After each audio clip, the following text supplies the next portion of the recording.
Chapter 1. In my younger and more vulnerable years, my father gave me some advice that I've been turning over in my mind ever since. Whenever you feel like criticizing anyone, he told me, just remember that all the people in this world haven't had advantages that you've had. He didn't say any more, but we've always been usually communicative in a reserved way. And I understood that he meant a great deal more than that. In consequence, I'm inclined to reserve all judgments, a habit that has opened up many curious natures to me and also made me the victim of not a few veteran bores.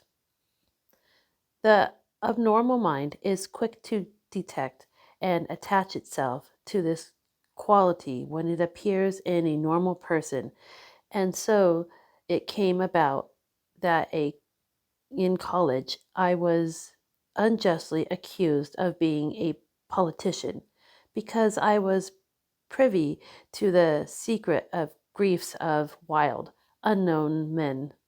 Most of the coincidences were unsought. Frequently, I have feigned sleep, preoccupation, or hostile levity when I realized by some unmistakable sign that an intimate revelation was quivering on the horizons. For the intimate revelations of young men, or at least the terms in which they express them, are usually plagiaristic and marred by obvious suppressions. Reserving judgments is a matter of infinite hope. I am still a little afraid of missing something if I forgot that, as my father sobbishly suggested, and I sobbishly repeat, a sense of fundamental decencies is paralleled out unequally at birth. And after boasting this way of my tolerance, I came to admission that it has limit. Conduct may be founded on the hard rock or wet marshes, but after a certain point, I don't care what it's founded on. When I came back from the East last autumn, I felt that I wanted the world to be in uniform and at sort of moral attention forever. I wanted no more riotous excursions with privileged glimpses of human heart. Only Gatsby, the man who gives his name to this book, was exempt from my reaction. Gatsby, who represented everything for which I have an unaffected scorn. If personally it was an unbroken series of successful gestures, then there was something gregarious about him, some heightened sensitivity to the promises of life, as if he were related to one of those intricate machines that register earthquakes 10,000 miles away.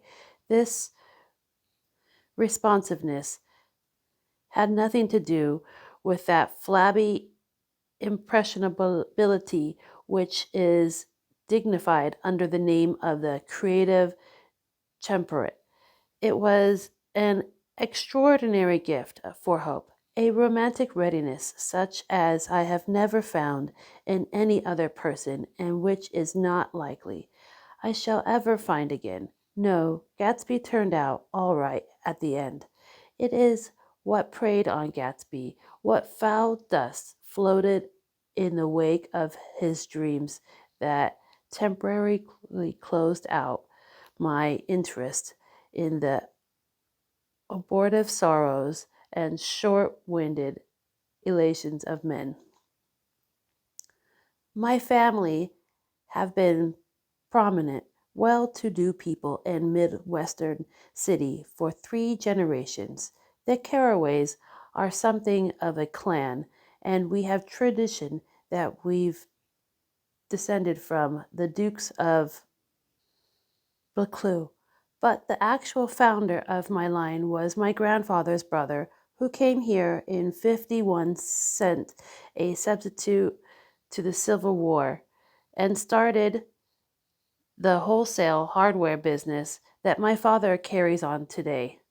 I never saw this great uncle, but I'm supposed to look like him, with special references to rather hard boiled painting that hung on my father's office.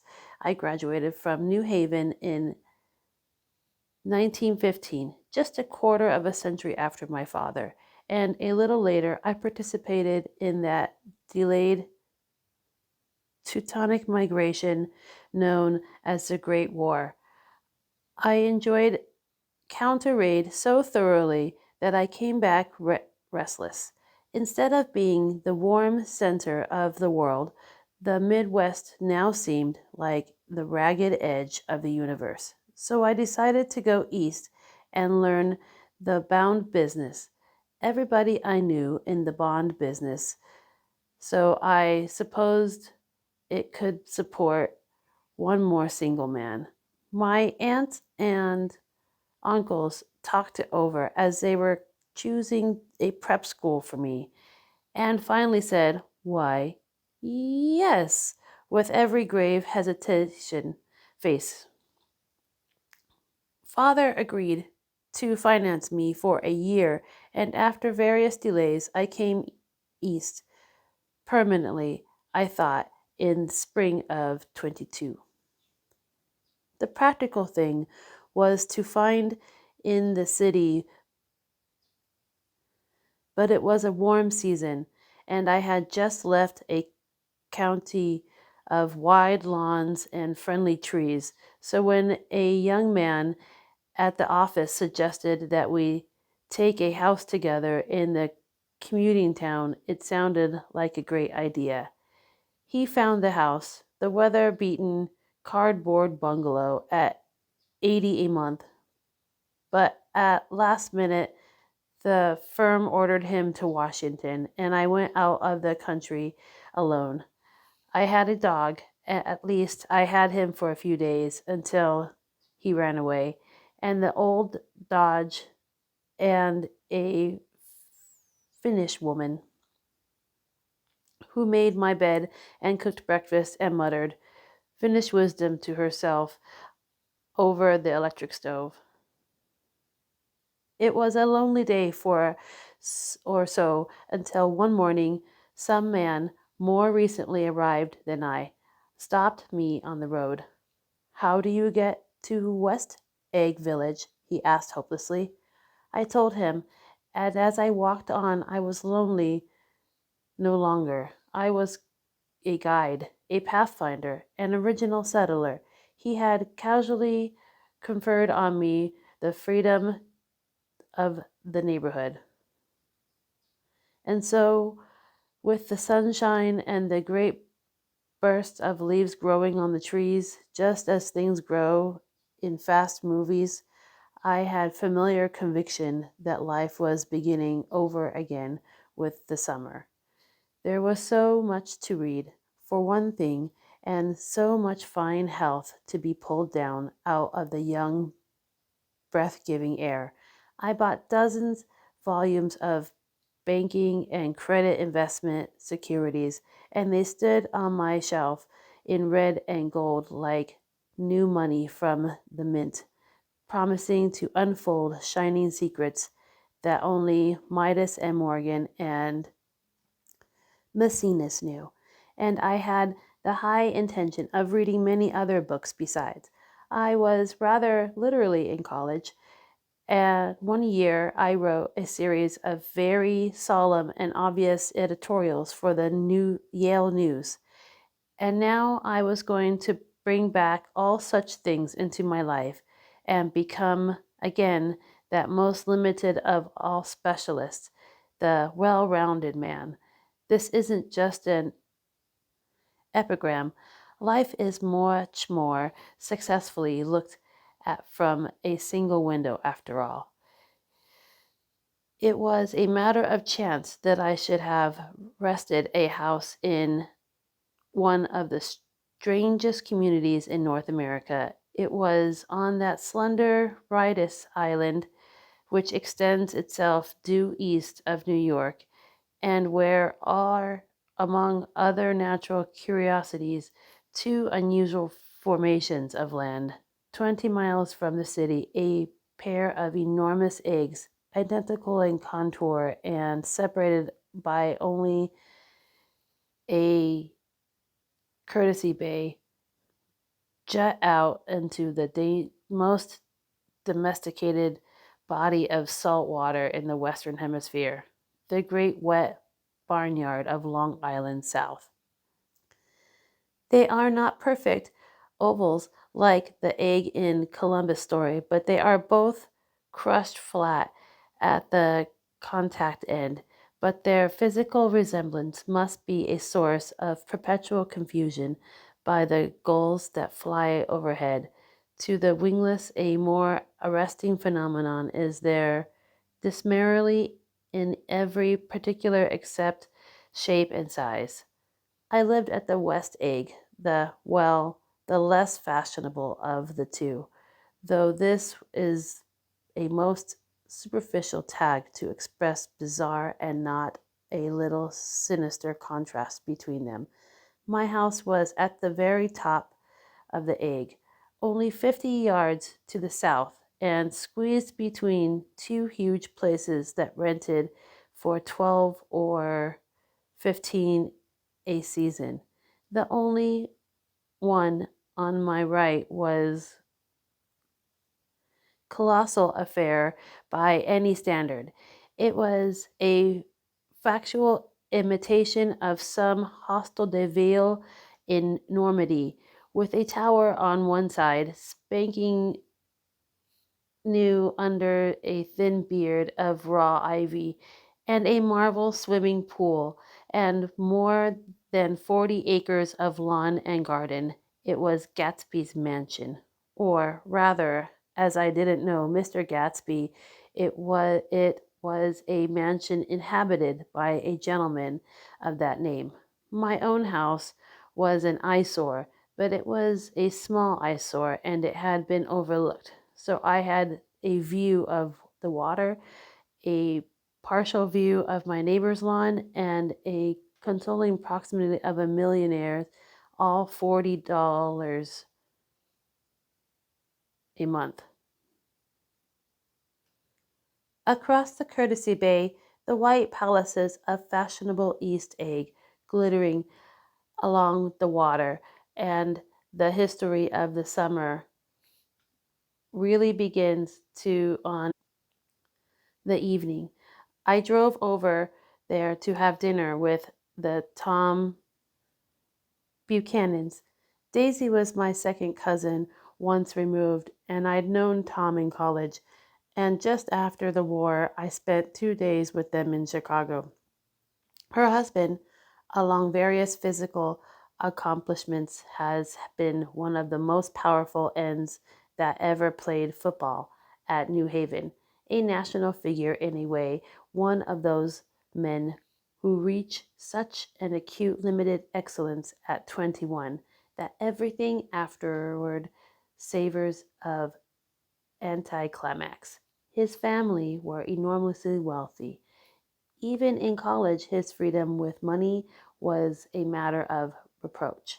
But now he'd left Chicago and come east in a fashion that rather took your breath away. For instance, he brought down a string polo ponies from Lake Forest. It was hard to realize that a man in my own generation was wealthy enough to do that. Why they came east, I don't know. They had spent a year in France with no particular reason, and then drifted here and there unrestfully whenever people played polo for and rich together. This was a permanent move, so Daisy over the telephone, but I didn't believe it. I had no sight into Daisy's heart, but I felt that Tom would drift forever, seeking a little wistfully for the dramatic turbulence of some irrecoverable football game. And so it happened that on a warm, windy evening, I drove over to East Egg to see two old friends whom I scarcely knew at all. Their house was even more elaborate than I expected. A cheerful red and white Gregorian colonial mansion overlooking the bay. The lawn started at the beach and ran toward the front door for a quarter-mile, jumping over sundials and brick walls and burning gardens. Finally, it reached the house, drifting up the side in bright vines as though from the momentum of its run. The front was broken by a line of French windows, glowing now with reflected gold and wide open to the warm, windy afternoon, and Tom Buchanan, in riding clothes, was standing with his legs apart on the front porch. He had changed since his New Haven years. He was now a sturdy, straw-haired man of 30 with rather hard mouth and a supercilious manner. Two shining, arrogant eyes had established dominance over his face and gave him appearance of always leaning aggressively forward. Not even the effeminate swank of his riding clothes could hide the enormous power of that body. He seemed to fill those glistening boots until he strained the top lacing, and you could see a great pack of muscles shifting when his shoulder moved under his thin coat. It was a body capable of enormous leverage, a cruel body. His speaking voice, a gruffy, husky tenor, added the impression of fractionlessness he conveyed. There was a touch of paternal contempt in it, even toward people he liked, and there were men at New Haven who had hated his guts. Now, I don't think my opinion on these matters is final, he seemed to say, just because I am stronger and more of a man than you are.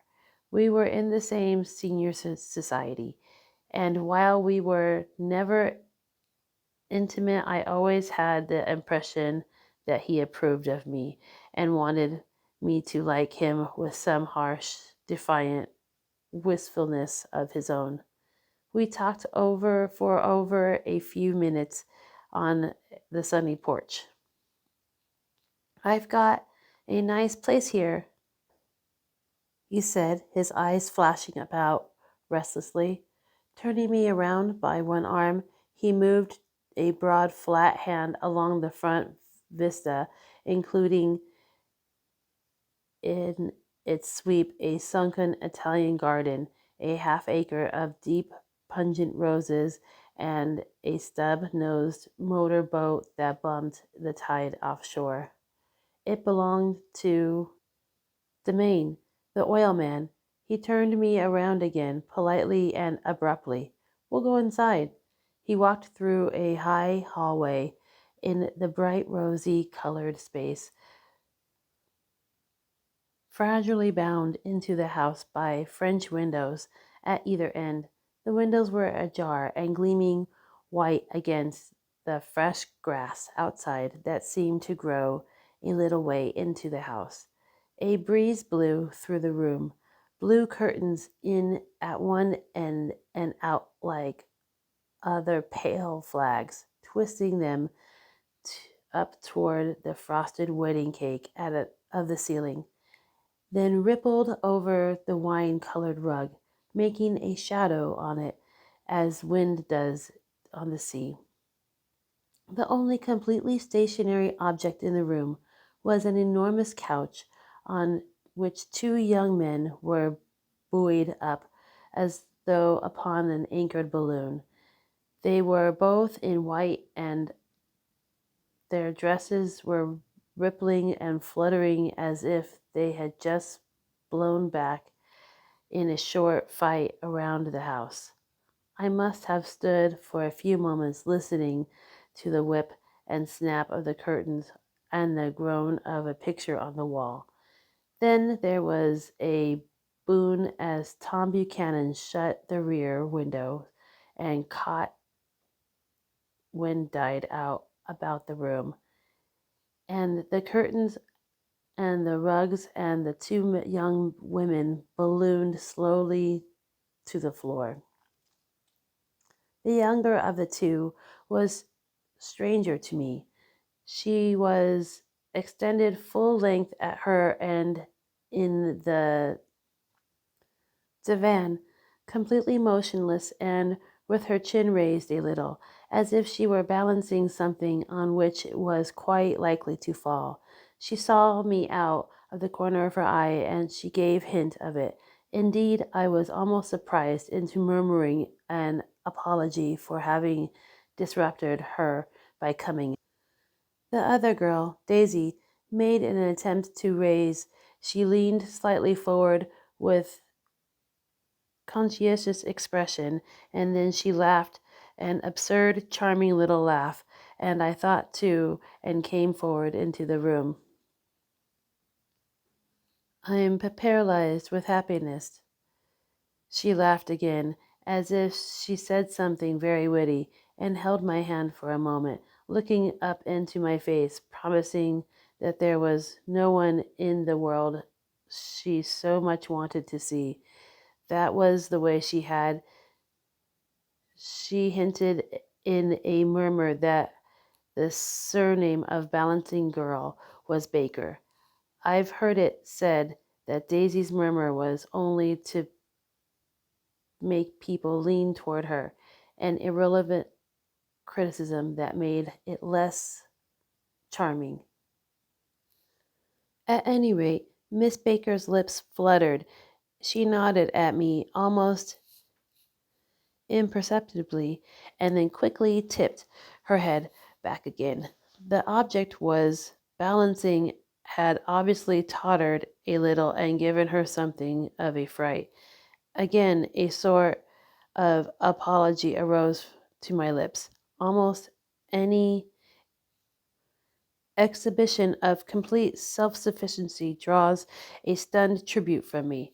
I looked back at my cousin, who began to ask me questions in her low, thrilling voice. It was the kind of voice that the ear follows up and down, as if each speech is an arrangement of notes that will never be played again. Her face was sad and lovely, and bright things in it, bright eyes, and with bright, passionate mouth. There was an excitement in her voice that men who cared for her found difficult to forget. A singing compulsion, a whispered, listen, a promise that she had done gay, exciting things just while since that there were no gay, exciting things hovering in the next hour. I told her how I stopped off in Chicago for a day on my way east and how a dozen people had sent their love through me. Do they miss me? She cried ecstatically. The whole town is desolate. Of all the cars have left rear wheel painted black as a mourning wreath, and there's a persistent wail in the night along the shore. How gorgeous! Let's go back, Tom, tomorrow. Then she added irrelevantly, you ought to see the baby. I'd like to. She's asleep. She's 3 years old. Haven't you ever seen her? Never. Well, you ought to see her. She's... Tom Buchanan, who had been hovering restlessly about the room, stopped and rested his hand on my shoulder. What you doing, Nick? I'm a bondman. With who? I never told him. Never heard of them, he remarked decisively. This annoyed me. You will, I answered shortly. You will if you stay in the East. Oh, I'll stay in the East, don't you worry, he said, glancing at Daisy and then back at me, as if he were alert for something more. I'd be a goddamned fool to live anywhere else. At this point, Miss Baker said, absolutely, with such suddenness that I started. It was the first word she uttered since I came into the room. Evidently, it surprised her as much as it did me, for she yawned and, with a series of rapid, deft movements, stood up into the room. I'm stiff, she complained. I've been laying on that sofa for as long as I can remember. Don't look at me, Daisy retorted. I've been trying to get you to New York all afternoon. No thanks, said Miss Baker, for the 4 cocktails just in from the pantry. I'm absolutely in training. Her host looked at her incredulously. You are. He took down his drink as if it were a drop in the bottom of a glass. How you ever get anything done is beyond me. I looked at Miss Baker, wondering what it was she got done. I enjoyed looking at her. She was a slender, small-breasted girl with an erect carriage, for she was accentuated by throwing her body backward at the shoulders like a young cadet. Her gray, sun-stained eyes looked back at me with polite, reciprocal courtesy out of a wan, charming, dis- discontented face. It occurred to me now that I had seen her, or a picture of her, somewhat before. You live in West Egg? She remarked contemptuously. I know somebody there. I don't know a single. You must know Gatsby. Gatsby? Demanded Daisy. What's Gatsby? Before I could reply that he was my neighbor, dinner was announced. Wedging his tense arm imperatively under mine, Tom Buchanan compelled me from the room as though he were moving a checker to another square. Slenderly, languidly, their hands set slightly on their hips, the 2 young women proceeded out onto the rosy-colored porch. Open toward the sunset, their 4 candles flickered on the table and diminished wind. Why candles? Objected Daisy, frowning. She snapped them out with her fingers. In 2 weeks it'll be the longest day of the year. She looked at us radiantly. Do you always watch for the longest day of the year and then miss it? I always watch for the longest day in the year and then miss it. We ought to plan something, yawned Miss Baker, sitting down at the table as if she were getting into bed. All right, said Daisy. What'll we plan? She turned to me helplessly. What do people plan? Before I could answer her, eyes fastened with an odd expression on her little finger. Look, she complained. I heard it. We looked. The knuckle was black and blue. You did it, Tom, she said accusingly. I know you didn't mean to, but you did do it. That's what I get for marrying a brute of a man, a great big hulking physical specimen of a... I hate that word, hulking, objected Tom crossly, even in kidding. Hulking, insisted Daisy. Something she and Miss Baker talked at once, unobtrusively, with a bantering inconsequence that was never quite chatter, that was as cool as their white dresses and their impressional eyes in the absence of all desire. They were here and they accepted Tom and me, making only a polite, pleasant effort to entertain or to be entertained. They knew that presently dinner would be over, and a little later the evening too would be over and casually put away. It was sharply different from the West, where an evening was hurried from phrase to phrase toward its close in a continually disappointed anticipation, or else in sheer nervous dread at the moment itself. You make me feel uncivilized, Daisy, I confessed, on my second glass of corky but rather impressive claret. You can't talk about crops or something? I meant nothing in particular by this remark, but it was taken up in an unexpected way. Civilization's going to pieces, broke out Tom violently. I've gotten to be a terrible pessimist about things. Have you read The Rise of the Colored Empires by Man Goddard? Why, no, I answered, rather surprised by his tone. Well, it's a fine book, and everybody ought to read it. The idea is if we don't look out, the white race will be uttered submerged. It is scientific stuff. It's been proved. Tom's getting very profound, said Daisy, with an expression of thoughtfulness sadness. He reads deep books with long words in them. What was the word we... Well, these books are all scientific, Tom insisted, glancing at her impatiently.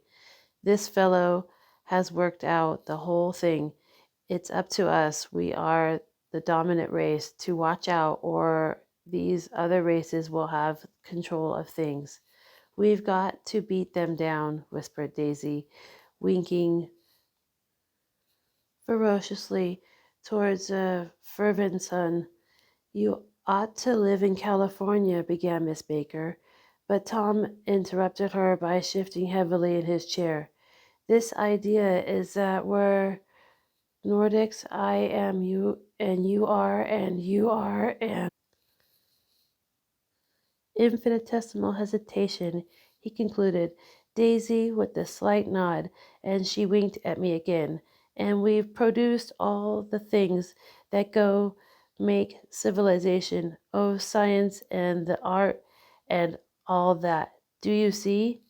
There was something pathic in his concentration, as if complacency were more accurate of an old was not enough to him any more. When almost immediately the telephone rang inside and the butler left the porch, Daisy seized upon the momentary interruption and leaned toward me. I'll tell you a family secret, she whispered enthusiastically. It's about the butler's nose. Do you want to hear more about the butler's nose?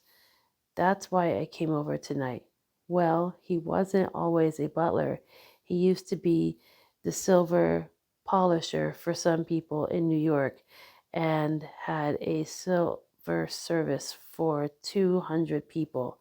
He had polished it from morning till night until finally it began to affect his nose. Things went from bad to worse, suggested Miss Baker.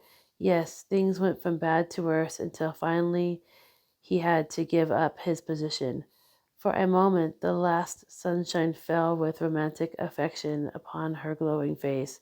Her voice compelled me forward breathlessly as I listened, and then the glow faded, each light discerning her with lingering regret, like children leaving a pleasant street at dusk. The butler came back and murmured something close to Tom's ear, whereupon Tom frowned, pushed back his chair, and without a word went inside. As if his absence quickened something within her, Daisy leaned forward again, her voice glowing and singing. I love to see you at my table, Nick. You remind me of a rose, an absolute rose. Doesn't he? She turned to Miss Baker for confirmation. An absolute rose? This was untrue. I am not even faintly like a rose. She was only exemplarizing, but a stirring warmth flowed from her, as if her heart were trying to come out to you concealed in one of those breathless, thrilling words. Then suddenly she threw her napkin on the table, excused herself, and went to the house. Miss Baker, as I exchanged a short glance, consciously devoid of meaning, I was about to speak when she sat up alertly and said, "Shh, it's a warning voice." A subdued, impassioned murmur was audible in the room beyond, and Miss Baker leaned forward, unashamed, trying to hear. The murmur trembled on the verge of coherence, sank down, mounted excitedly, and then ceased altogether. "This Mr. Gatsby you spoke of is my neighbor," I said. "Don't talk. I want to hear what happens." "Is something happening?" I inquired innocently. "You mean to say you don't know?" said Miss Baker, honestly surprised. "I thought everybody knew." "I don't." "Why?" she said hesitantly. "Tom's got some woman in New York." "Got some woman?" I repeated blankly. Miss Baker nodded. "She might have a decency not to telephone him at dinner time, don't you think?" Almost before I grasped her meaning, there was the flutter of a dress on the crutch of leather boot, and Tom and Daisy were back at the table. "It couldn't be helped," cried Daisy with tense gaiety. She sat down, glanced searchingly at Miss Baker and then me, and continued, "I looked outdoors for a minute, and it's very romantic outdoors. There's a bird on the lawn. I think I must be a nightingale come over on the Cunard or White Star Line. He's singing away," her voice sang. "It's romantic, isn't it, Tom?" "Very romantic," he said, and then miserably to me, "If it's light enough after dinner, I want to take you down to the stables." The telephone rang inside, startlingly at Daisy, and as Daisy shook her head decisively at Tom, the subject of the stables, in fact all subjects, vanished into air. Among the broken fragments of the last 5 minutes at the table, I remember the candles being lit again pointlessly, and I was conscious of wanting to look squarely at every one, and yet to avoid all eyes. I couldn't guess what Daisy and Tom were thinking, but I doubt even Miss Baker, who seemed to have mastered a certain hardy skepticism, was able utterly to put this fifth guest's shrill, metallic, urgently out of mind. To a certain temperament, the situation might have seemed intriguing. My own instinct was to telephone immediately for the police. The horses, needless to say, were not mentioned again. Tom and Miss Baker, for several feet of twilight between them, strolled back into the library, as if to vigil beside a perfectly tangible body while trying to look pleasantly interested and a little deaf. I followed Daisy around the chain of connecting verandas to the porch in front. In its deep gloom, we sat down side by side on a wicker seat. Daisy took her face in her hands as if feeling its lonely shape, and her eyes moved gradually out of the velvet dusk. I saw her turbulent emotions possessed her, and I asked what thought would be some sedative questions about her little girl. "I don't know each other very well, Nick," she said suddenly. "Even if we were cousins, you didn't come out to my wedding. It wasn't back I wasn't back from the war." "That's true," she hesitated. "Well, I've had a very bad time, Nick, and I'm pretty cynical about everything." Evidently she had reason to be. I waited, but she didn't say any more, and after a moment I returned rather feebly to the subject of her daughter. I suppose she talks and eats and everything. Oh, yes. She looked at me absently. Listen, Nick, let me tell you what I said when she was born. Would you like to hear? Very much. It'll show you how I've gotten to feel about things. Well, she was less than an hour old and Tom and was God knows where. I woke up out of the ether with an utterly abandoned feeling and asked the nurse right away if it was a boy or a girl. She told me it was a girl, and I was so turned my head away and wept. All right, I said, I'm glad it's a girl, and I hope she'll be a fool. That's the best thing a girl can be in this world, a beautiful little fool. You see, I think everything's terrible anyhow, she went on in a convinced way. Everybody thinks so.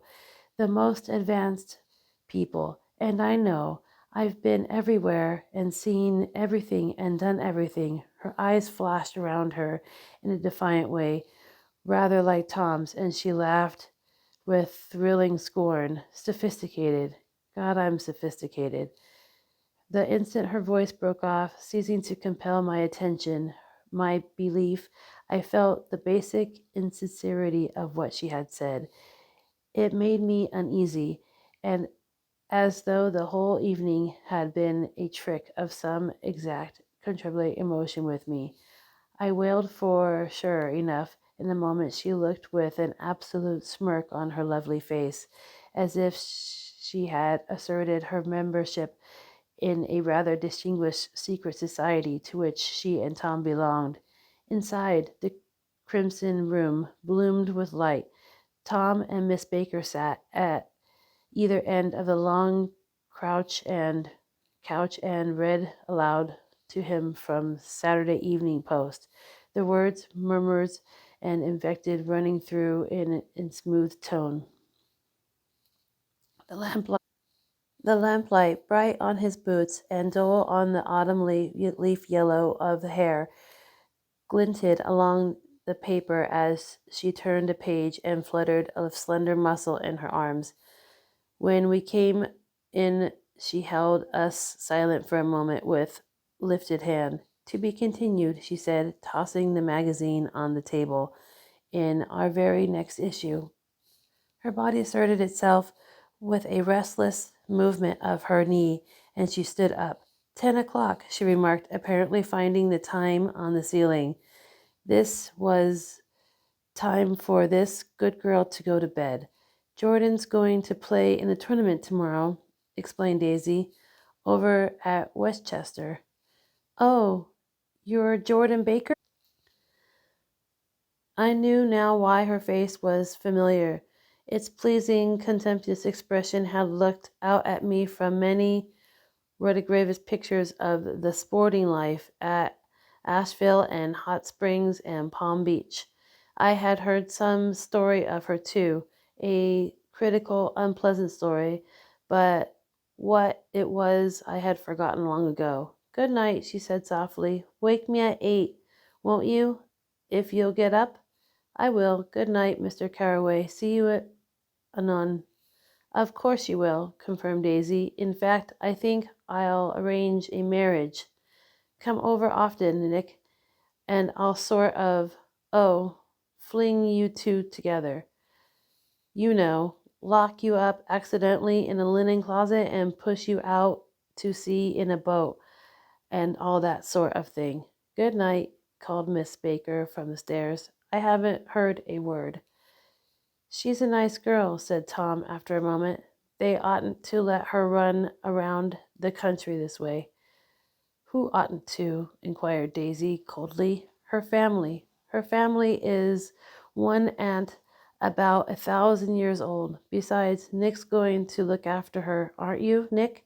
She's going to spend lots of weekends out here this summer. I think the home influence will be good for her. Daisy and Tom looked at each other for a moment in silence. Is she from New York? I asked quickly. From Louisville. Our white girlhood was passed together there. Our beautiful white. Did you know? Did you give Nick a little heart to heart talk about Veranda? Demanded Tom suddenly. Did I? She looked at me. I can't seem to remember, but I think we talked about the Nordic race. Yes, I'm sure we did. It sort of crept upon us, and first thing you know, don't believe everything you hear, Nick, he advised me. I said slightly that I heard nothing at all, and a few minutes later I got up from home and they carried the door with me and stood by side in a cheerful square of light. As I started my motor, Daisy peremptorily called, "Wait, I forgot to ask you something, and it's important. We heard you were engaged to a girl out west." "That's right," collaborated Tom kindly. "We heard that you were engaged. It's libel. I'm too poor. But we heard it," insisted Daisy, surprising me by opening up again in a flower-like way. "We heard it from 3 people, so it must be true." Of course I knew what they were inferring to, but I wasn't even vaguely engaged. The fact that gossip had published the bans was one of the reasons I had come out east. You can't stop going with an old friend on account of rumors, and on the other hand, I had no intention of being rumored into marriage. Their interest rather touched me and made them less remotely rich. Nevertheless, I was confused and a little disgusted as I drove away. It seemed to me that the thing for Daisy to do was rush out of the house, child in arms, but apparently there was no such intention in her head, for as Tom, the fact that he had some woman in New York was really less surprising than that he had been depressed by a book. Something was making him nimble at the edge of a stale idea, as if his sturdy physical egotism was no longer nourished his presumptuary heart. Already it was deep summer on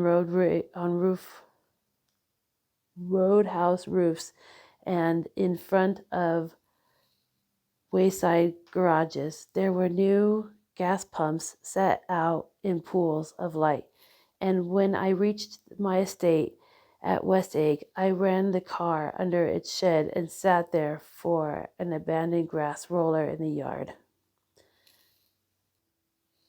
The wind had blown off, leaving a loud, bright night with wings beating in the trees and persistent organs sound as full bellows of the earth blew the frogs full of light.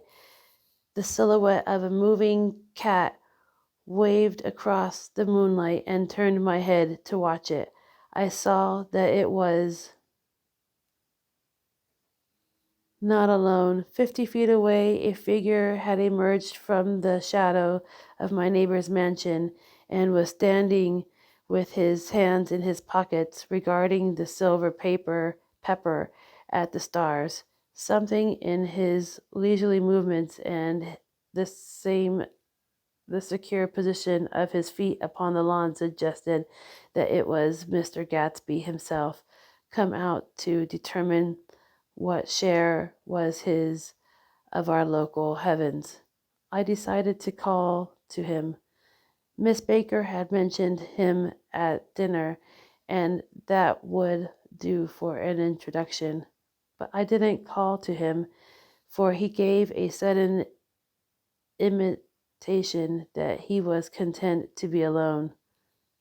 He stretched out his arms toward the dark water in a curious way, and far as I was from him, I could have sworn he was trembling.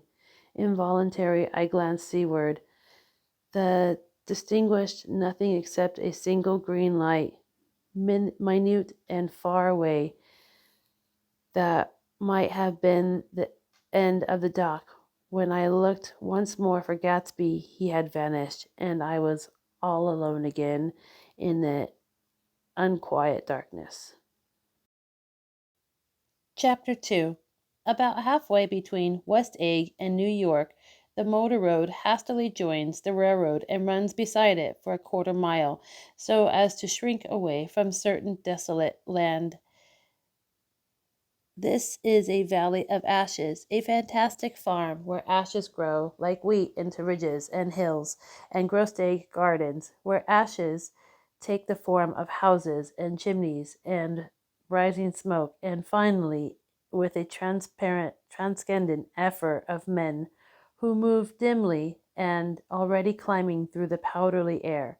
Occasionally, a line of gray cars crawls along an invisible track, gives out a ghastly creak, and comes to rest, and immediately the ash gray men swarm up with leaden spades to stir up an impending cloud which screens their obscure operations from your sight. But above the gray land and the spasms of bleak dust which drift endlessly over it, you perceive, after a moment, the eyes of Dr. T.J. Eckelberg. The eyes of Dr. T.J. Eckelberg are blue and gigantic. Their irises are 1 yard high. They look out of no face, but instead of a pair of enormous yellow spectacles which pass over a non existent nose.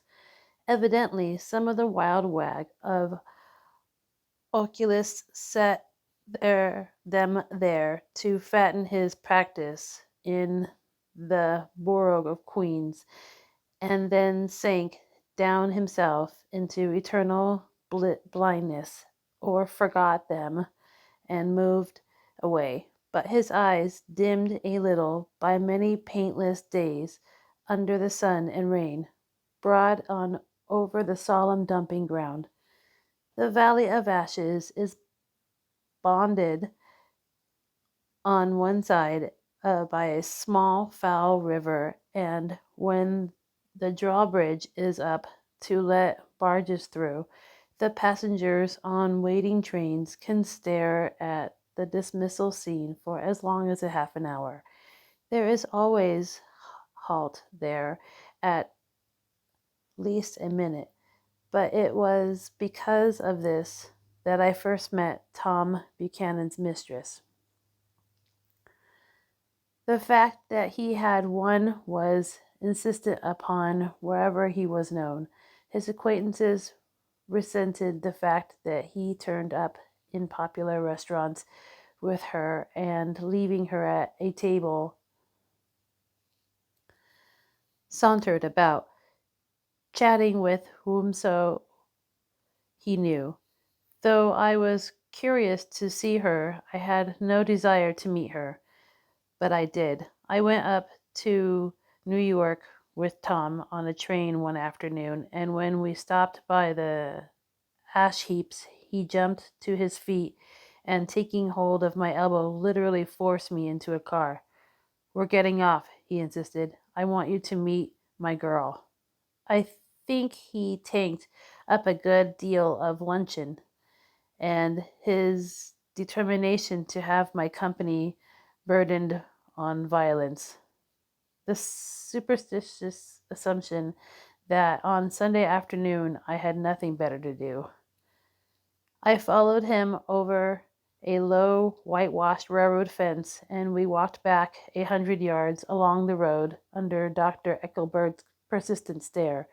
The only building in sight was a small block of yellow brick sitting on the edge of a wasteland, a sort of compact main street ministering to it, and contiguous to absolutely nothing. One of the 3 shops it contained was for rent, and another was an all-night restaurant, approached by a trail of ashes. The third was a garage, repairs, George B. Wilson, cars bought and sold, and I followed Tom inside. The interior was unpreposterous and bare. The only car visible was the dust-covered wreck of a Ford which crouched in a dim corner. It had occurred to me that this shadow of a garage must be a blind, and that sumptuous and romantic apartments were concealed overhead. When the proprietor himself appeared in the door of an office, wiping his hands of a piece of waste, he was a blond, spiritless man, anemic and faintly handsome. He saw us. Damp gleam of hope sprang into his eyes. "Hello, Wilson, old man," said Tom, slapping him jovially on the shoulder. "How's business?" "I can't complain," answered Wilson, unconvincingly. "When are you going to sell me that car?" "Next week. I've got my man working on it now." "Works pretty slow, don't he?" "No, he doesn't," said Tom coldly. "And if you feel that way about it, maybe I'd better sell it somewhere else after all." "I don't mean that," explained Wilson quickly. "I just meant—" His voice faded off, and Tom glanced impatiently around the garage. Then I heard footsteps on the stairs, and in a moment the thickish figure of a woman blocked out the light from the office door. She was in the mid-30s, a faintly stout, but she carried her surplice freshly sensuously as some woman can. Her face, above a spotted dress of dark blue cryptic chine, contained no facet or gleam of beauty, but there was an immediate perceptible vitality about her, as if the nerves of her body were continuously smoldering.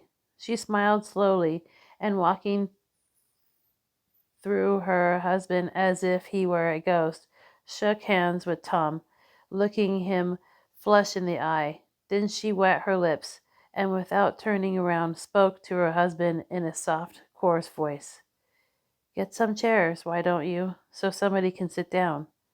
"Oh, sure," agreed Wilson hurriedly, and went toward the little office, mingling immediately with the cement color of the walls. The white ashen dust veiled his dark suit and his pale hair as it veiled everything in the vicinity except his wife, who moved close to Tom.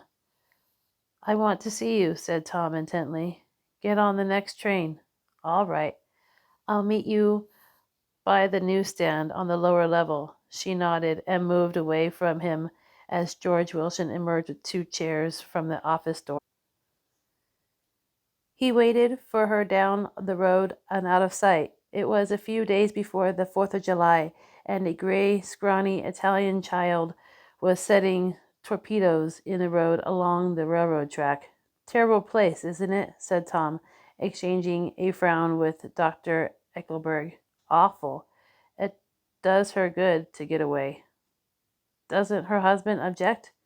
"Wilson, he thinks she is going to see her sister in New York. He's so dumb he doesn't know he's alive." So Tom Buchanan and his girl and I went up together to New York, or not quite together, for Mrs. Wilson sat discreetly in another car. Tom deferred that much to the sensibilities of those East Eggers who might be on the train. She had changed her dress to a brown figured muslin which stretched tight over her rather wide hips as Tom helped her to get to the platform in New York. At the newsstand, she bought a copy of Town Tattle and a moving picture magazine, and in the station drugstore some cold cream and a small flask of perfume. Upstairs in the solemn echoing drive, she let 4 taxicums drive away before she selected a new one, lavender colored, with gray upholstery, and in this we slid out from the mass of the station in the glowing sunshine. But immediately she turned sharply from the window and, leaning forward, tapped on the front glass. "I want to get one of these dogs," she said earnestly. "I want to get one for the apartment." They're nice to have, a dog. We backed up to the gray old man who bore an absurd resemblance to John D. Rockefeller. In a basket swung from his neck cowered a dozen very recent puppies of a indeterminate breed. What kind are they? Asked Mrs. Wilson eagerly as he came to the taxi window. All kinds. What kind do you want, lady? I'd like to get one of these police dogs. I don't suppose you got that kind. The man peered doubtfully into the basket, plunged his hand, and drew up one, wiggling by the back of the neck. No, that's no police dog, said Tom. No, it's not exactly a police dog, said the man, with disappointment in his voice. It's more of an Arendelle. He passed his hand over the brown wash rag of a back. Look at that coat. Some coat. That's a that's a dog that'll never bother you with catching cold. I think it's cute, said Mrs. Wilson enthusiastically. How much is it? That dog? He looked at it admiringly. That dog will cost you $10. The Arendelle, undoubtedly, there was an Airedale concern in it somewhere. Through its feet were startlingly white, changed hands and settled down into Mrs. Wilson's lap, where she fondled the weatherproof coat with rapture. Is it a boy or a girl? She asked delicately. That dog? That's a boy. It's a bitch, said Tom decisively. Here's your money. Go and buy 10 more dogs with it. We drove over to Fifth Avenue, so warm and soft, almost pastoral on a summer Sunday afternoon, and I wouldn't have been surprised to see a great flock of white sheep turn the corner. Hold on, I said. I have to leave you here. No, you don't, interposed Tom quickly. Myrtle'll be hurt if you don't come up to the apartment. Won't you, Myrtle? Come on, she urged. I'll telephone my sister Catherine. She's said to be very beautiful by people who ought to know. Well, I'd like to, but we went on, cutting back over again the park towards West 158th Street. The cab stopped at one slice in a long white cake of apartment houses. Throwing a regal homecoming glance around the neighborhood, Mrs. Wilson gathered up her dog and her other purchases and went in haltingly. I'm going to have the McKees come up, she announced as we rose in the elevator, and, of course, I got to call up my sister, too. The apartment was on the top floor, a small living room, a small dining room, a small bedroom, and a bath. The living room was crowded to the doors with a set of tapestried furniture entirely too large for it, so that to move about, to stumble continuously over scenes of ladies swinging their gardens of Versailles.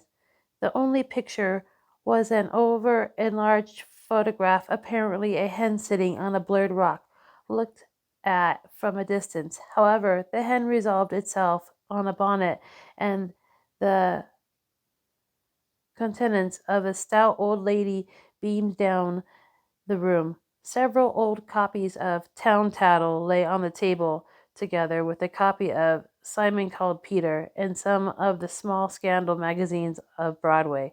Mrs. Wilson was first concerned with the dog, a reluctant elevator boy who went for a box full of straw and some milk, to which he added on his own initiative a tin of large, hard dog biscuits, one of which decomposed apathetically in a saucer of milk all afternoon. Meanwhile, Tom brought out a bottle of whiskey from a locked boudoir. I have been drunk just twice in my life, and the second time was that afternoon, so everything that happened was a dim haze cast over it, although until after 8 o'clock the apartment was full of cheerful sun. Sitting on Tom's lap, Mrs. Wilson called up several people on the telephone, and there was no cigarettes, and I went out to buy some at the drugstore on the corner. When I came back, they had disappeared, so I sat down discreetly in the living room and read a chapter of Simon Called Peter. Either it was terrible stuff or the whiskey distorted things because it didn't make any sense to me. Just as Tom and Myrtle, after the first drink Mrs. Wilson had, I called each other by our first names, reappeared, company commencement to arrive at the apartment door. The sister, Catherine, was a slender, worldly girl, about 30, with a solid, cheeky bob red hair and a complexion powdered milk white. Her eyebrows had been plucked and then drawn out again at a more rakish angle. But the efforts of nature toward the restoration of an old alignment gave a blurred air to her face. When she moved about, there was a incessant clicking as innumerable pottery bracelets jingled up and down upon her arms. She came in with such a proprietary haste and looked around so positively at the furniture that I wondered if she lived here. But when I asked her, she laughed immoderately, repeated my question aloud, and told me she lived with a girl friend at a hotel. Mrs. Wilson had changed her costume some time before, and was now attired in an elaborate afternoon dress of cream-colored chiffon, which gave out a continual rustle as she swept about the room. With an influence of the dress, her personality also had undergone a change. The intense vitality that had been so remarkable in the garage was converted into impressive hauteur. Her laughter, her gestures, her assertions became more violently affected moment by moment, and as she expanded the room grew smaller around her, until she seemed to be revolving on a noisy, creaky pivot through the smoky air. "My dear," she told her sister in a high, menacing shout, "most of these fellas will cheat on you every time. All they think of is money. I had a woman up here last week to look at my feet, and when she gave me the bill, you'd have thought she had my appendix out." "What was the name of the woman?" asked Miss McKee. "Mrs. Eberhart. She goes around looking at people's feet in their homes." "I like your dress," remarked Miss McKee. "I think it's adorable." Mrs. Wilson rejected the compliment by raising her eyebrow in disdain. "It's just a crazy old thing," she said. "I just slip it on sometimes when I don't care about what I look like." "But it looks wonderful on you, if you know what I mean," pursued Miss McKee. "If Chester could only see you in that pose, I think he could make something of it." We all looked in silence at Miss Wilson, who removed a strand of her hair from her eyes and looked back at us with a brilliant smile. Mr. McKee regarded her intently with his head on one side, and then moved his hand back and forth slowly in front of his face. "I should change the light," he said after a moment. "I'd like to bring out the modeling of the features, and I try to get hold of all the back hair." "I wouldn't think of changing the light," cried Miss McKee. "I think it's—" Her husband said, "Shh," and we all looked at the subject again, whereupon Tom Buchanan yawned audibly and got to his feet. "You McKees have something to drink," he said. "Get some more ice and mineral water, Myrtle, before everybody goes to sleep." I told that boy about the ice. Myrtle raised her eyebrows in despair and shiftiness of the lower orders. These people, you have to keep after them all the time. She looked at me, laughed pointlessly, then she flounced over the dog, kissed it with ecstasy, and swept into the kitchen, implying that a dozen chefs awaited her orders there. I've done some nice things out on Long Island, asserted Mr. McKee. Tom looked at him blankly. Two of them we have framed downstairs. Two what? Demanded Tom. Two studies. One of them I call Montauk Point, the goals, and the other I call Montauk Point, the sea. The sister, Catherine, sat down beside me on the couch. Do you live on Long Island too? She inquired. I live at West Egg. Really? I was down there at a party about a month ago at a man named Gatsby's. Do you know him? I live next door to him. Well, they say he's a nephew or a cousin or of Kaiser Wilhelm. That's where all his money comes from. Really? She nodded. I'm scared of him. I'd hate to have him get anything on me. This absorbing information about my neighbor was interrupted by Mickey's pointing suddenly at Catherine. Chester, I think you could do something with her, she broke out, but Mr. McKee only nodded in a bored way and turned his attention to Tom. I'd like to do more work on Long Island if I could get the entry. All I ask is that they should give me a start. Ask Myrtle, said Tom, breaking into a sort of laughter with Mrs. Wilson entered with the tray.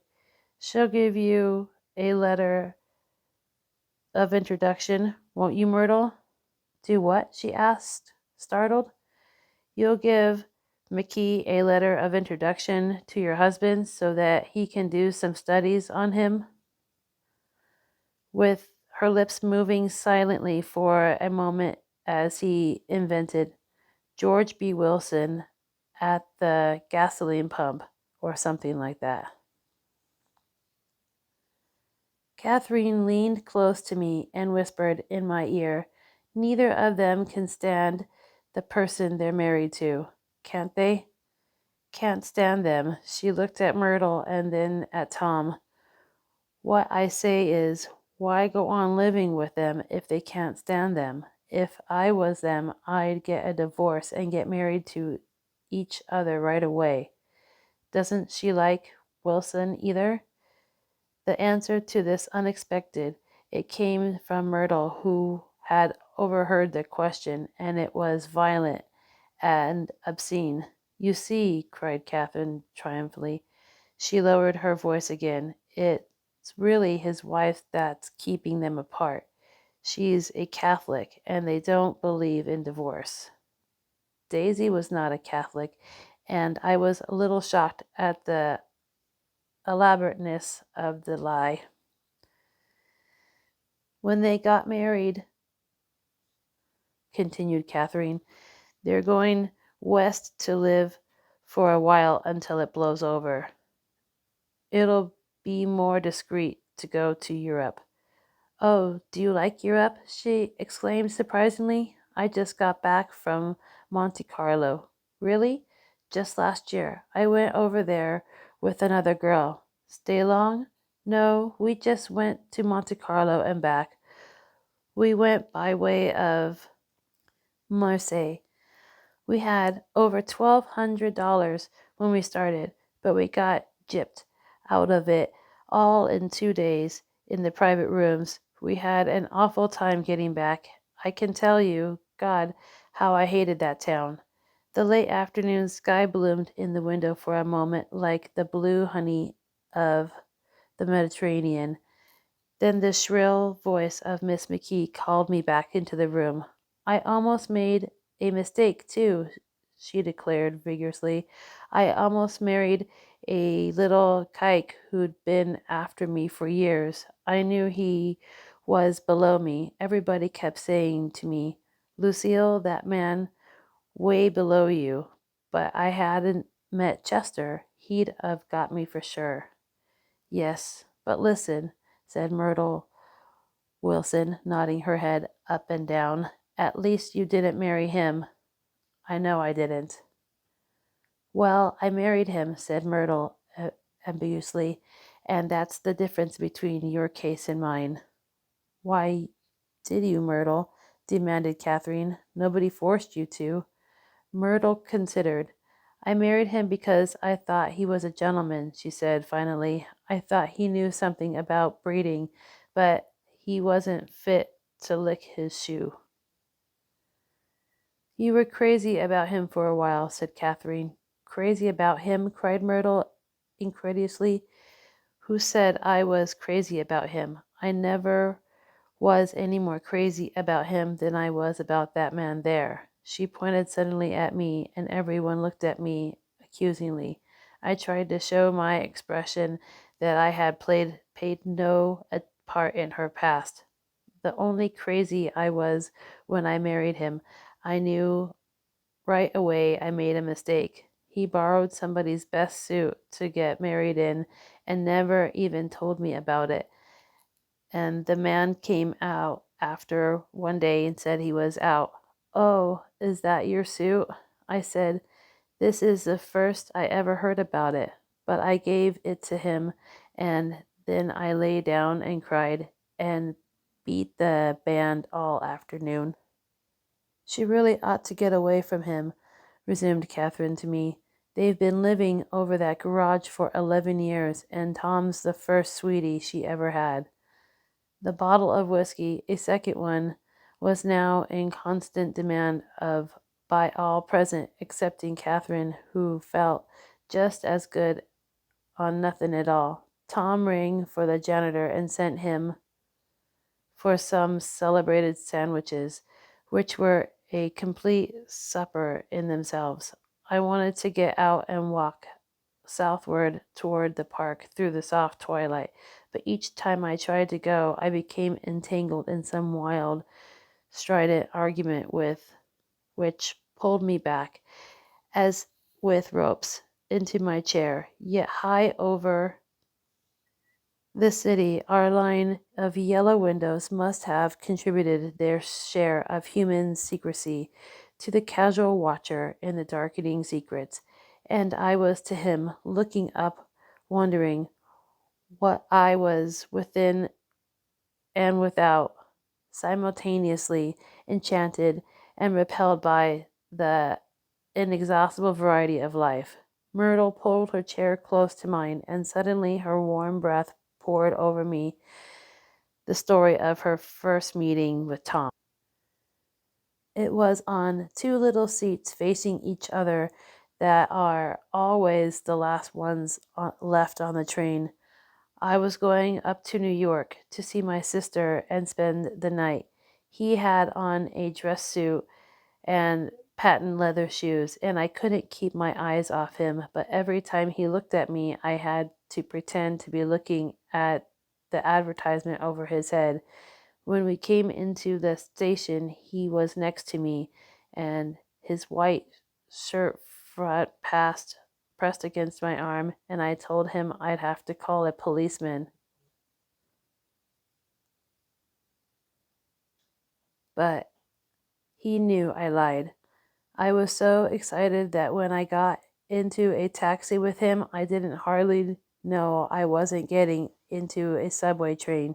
All I kept thinking about over and over was, you can't live forever, you can't live forever. She turned to Miss McKee, and the room rang full of her artificial laughter. My dear, she cried, I'm going to give you this dress as soon as I'm through with it. I've got to get another one tomorrow. I'm going to make a list of all the things I've got to get. A massage, a wave, and a collar for the dog, and one of those cute little ashtrays where you touch a spring and the wreath with a black silk bow from my mother's grave. That'll last all summer. I got to write down a list so I won't forget all the things I've got to go do. It was 9 o'clock. Almost immediately afterward, I looked at my watch and found it was 10. Mr. McKee was asleep on a chair with his fists clenched on his lap, like a photograph of a man of action. Taking out my handkerchief, I wiped his cheek, the remains of the spot dried lather that had worried me all afternoon. The little dog was sitting on a table looking with blind eyes through the smoke, from time to time groaning faintly.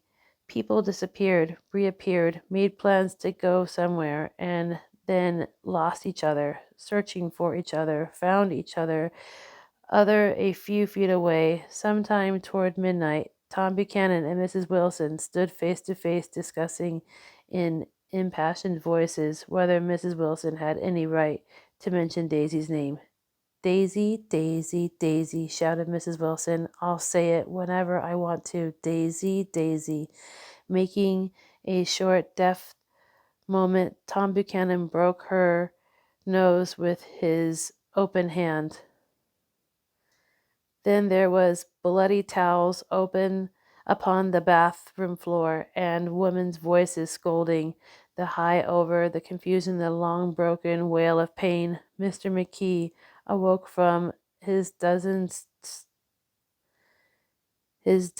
stared in a daze toward the door. When he had gone halfway, he turned around and stared at the scene. His wife and Catherine scolding and consoling as they stumbled here and there among the crowded furniture with articles of aid, and the despairing figure on the couch, bleeding fluently and trying to spread a copy of Town Title over the tapestry scene of Versailles. Then Mr. McKee turned and continued on out the door. Taking my hat from the chandelier, I followed. Come to lunch someday, he suggested, as we groaned down in the elevator. Where? Anywhere. Keep your hands off the lever, snapped the elevator boy. I beg your pardon, said Mr. McKee with dignity. I didn't know I was touching it.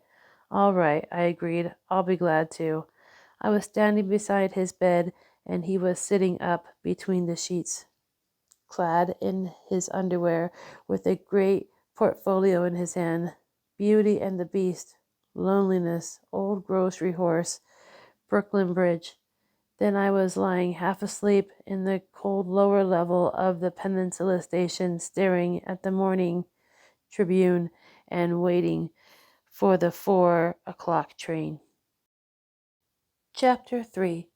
There was music from my neighbor's house through the summer nights. In his blue gardens, men and girls came and went like moths among the whisperings and champagne and the stars.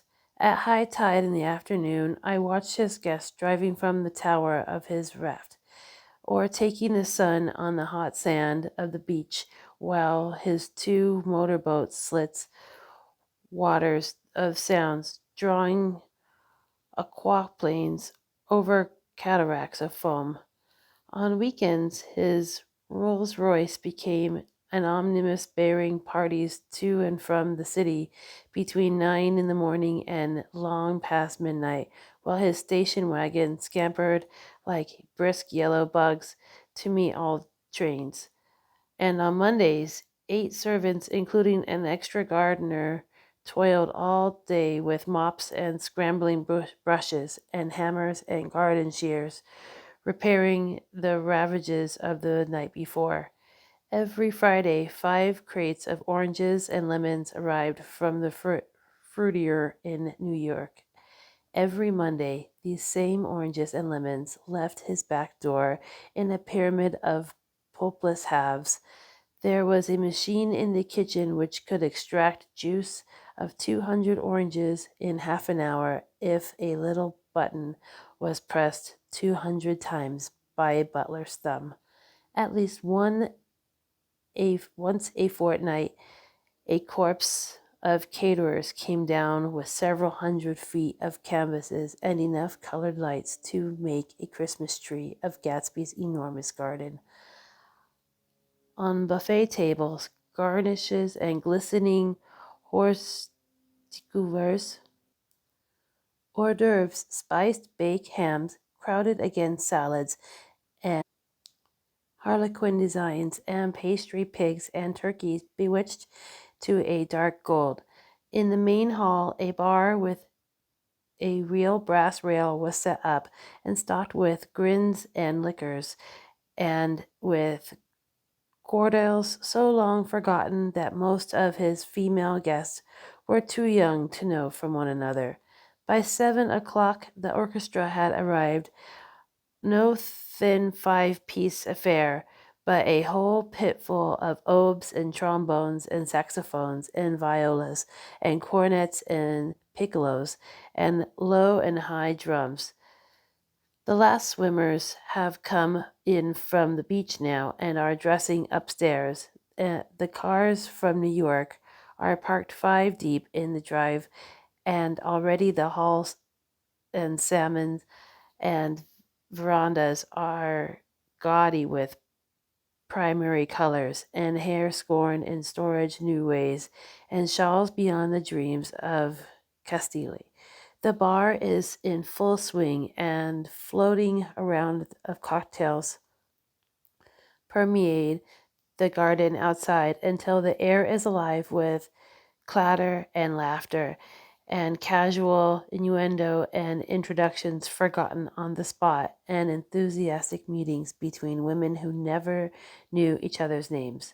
The lights go brighter and the earth lurches away from the sun, and now the orchestra is playing yellow cocktail music, and the opera of voices pitch a key higher. Laughter is easier minute by minute, spoiled with prodigality, tipped out at a cheerful word. The groups change more swiftly, swell with new arrivals, dissolve and form in the same breath.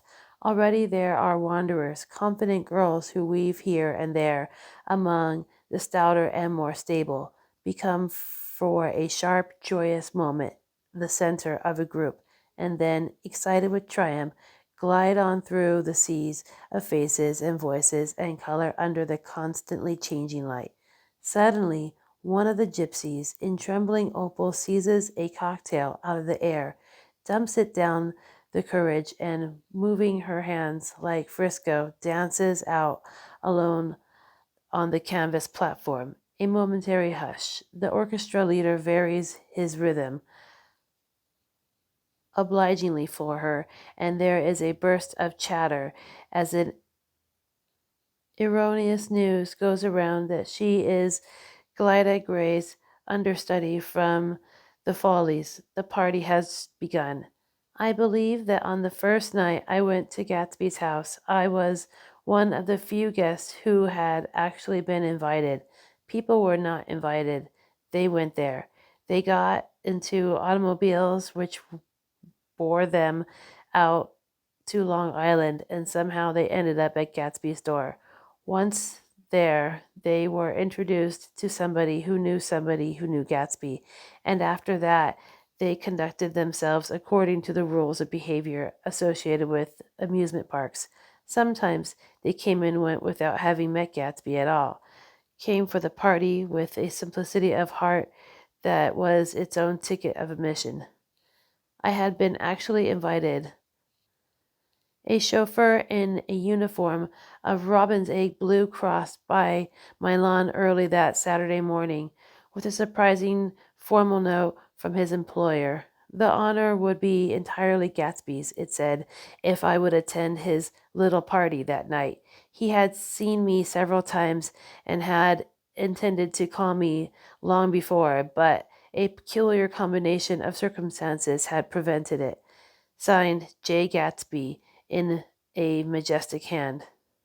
Dressed up in white flannels, I went over to his lawn a little after 7 and wandered around rather ill at ease among the swirls and eddies of people I didn't know, though here and there was a face I had noticed on the commuting train. I was immediately struck by the number of young Englishmen dotted about, all well dressed, all looking a little hungry, and all talking in low, earnest voices to solid, prosperous Americans. I was sure that they were selling something, bonds of insurance or automobiles. They were at least agonizingly aware of easy money in the vicinity and convinced that it was theirs for a few words in the right key. As soon as I arrived, I made an attempt to find my host, but 2 or 3 people of whom I asked his whereabouts stared at me in such an amazement way and denied vehemently any knowledge of his movements that I sunk off in the direction of the cocktail table, the only place in the garden where a single man could linger without looking preposterous and alone. I was on my way to get roaring drunk from sheer embarrassment when Jordan Baker came out of the house and stood at the head of the marble steps, leaning a little bit backwards and looking with contemptuous intent down into the garden. Welcome or not, I found it necessary to attach myself to someone before I should begin to address cordial remarks to the passer-by. Hello, I roared, advancing towards her. My voice seemed unnaturally loud across the garden. I thought you might be here, she responded absently as I came up. I remembered you lived next door, too. She held my hand impersonally as a promise that she'd take care of me in a minute and gave ear to 2 girls in twin yellow dresses who stopped at the foot of the steps. Hello, they cried together. Sorry you didn't win. That was the golf tournament she had lost in the finals 2 weeks before. You don't know who we are, said one of the girls in yellow, but we met you here about a month ago. You've dyed your hair since then, remarked Jordan. I started, but the girls had moved casually on with her remark and was addressed to the premature moon, produced like a super, no doubt, but out of the caterer's basket, with Jordan's slender golden arm resting in mine as we descended the steps and sauntered about the garden. A tray of cocktails floated at us through the twilight, and we sat down at the table with 2 girls in yellow and 3 men, each one introduced to us as Mr. Mumble. Do you come to these parties often? Inquired Jordan of the girl beside her.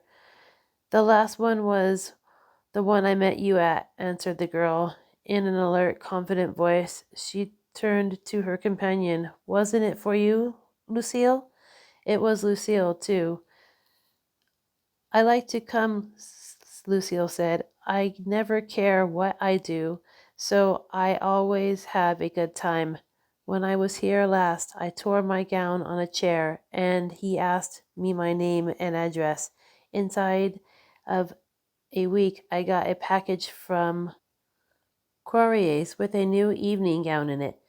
Did you keep it? Asked Jordan. Sure I did. I was going to wear it tonight, but it was too big in the bust and had to be altered. It was gas blue with lavender beads. $265. There's something funny about a fellow that'll do a thing like that, said the other girl eagerly. He doesn't want any trouble with anybody. Who doesn't? I inquired. Gatsby, somebody told me. The 2 girls and Jordan leaned together confidentially.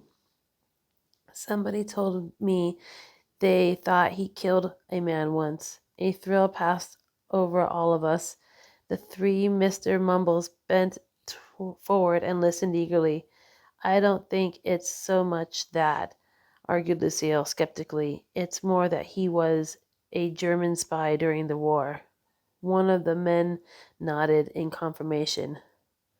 I heard that from a man who knew all about him, grew up with him in Germany, he assured us positively.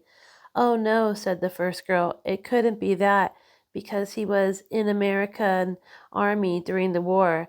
As our cruelties switched back to her, she leaned forward with enthusiasm. You look at him sometimes when he thinks nobody's looking at him. I'll bet he killed a man. She narrowed her eyes and shivered. Lucille shivered. We all turned and looked around for Gatsby. It was testimony to the romantic speculation that he inspired that there were whispers about him from those who found little that it was necessary to whisper about in this world. The first supper, there would be another one after midnight, and was now being served, and Jordan invited me to join her own party, who were spread around the table on other side of the garden. There were 3 married couples and Jordan's escort, a persistent undergraduate given to violent innuendo and obviously under the impression that sooner or later Jordan was going to yield to him up her person in greater or lesser degree. Instead of rambling, this party had preserved a dignity,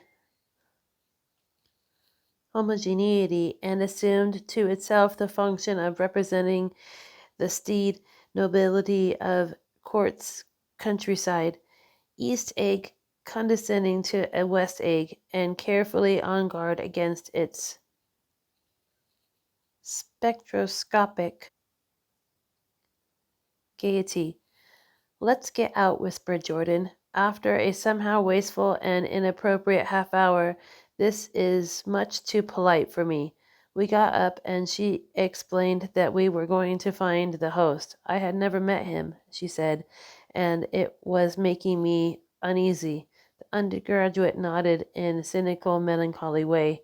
The bar, where he glanced first, was crowded, but Gatsby was not there. She couldn't find him from the top of the steps, and he wasn't on the veranda. On a chance, we tried an important-looking door and walked into a high Gothic library paneled with carved English oak, and probably transported a complete from some ruin overseas. A stout middle-aged man with enormous owl-eyed spectacles was sitting somewhat drunk on the edge of a great table, staring with unsteady concentration at the shelves of books. As we entered, he wheeled excitedly around and exclaimed Jordan from head to foot. "What do you think?" he demanded impetuously. "What about?" He waved his hand toward the bookshelves. "About that. As a matter of fact, you needn't bother to ascertain." I ascertained. "They're real. The books," he nodded, "absolutely real. Have pages and everything. I thought they'd be nice, durable cardboard. Matter of fact, they're absolutely real. Pages and here, let me show you." Taking our skepticism for granted, he rushed to the bookcase and returned with volume 1 of the Stoddard Lectures. "See?" he cried triumphantly. "It's a bona fide piece of printed matter. It fooled me. This fella's a regular Velasco. It is a triumph with thoughtlessness. What realism! Knew when to stop too. Didn't cut the pages. But what do you want? What do you expect?" He snatched the book from me and replaced it hastily on its shelf, muttering that if one brick was removed, the whole library was liable to collapse. "Who brought you?" he demanded. "Or did you just come?" "I was brought. Most people were brought." Jordan looked at him utterly cheerfully without answering. "I was brought by a woman named Roosevelt," he continued. "Miss Claude Roosevelt. Do you know her? I met her somewhere last night. I've been drunk for about a week now, and I thought it might sober me up to sit in a library." "Has it?" "A little bit, I think. I can't tell yet. I've only been here an hour. Did I tell you about the books? They're real. There. You told us." We shook hands with him gravely and went back outdoors. There was dancing now on the canvas in the gardens. Old men pushing young girls backwards in eternal gracelessness circles, superior couples holding each other tortuously, fashionably, and keeping in the corners, and great number of single girls dancing individually or relieving the orchestra for a moment of the burden of the banjo or traps.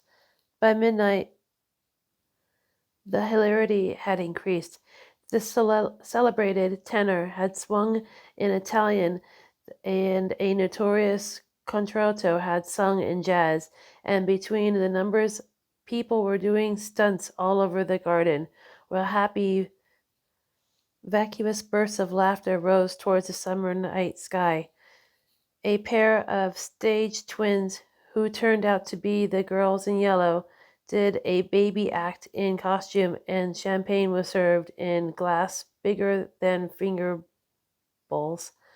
The moon had risen higher, and floating in the sound was a triangle of silver scales, trembling in a little too stiff, tiny drip, and the banjos on the lawn.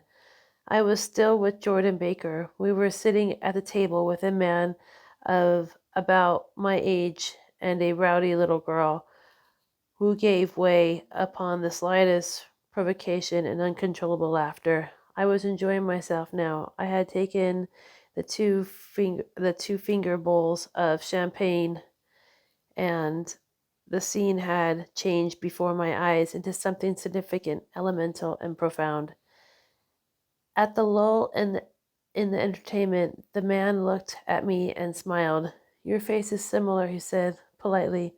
Weren't you in the 3rd Division during the war? Why, yes, I was in the 9th Machine Gun Battalion. I was in the 7th Infantry until June 1918. I knew I'd seen you somewhere before. We talked for a moment about some wet, gray little villages in France. Evidently, he lived in the vicinity, for he told me that I had just bought a hydroplane and was going to try it out in the morning. Want to go with me, old sport? Just near the shore along the Sound? What time?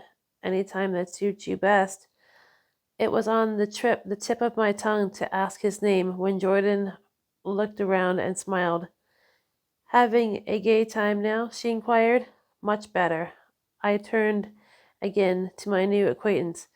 This is an unusual party for me. I haven't seen the host. I live over there. I waved my hand at the invisible hedge in the distance, and this man Gatsby sent over his chauffeur with an invitation. For a moment he looked at me as if I failed to understand. I am Gatsby, he said suddenly. What? I exclaimed. Oh, I beg your pardon. I thought I knew, old sport. I'm afraid I'm not a very good host. He smiled understandingly, much more than understandingly. It was one of those rare smiles with a quality of eternal reassurance in it that you may come across 4 or 5 times in life. It faced, or seemed to face, the whole external world for an instant, and then concentrated on you with an interesting prejudice in your favor. It understood you just as far as you wanted to be understood, believed in you as you would like to believe in yourself, and assured you that it had precisely the impression of you that your best you hoped to convey. Precisely at the point it vanished, and I was looking at an elegant young roughneck a year or two over 30, whose elaborate formality of speech just missed being absurd. Some time before he introduced himself, I got a strong impression that he was picking his words with care. Almost at the moment when Mr. Gatsby identified himself, a butler hurried toward him with the information that Chicago was calling him on the wire. He excused himself with a small bow that included each of us in turn. If you want anything, just ask for it, old sport, he urged me. Excuse me, I will rejoin you later. When he was gone, I turned immediately to Jordan, constrained to assure her of my surprise. I had expected that Mr. Gatsby would be a florid or corpulent person in middle years. Who is he? I demanded. Do you know? He's just a man named Gatsby. Where is he from, I mean, and what does he do? Now you're started on the subject, she answered with a wan smile. Well, he told me once he was an Oxford man. A dim background started to take shape behind him, but at her next remark it faded away. However, I don't believe it. Why not? I don't know, she insisted. I just don't think he went there. Something in her tone reminded me of the other girls. I think he killed a man and had the effect of stimulating my curiosity. I would have accepted without question the information that Gatsby sprang from the swamps of Louisiana or from the Lower East Side of New York. That was comprehensible, but young men didn't, at least in my provincial experience, I believed that they didn't drift coolly out of nowhere and buy a palace on Long Island Sound. Anyhow, he gives large parties, said Jordan, changing the subject with an urban distant for concrete. And I like large parties. They're so intimate. At small parties, there isn't any privacy. There was a boom of a brass drum, and the voice of an orchestra leader rang out suddenly above the echolalia of the garden. Ladies and gentlemen, he cried, at the request of Mr. Gatsby, we are going to play for you Mr. Vladimir Toloff's latest work, which attracted so much attention at Carnegie Hall last May. If you read the papers, you know there was a big sensation. He smiled with jovial condescension and added, some sensation, whereupon everybody laughed. The piece is known, he concluded lustily, as Vladimir Toloff's Jazz History of the World. The nature of Mr. Toloff's composition eluded me because, just as it began, my eyes fell on Gatsby, standing alone on the marble steps and looking from one group to another with approving eyes. His tanned skin was drawn attractively tight on his face, and his short hair looked as though it were trimmed every day. I could see nothing sinister about him. I wondered if the fact that was not drinking helped to set him off from his guest, for it seemed to me that he grew more correct as the fraternal hilarity increased. When the jazz history of the world was over, girls were putting their heads on men's shoulders in a puppyish, convivial way. Girls were swooning backwards playfully into men's arms and into groups, knowing that someone would arrest their falls. No one swooned backwards on Gatsby, and no French bob torched Gatsby's shoulder, and no singing quartets were formed with Gatsby's head for one link. I beg your pardon. Gatsby's butler was suddenly standing beside us. Miss Baker? He inquired. I beg your pardon, but Mr. Gatsby would like to speak to you alone. With me? She exclaimed in surprise. Yes, madame. She got up slowly, raised her eyebrows at me in astonishment, and followed the butler towards the house. I noticed that she wore her evening dress, all her dresses like sports clothes. There was a jauntiness about her movements, as if she had first learned to walk upon golf courses on clean, crisp mornings. I was alone, and it was almost 2. For some time confused and intriguing sounds had issued from the long, many-windowed room which overhung the terrace, eluding Jordan's undergraduate, who was now engaged in an obstructive conversation with 2 chorus girls, who implored me to join him. I went inside. The large room was full of people. One of the girls in yellow was playing the piano, and beside her stood a tall, red-haired lady from a famous chorus engaged in song. She had drunk a quantity of champagne, and during the course of her song, she had decided ineptly that everything was very, very sad.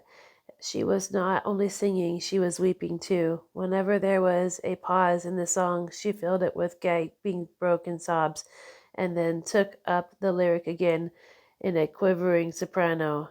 The tears coursed down her cheeks, and not freely, however, for when they came into contact with her heavily beaded eyebrows, they assumed an icky color and pursued the rest of their way slowly back rivets. A humorous suggestion was made that she sing the notes on her face, whereupon she threw up her hands, sank into a chair, and went off into a deep, vicarious sleep. She had a fight with the man who says he's her husband, explained a girl at my elbow. I looked around. Most of the remaining women were now having fights with men said to be their husbands. Even Jordan's party, the quartet from the East Egg, were rent assured and dissension. One of the men was talking with curious intention to a young actress, and his wife, after attempting to laugh at the situation in a dignified and indifferent way, broke down entirely and resorted to flank attacks. At intervals, she appeared suddenly at his side with an angry diamond and hissed, "You promised," into his ear. The reluctance to go home was not confined to wayward men. The hall was at present occupied by two deplorably sober men and their highly indignant wives. The wives were sympathizing with each other in slightly raised voices. Whenever he sees I'm having a good time, he wants to go home. Never heard anything so selfish in my life. We're always the first ones to leave. So are we. Well, we're almost the last tonight, said one of the men sheepishly. The orchestra left half an hour ago. In spite of the wide's agreement that such malevolence was beyond credibility, the dispute ended in short struggle, and both wives were lifted, kicking, into the night. As I waited for my hat in the hall, the door of the library opened and Jordan Baker and Gatsby came out together. He was saying some last word to her, but the eagerness in his manner tightened abruptly into formality as several people approached him to say goodbye. Jordan's party were calling impatiently to her from the porch, but she lingered for a moment to shake hands. "I've just heard the most amazing thing," she whispered. "How long were we in there?" "Why, about an hour. It was simply amazing," she repeated abstractedly. "But I swore I wouldn't tell it here, and I'm tantalizing you." She yawned gracefully in my face. "Please come to see me. Phone book under the name Mrs. Sigourney Howard, my aunt." She was hurrying off as she talked. Her brown hand waved a jaunty salute as she melted into the party at the door. Rather ashamed that on my first appearance I had stayed so late, I joined the last of Gatsby's guests who were clustered around him. I wanted to explain that I'd hunted for him early in the evening to apologize for not having known him in the garden. "Don't mention it," he enjoined me eagerly. "Don't give it another thought, old sport." The familiar expression held no more familiarity, and the hand which reassuringly brushed my shoulder. "And don't forget, we're going up in the hydroplane tomorrow morning at 9 o'clock. Then the butler, behind his shoulder, "Philadelphia wants you on the phone, sir." "All right, in a minute. Tell them I'll be right there. Good night, good night, good night," he smiled, and suddenly there seemed to be a pleasant significance in having been among the last to go, as he had desired all the time. "Good night, old sport, good night." But I was But as I walked down the steps, I saw that evening was not quite over. 50 feet from the door, a dozen headlights illuminated a bizarre and tremulous scene. In the ditch beside the road, right side up, but violently sworn of one wheel, rested a new coupe which had left Gatsby's driveway not 2 minutes before. The sharp jet of the wall accounted for the detachment of the wheel, which was now getting considerable attention from half a dozen curious chauffeurs. However, as they had left their cars blocking the road, a harsh discordant din from those in the rear had been audible for some time, and added to the already violent confusion of the scene. A man in a long duster had deformed from the wreck and now stood in the middle of the road, looking from the car to the tire, and from the tire to the observers in the pleasant, puzzled way. See, he explained, it went in the ditch. The fact was infinitely astonishing to him, and I recognized first the unusual quality of wonder and then the man. It was the late patron of Gatsby's library. How'd it happen? He shrugged his shoulders. I know nothing whatsoever about machines, he said decisively. But how did it happen? Did you run into the wall? Don't ask me, said Owl Eyes, washing his hands of the whole matter. I know very little about driving, next to nothing. It happened, and that's all I know. Well, if you're a poor driver, you ought to try driving at night. But I wasn't even trying, he explained indignantly. I wasn't even trying. An odd hush fell upon the banisters. Do you want to commit suicide? You're lucky it was just a wheel. Bad driver and not even trying. You don't understand, exclaimed the criminal. I wasn't driving. There's another man in the car. The shock that followed his declaration found voice in a sustained awe as the door of the coupe swung slowly open. The crowd, and it now a crowd, stepped back involuntarily, and when the door had opened wide and there was a ghostly pause, then, very gradually, part by part, a pale, dangling individual stepped out of the wreck, pawing tentatively at the ground with large, uncertain, dancing shoe. Blinded by the glare headlights and confused by an instant groaning of the horns, the apparition stood swaying for a moment before he perceived the man in the duster. What's the matter? He inquired calmly. Did we run out of gas? Look, half a dozen fingers pointed at the amputated wheel. He stared at it for a moment and then looked upward as though he suspected that it had dropped from the sky. It came off, someone explained. He nodded. At first, didn't notice we stopped. A pause, then, taking a long breath, straightened his shoulders. He remarked in a determined voice, Wonder if tell me where there's a gasoline station. At least half a dozen men, some of them little better off than he was, explained to him that the wheel of the car was no longer joined by any physical bond.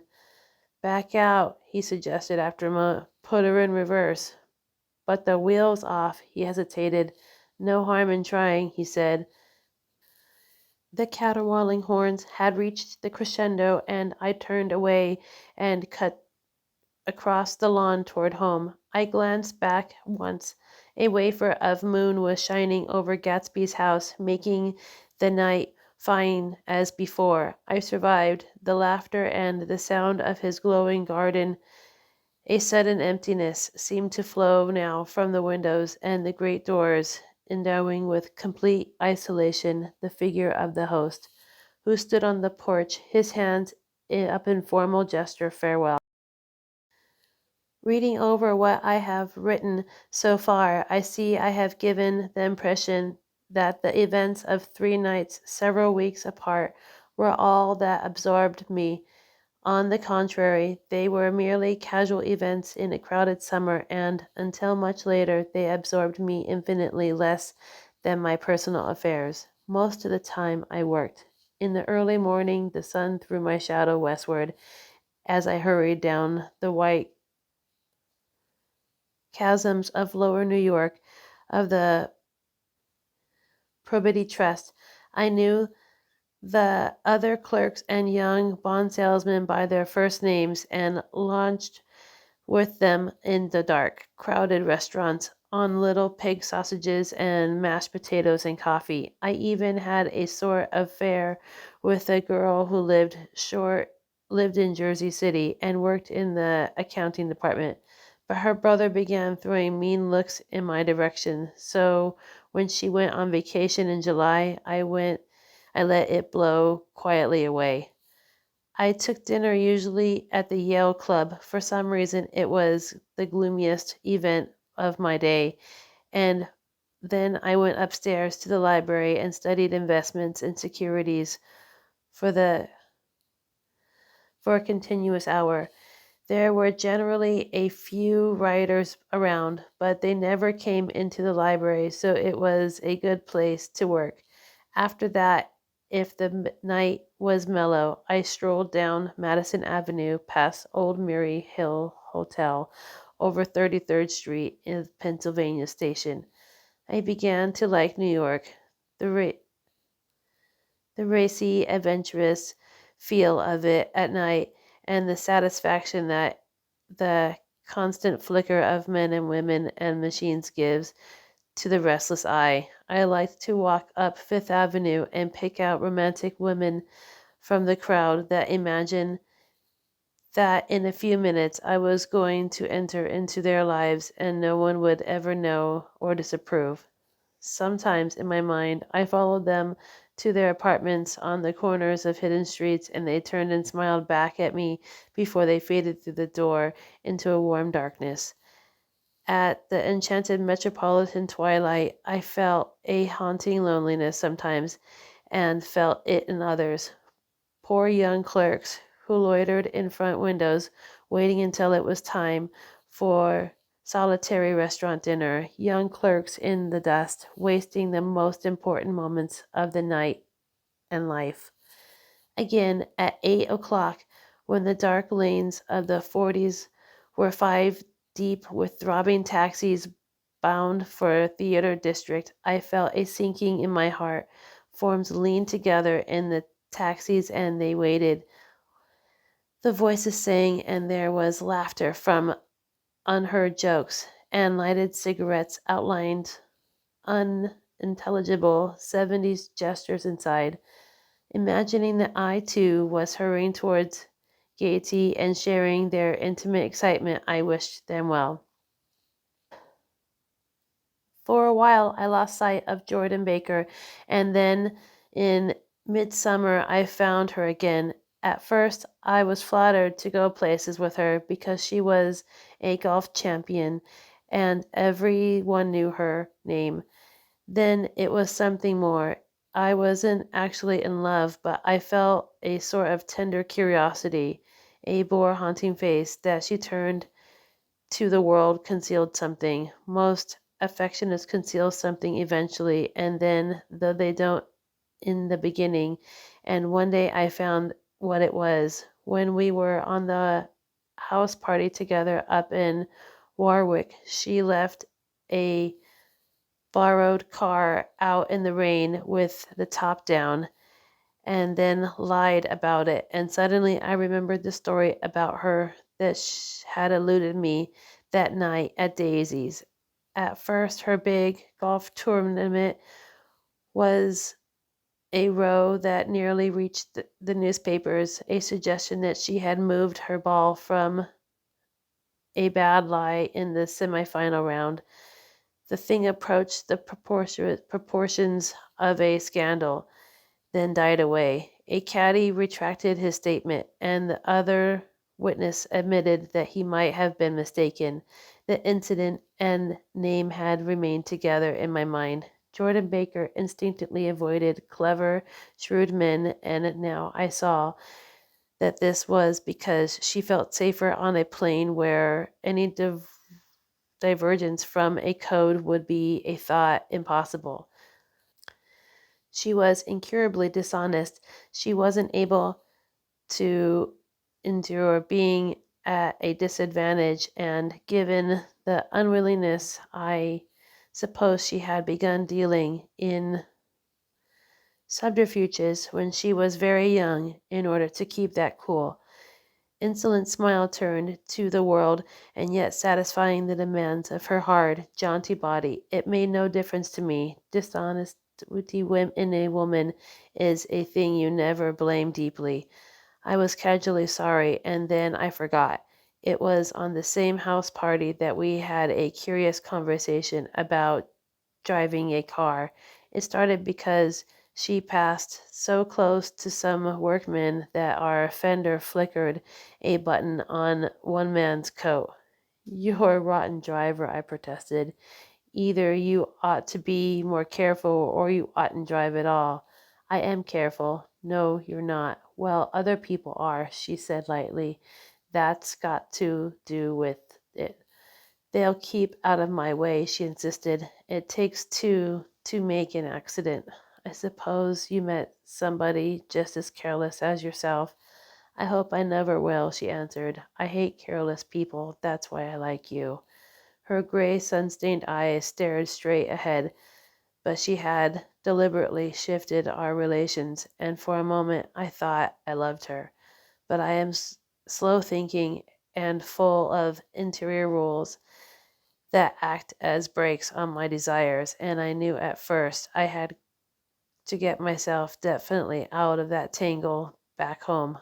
I'd been writing letters once a week and signing them "Love, Nick," and all I could think of was how that was certain girl played tennis. A faint mustache of perspiration appeared on her upper lip. Nevertheless, there was a vague understanding that had to be tactfully broken off before I was free. Everyone suspects himself of at least one of the cardinal virtues, and this is mine. I am one of the few honest people that I have ever known. Chapter 4. On Sunday morning, while church bells rang in the villages along shore, the world and its mistress returned to Gatsby's house and twinkled hilariously on his lawn. "He's a bootlegger," said one of the young ladies, moving somewhere between his cocktails and flowers. "One time he killed a man who had found out that he was nephew to von Hindenburg and second cousin to the devil. Reach me a rose, honey, and pour me a last drop into that crystal glass." Once I wrote down on the empty spaces of a timetable the names of those who came to Gatsby's house that summer. It is an old table now, disintegrating at its folds, and headed "This schedule in effect July 5th, 1922." But I can still read the gray names, and they will give you a better impression than my generalities of those who accepted Gatsby's hospitality and paid him the subtle tribute of knowing nothing whatever about him. From East Egg then came the Chester Beckers and the Leaches, and a man named Benson, whom I knew at Yale, and Dr. Weber Crivet, who was drowned last summer up in Maine, and the Hornbeams and the Willie Voltaires, and a whole clan named Black Buck, who always gathered in a corner and flipped up their noses like goats at whoever came near, and the Ismays and the Christies, or rather Herbert Archbach from Mr. Christie's wife, an eager beaver whose hair, they say, turned cotton white one winter afternoon for no good reason at all. Clarence Endive from East Egg, as I remember. He came only once in white knickerbockers and had a fight with a bum named Edie in the garden. From further out in Island came the Cheadles and the ORP Shredders and the Stonewall Jackson Abram of Georgia and the Fishguards and the Ripley Snells. Snell was there 3 days before he went to the penitentiary, so drunk out on the gravel drive that Mrs. Ulysses Swift's automobile ran over his right hand. The Dantes came too, and S.B. Whitebait, who was well over 60, and Maurice A. Flink, and the Hammerheads, and Beluga the tobacco importer, and Beluga's girls. From the West Egg came the Poles and the Mulreadys, and Cecile Newton Orchard, who controlled films par excellence, and Exhaust, and Claude Cohen and Don S. Swartz, the son of Arthur McCarty, all connected with the movies in one way or another, and the Catlips and the Bambergs and G. Earl Muldoon, brother to that Muldoon who afterwards strangled his wife. Fontano, the promoter, came there, and Egg Legros and James B. Rutgut, Ferret, and the Dijongs and Ernest Lilly. They came to gamble, and when Ferret wandered into the garden, it meant he was cleaned out, and Associated Tracton would have the fluctuate profitability next day. A man named Klipspringer was there so often and so long that he had become known as the Borderer. I doubt if he had any other home. Of theatrical people there were Gus Wazee and Horace O'Donovan and Lester Mayer and George Duckweed and Francis Bull. Also from New York there were Cromes and Beckheisens and Denickers and Russell Betty and the Corrigans and the Kelleher's and the Dewars and the Scoldys and the S.W. Belchers and the Smirks and the young Quinns, divorced now, and Henry L. Palatmeto were killed himself by jumping in front of the subway train, Times Square. Benny McClanahan arrived always with 4 girls. They were never quite the same ones in physical persons, but they were so identical with one another that it was inevitably seemed that they had been there before. I have forgotten their names. Jacqueline, I think, or else Consuelo, or Gloria, or Judy, or June, and their last names were either the melodious names of flowers and months, or the sterner ones of the great American capitalists whose cousins, if processed, they would confess themselves to be. In addition to all these, I can remember that Faustina O'Brien came there at least once, and the Baedeker girls, and young Brewer, who had his nose shot off in war, and Mr. Al Brooksberger and Miss Hogg, his fiancée, and Adita Fitzpeters and Mr. P. Jewett, once head of the American Legion, and Miss Claudia Hip, with a man reputed to be her chauffeur, and a prince of something whom he called Duke, and whose name I never knew. I have forgotten. All these people came to Gatsby's house in the summer. At 9 o'clock one morning in July, Gatsby's gorgeous car lurched up Rocky Drive to my door and gave out a burst of melody from its 3-noted horn.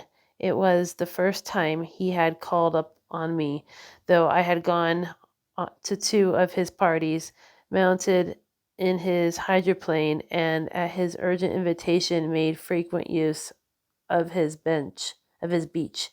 Good morning, old sport. You were having lunch with me today, and I thought we'd ride up together.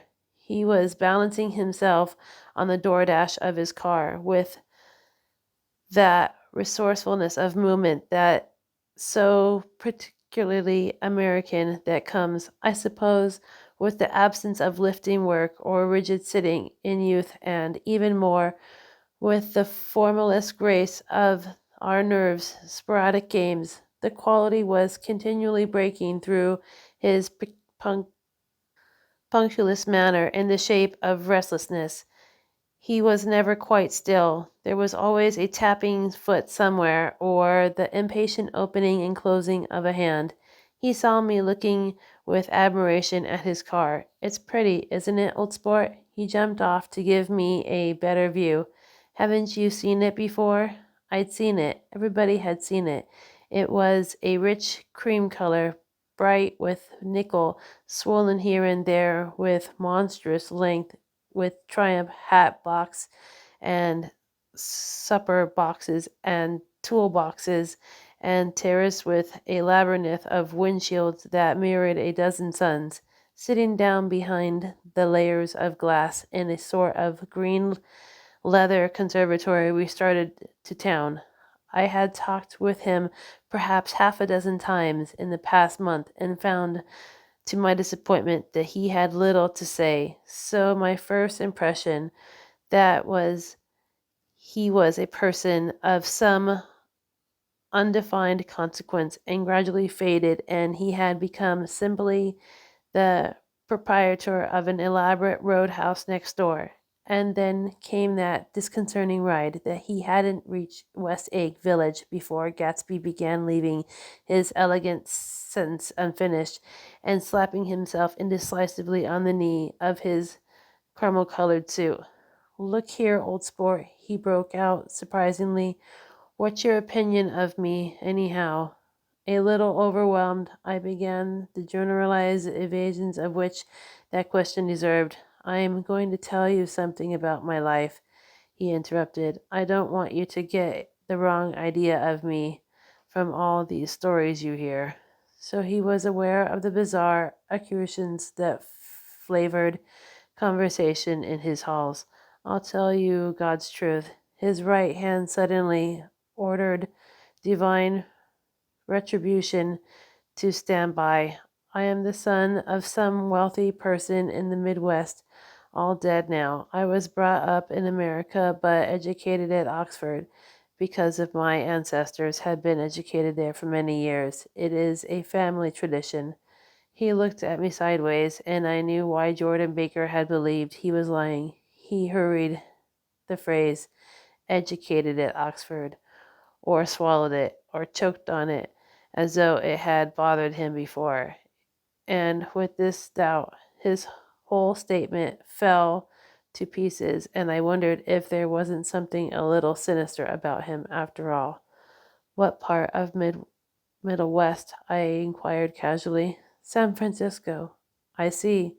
My family died and came into a good deal of money.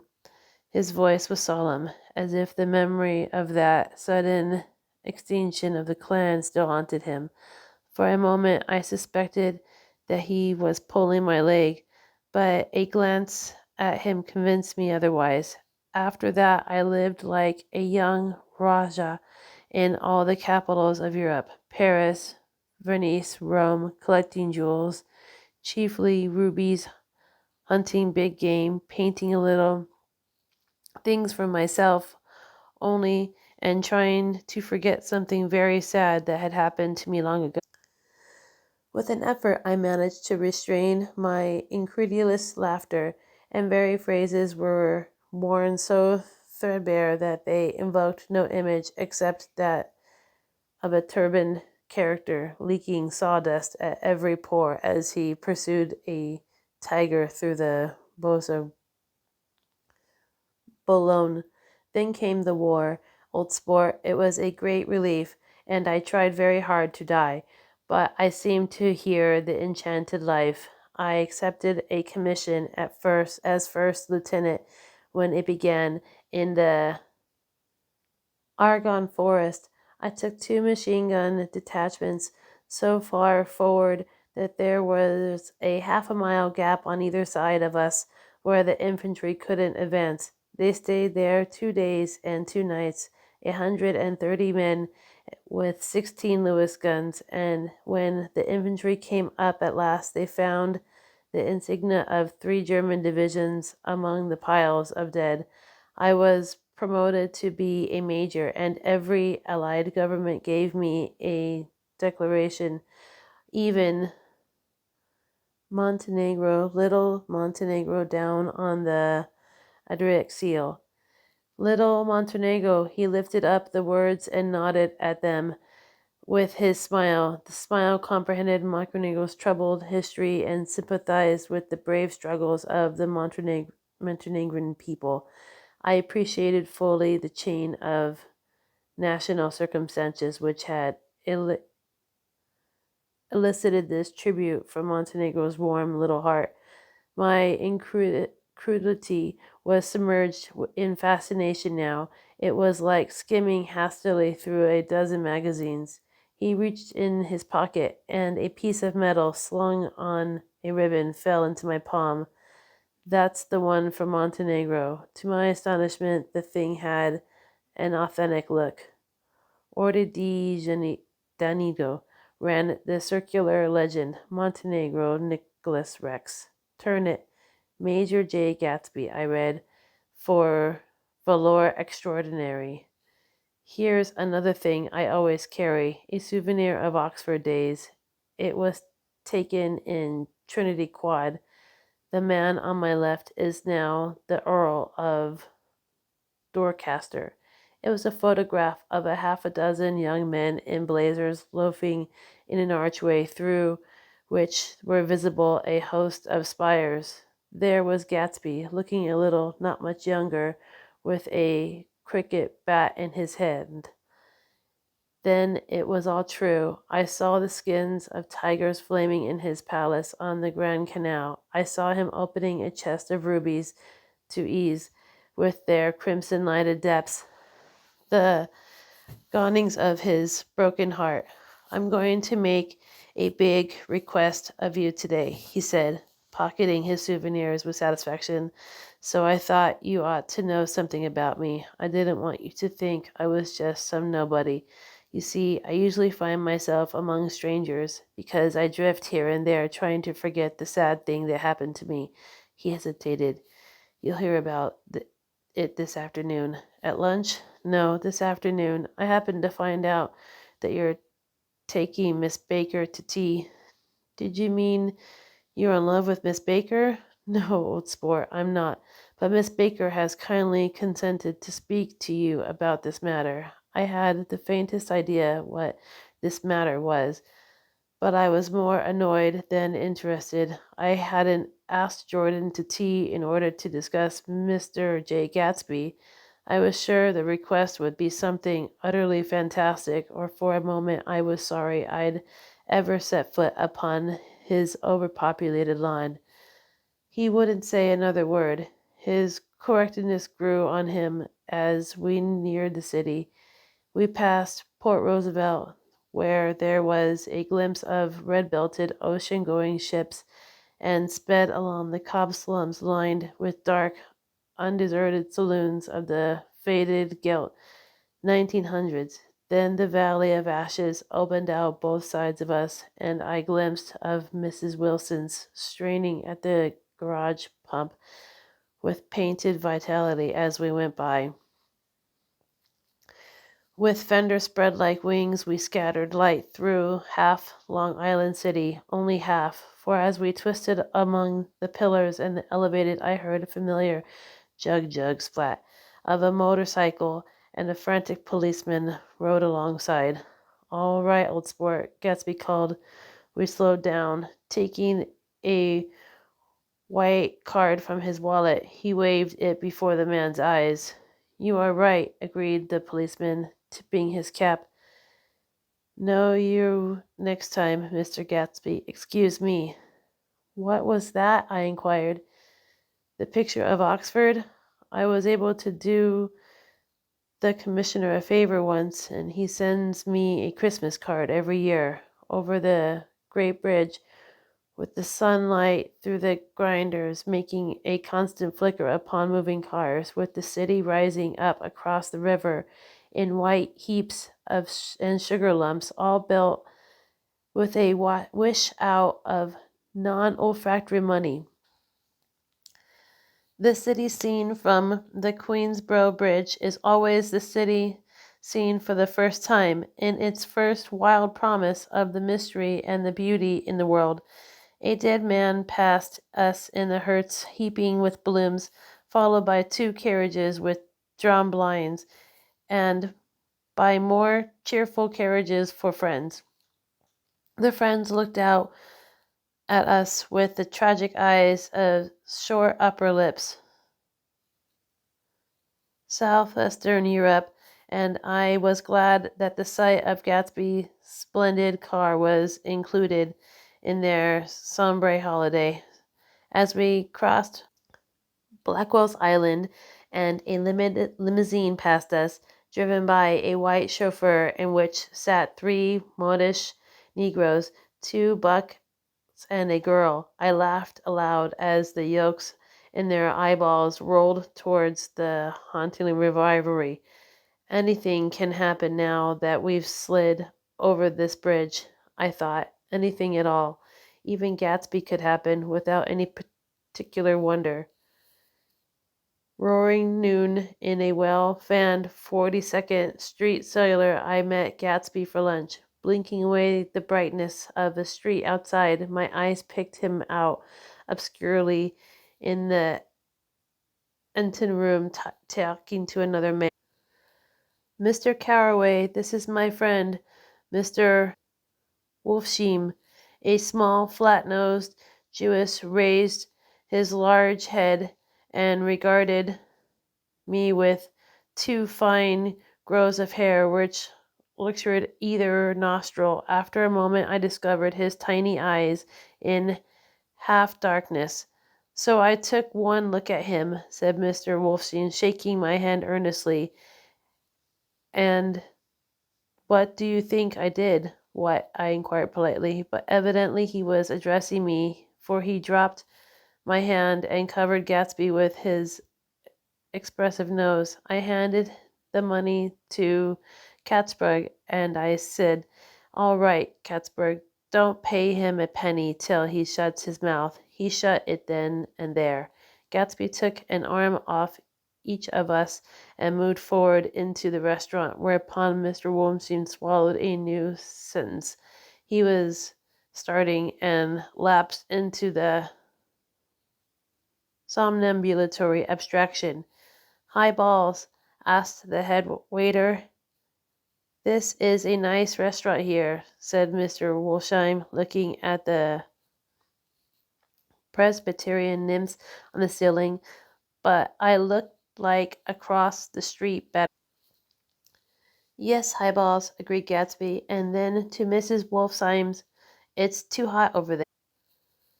"Hot and small, yes," said Mr. Holmspines, "but full of memories."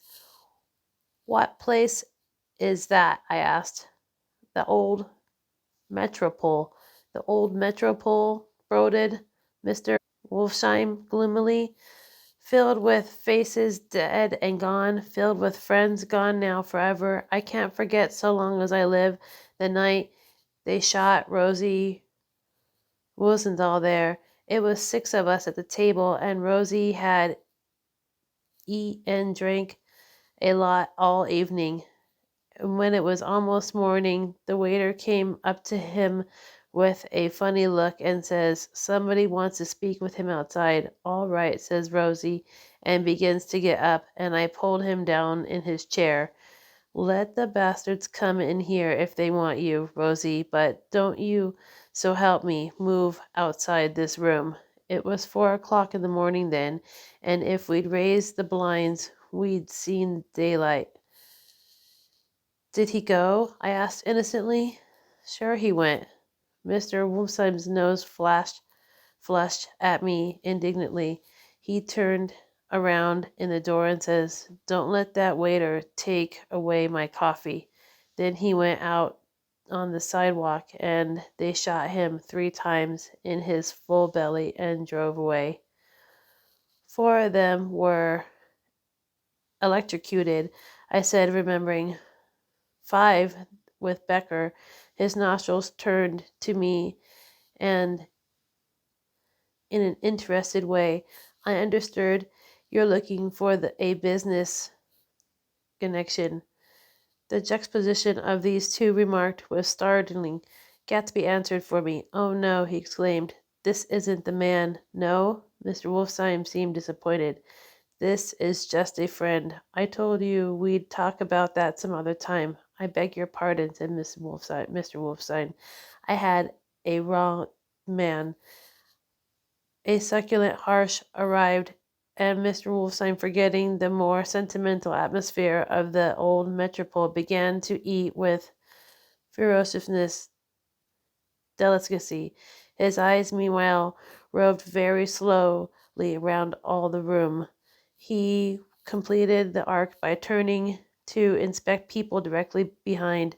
I think that, except for our presence, he would have taken one short glance beneath our table. "Look here, old sport," Gatsby said, leaning towards me. "I'm afraid I made you a little angry this morning in the car." There was that smile again, but this time I held out against it. "I don't like mysteries," I answered, "and I don't understand why you won't come out frankly and tell me what you want. Why has it all got to come through Miss Baker?" "Oh, it's nothing, I understand," he assured me. "Miss Baker's a great sportswoman, you know, and she'd never do anything that wasn't all right." Suddenly he looked at his watch, jumped up, and hurried from the room, leaving me with Mr. Wolfsheim at the table. "He has to telephone," said Mr. Wolfsheim, following him with his eyes. "Fine fellow, isn't he? Handsome to look at and a perfect gentleman?" "Yes. He's an Oxford man." "Oh, he went to Oxford College in England?" "You know Oxford College?" "I've heard of it. It's one of the most famous colleges in the world." "Have you known Gatsby for a long time?" I inquired. "Several years," he answered in a gratified way. "I made the pleasure of his acquaintance just after the war, but I know I had discovered a man of fine breeding after I talked with him an hour. I said to myself, there's the kind of man you'd like to take home to introduce to your mother and sister." He paused. "I see you're looking at my cuff buttons." I hadn't been looking at them, but now I did. They were composed of oddly familiar pieces of ivory, fine specimens of human molars, he informed me. Well, I inspected him. "That's a very interesting idea." "Yeah," he flipped his sleeves under his coat. "Yeah, Gatsby's very careful about women. He would never so much as look at a friend's wife." With the subject of an instinctive trust returned to the table and sat down, Mr. Wolfsheim drank his coffee with a jerk and got to his feet. "I have enjoyed my lunch," he said, "and I'm going to run off from you 2 young men before I outstay my welcome." "Don't hurry, Mayor," said Gatsby with enthusiasm. Mr. Wolfsheim raised his hand in sort of a benediction. "You're very polite, but I belong to another generation," he announced solemnly. "You sit there and discuss your sports and your young ladies and your—" He supplied an imaginary noun with another wave of his hand. "As for me, I am 50 years old and I won't impose myself on you any longer." As he shook hands, he turned away. His tragic nose was trembling. I wondered if I had said anything to offend him. "He becomes very sentimental sometimes," explained Gatsby. "This is one of his sentimental days. He's quite a character around New York, a Dinzai of Broadway." "Who is he, anyhow? An actor?" "No." "A dentist?" "Mayor Wolfsheim?" "No, he's a gambler." Gatsby hesitated, and then added coolly, "He's the man who fixed the World Series back in 1919. Fix the World Series, I repeated. The idea staggered me. I remembered, of course, that the World Series had been fixed in 1919, but if I had thought of it at all, I would have thought of it as a thing that merely happened, the end of some inevitable chain. It never occurred to me that one man could start to play with the faith of 50 million people, with the single-mindedness of a burglar blowing a safe. How did he happen to do that? I asked. After a minute, he saw the opportunity. Why isn't he in jail? They can't get him, old sport. He's a smart man. I insisted on paying the clerk. As the waiter brought my change, I caught sight of Tom Buchanan across the crowded room. Come along with me for a minute, I said. I've got to say hello to someone. When he saw us, Tom jumped up and took half a dozen steps in our direction. Where have you been? He demanded eagerly. Daisy's furious because you haven't called up. This is Mr. Gatsby, Mr. Buchanan. They shook hands briefly, and a strained, unfamiliar look of embarrassment came over Gatsby's face. How have you been anyhow? Demanded Tom of me. How do you happen to come up this far to eat? I've been having lunch with Mr. Gatsby. I turned towards Mr. Gatsby, but he was no longer there. One October day in 1917, said Jordan Baker that afternoon, sitting up very straight on a straight chair in the tea garden at the Plaza Hotel. I was walking along from one place to another, half on the sidewalks and half on the lawns.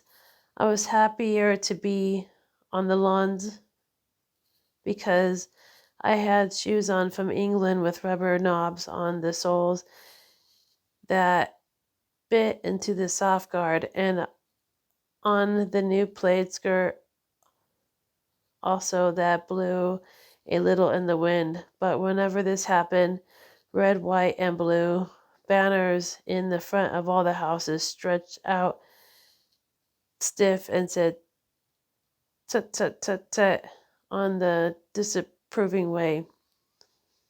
The largest of the banners and the largest of the lawns belonged to Daisy Fay's house. She was just 18, 2 years older than me, and by far most popular of the young girls in Louisville.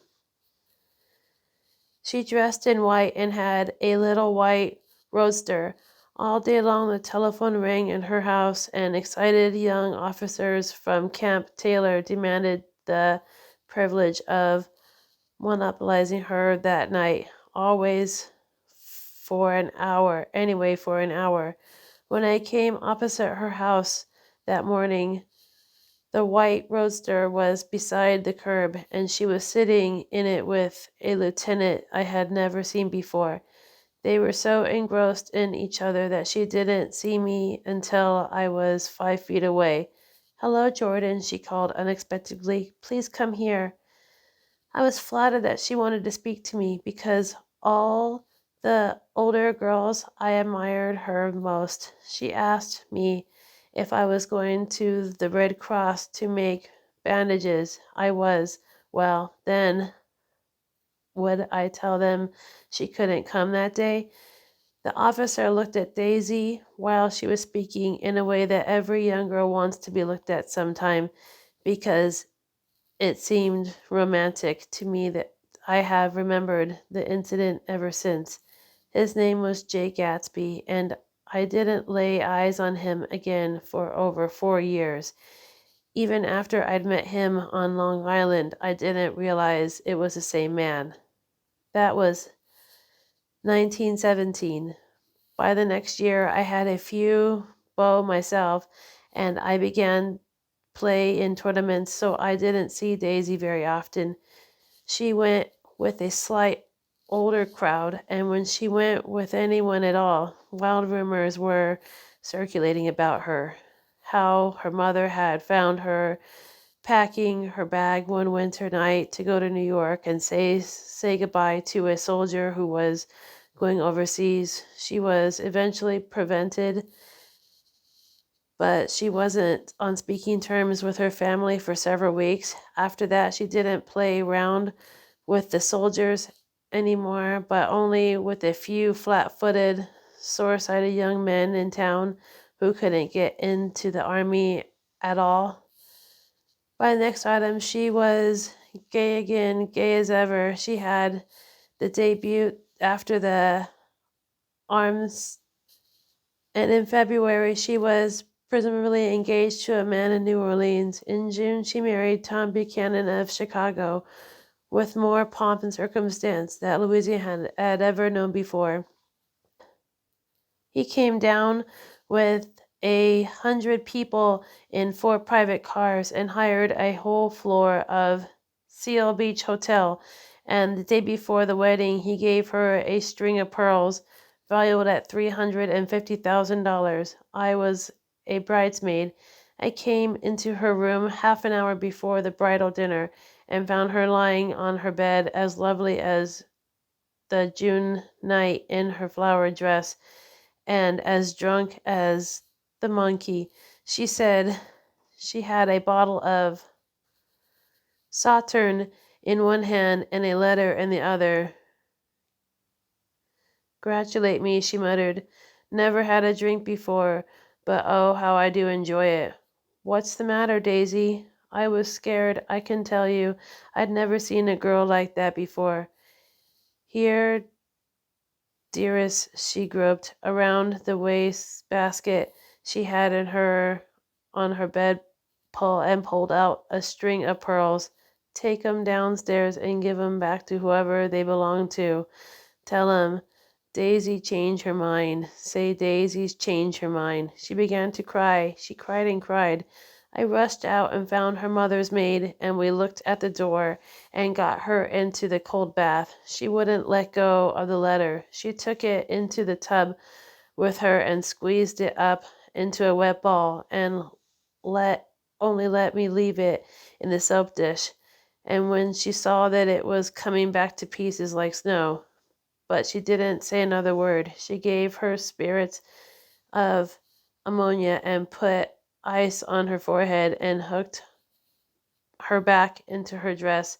And half an hour later, when we walked up the room, the pearls were around her neck and the incident was over. The next day, at 5 o'clock, she married Tom Buchanan without so much a shiver and started off on a 3 month trip to the South Seas.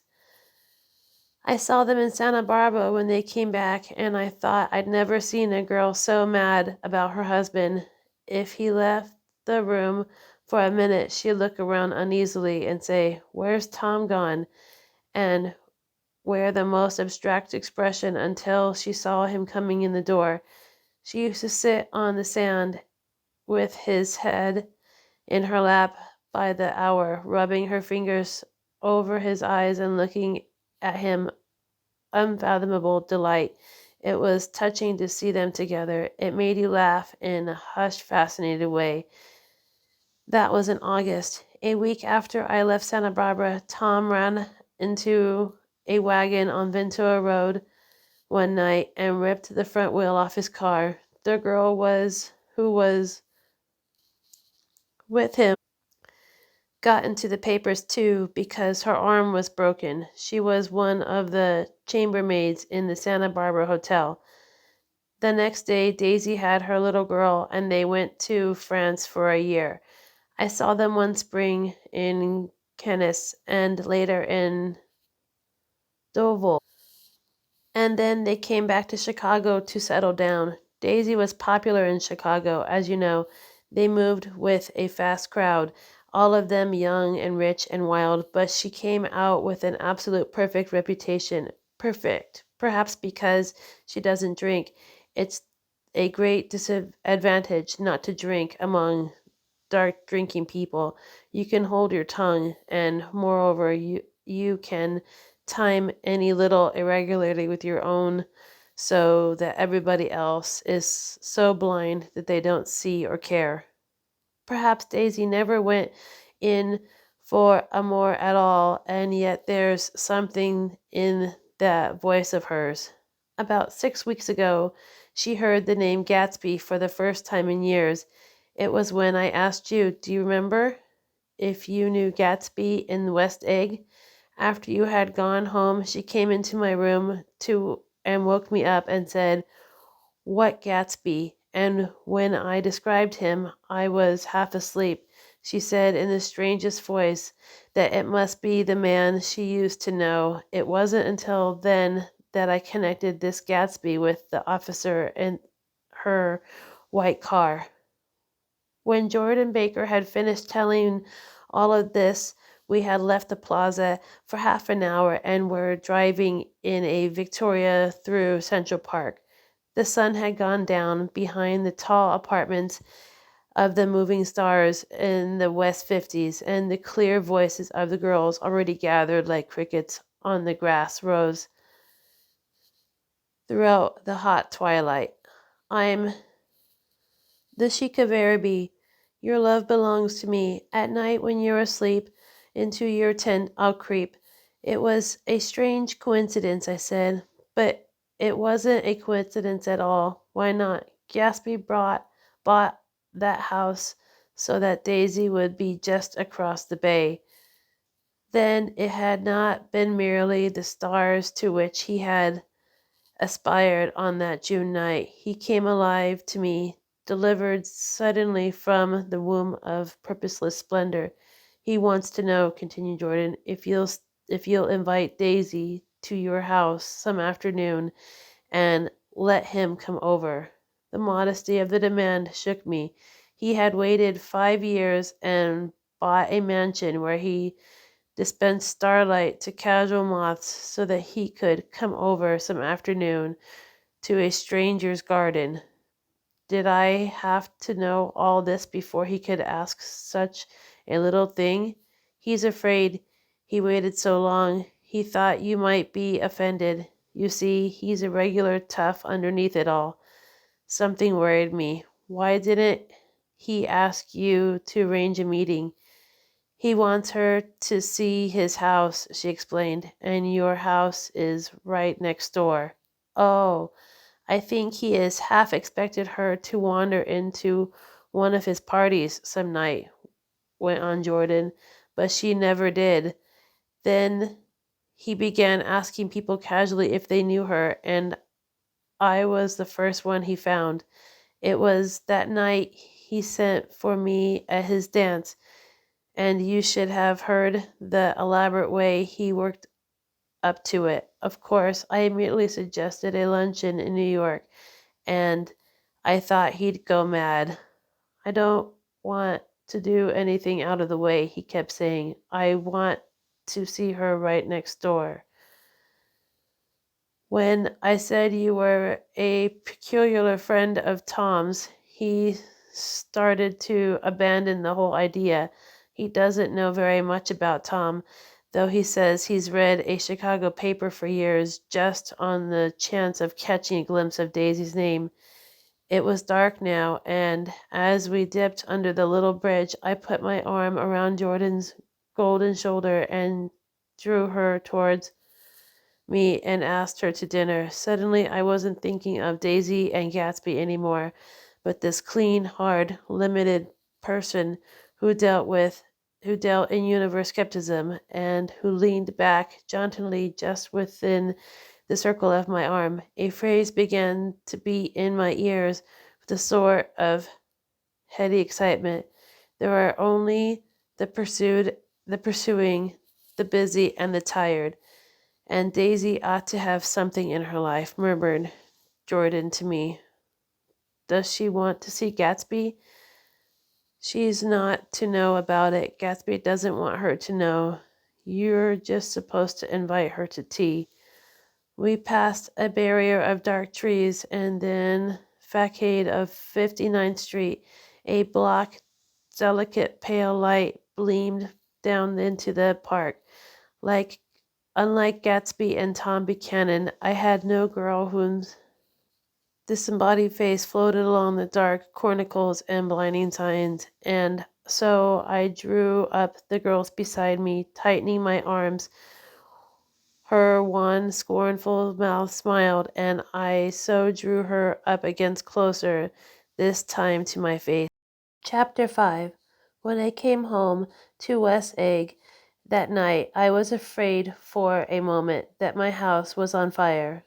2 o'clock, and the whole corner of Peninsula was blazing with light, which, well, unreal and shrubby, and made thin, elongating glints upon the roadside wires. Turning a corner, I saw it was Gatsby's house, lit from tower to cellar.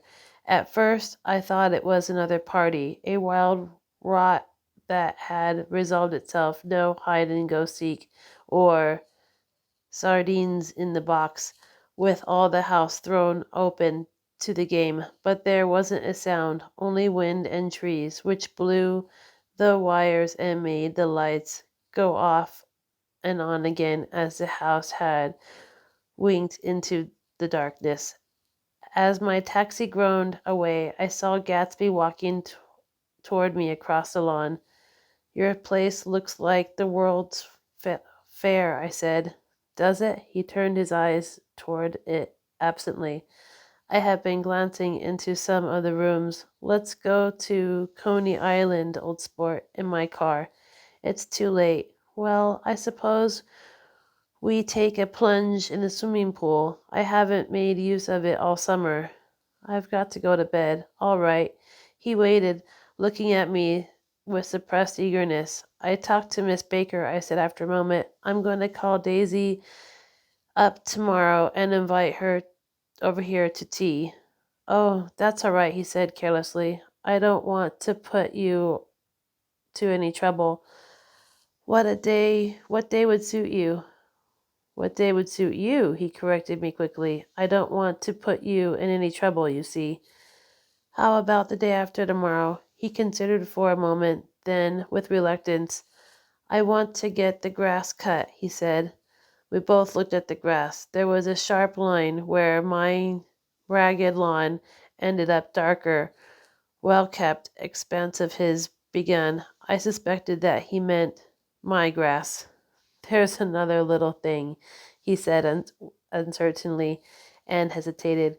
"Would you rather put it off for a few days?" I asked. "Oh, it isn't about that.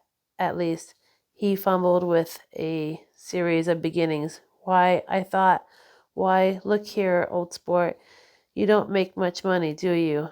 "Not very much." This seemed to reassure him, and he continued more confidently. "I thought you didn't.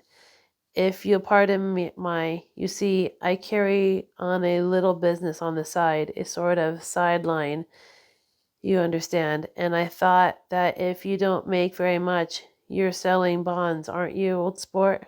"Trying to." "Well, this would interest you. It wouldn't take up much of your time, and you might pick up a nice bit of money.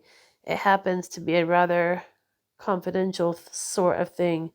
I realized that under different circumstances that conversation might have been one of the crisis of my life, but because of the offer was obviously and tactically for a service to be rendered, I had no choice except to cut him off there. "I've got my hands full," I said. "I'm much obliged, but I couldn't take on any more work." "You wouldn't have to do any business with Wolfsheim." Evidently he thought I was shying away from Gunganchen, mentioned at lunch, but I assured him he was wrong. He waited a moment longer, hoping I'd begin a conversation, but was too absorbed to be responsive, so he let unwillingly home.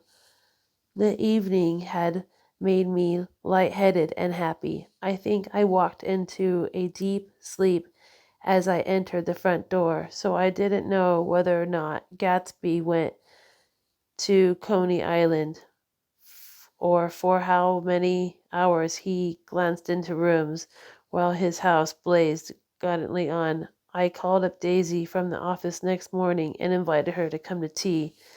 "Don't bring Tom," I warned her. "What? Don't bring Tom?" "Who's Tom?" she asked innocently.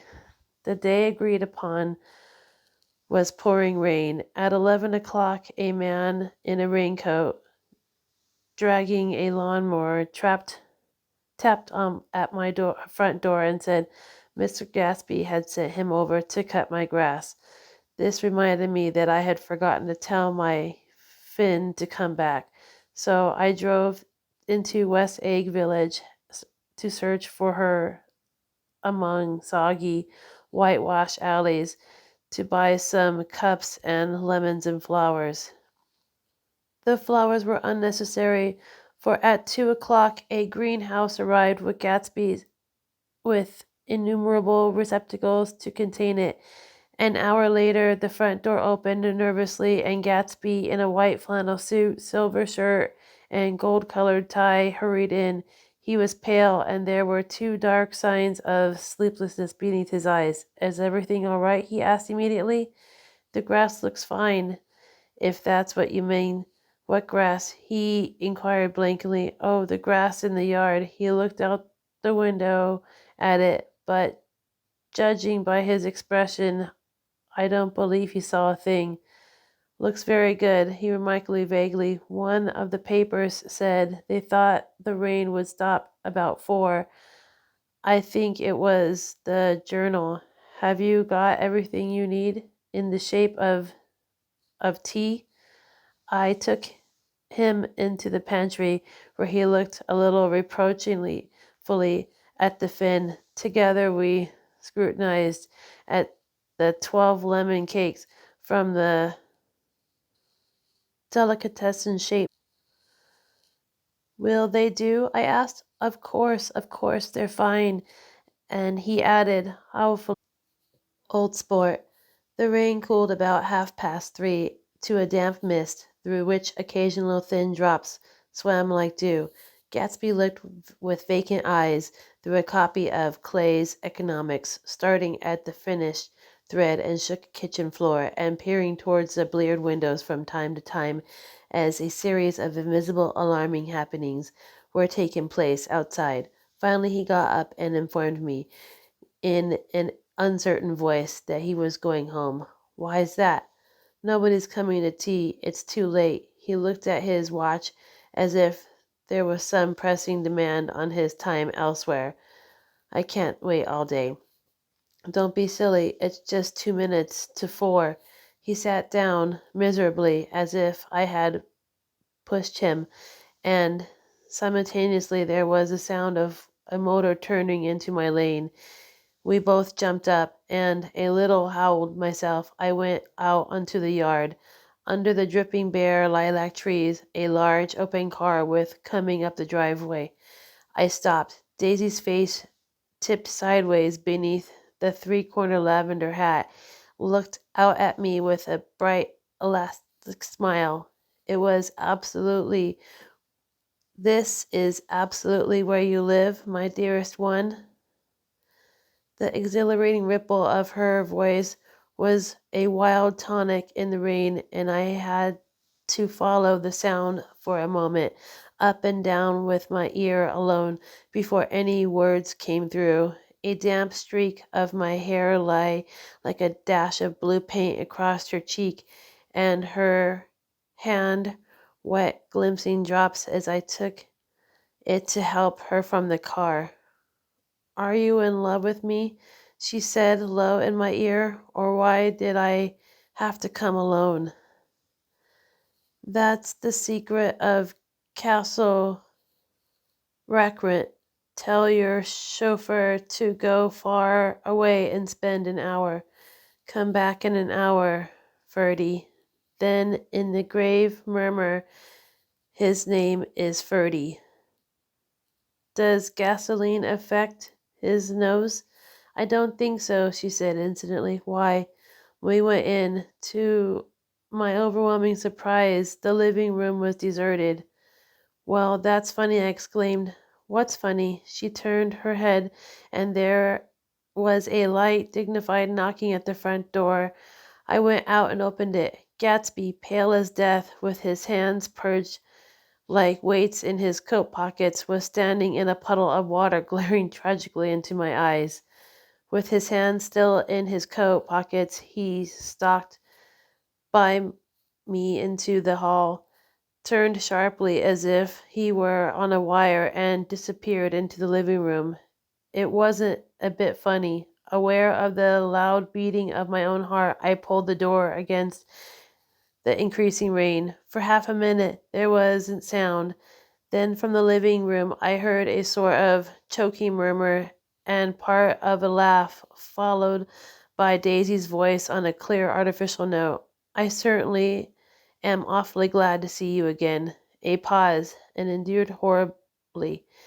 I had nothing to do in the hall, so I went into the room. Gatsby, his hands still in his pockets, was reclining against the mantelpiece in a strained counterfeit of perfect ease, even of boredom. His head leaned back so far that it rested against the face of the defunct mantelpiece clock, and from position of his distraught eyes stared down at Daisy, who was sitting, frightened but graceful, on the edge of the stiff chair. "We've met before," muttered Gatsby. His eyes glanced momentarily at me, and his lips parted with an abortive attempt at a laugh. Luckily, the clock took it this moment to tilt dangerously at the pressure of his head, whereupon he turned and caught it with trembling fingers and set it back in place. Then he sat down rigidly, his elbow on the arm of a sofa and his chin in his hand. "I'm sorry about the clock," he said. My own face now assumed a deep tropical burn. I couldn't muster up a single commonplace out of 1,000 in my head. "It's an old clock," I told him idiotically. I think we all believed for a moment that it had smashed into pieces on the floor. "We haven't met for many years," said Daisy, her voice as matter of a fact that it could ever be. 5 years next November." The automatic quality of Gatsby's answer set us all back at least another minute. I had them both on their feet with desperate suggestion that they might help me make tea in the kitchen when the demonic Finn brought it in on a tray.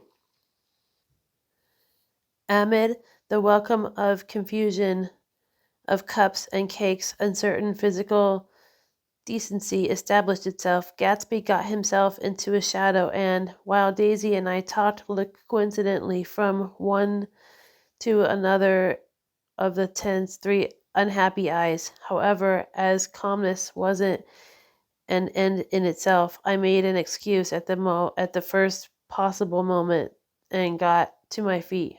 "Where are you going?" demanded Gatsby in immediate alarm. "I'll be back. I've got to speak to you about something before you go." He followed me wildly into the kitchen, closed the door, and whispered, "Oh, God," in a miserable way. "What's the matter?" "This is a terrible mistake," he said, shaking his head from side to side. "A terrible, terrible mistake. You've just embarrassed, that's all. And luckily," I added, "Daisy's embarrassed too." "She's embarrassed?" he repeated incredulously. "Just as a matter as you are." "Don't talk so loud. You're acting like a little boy," I broke out impatiently. "Not only that, but you're rude. Daisy's sitting in there all alone."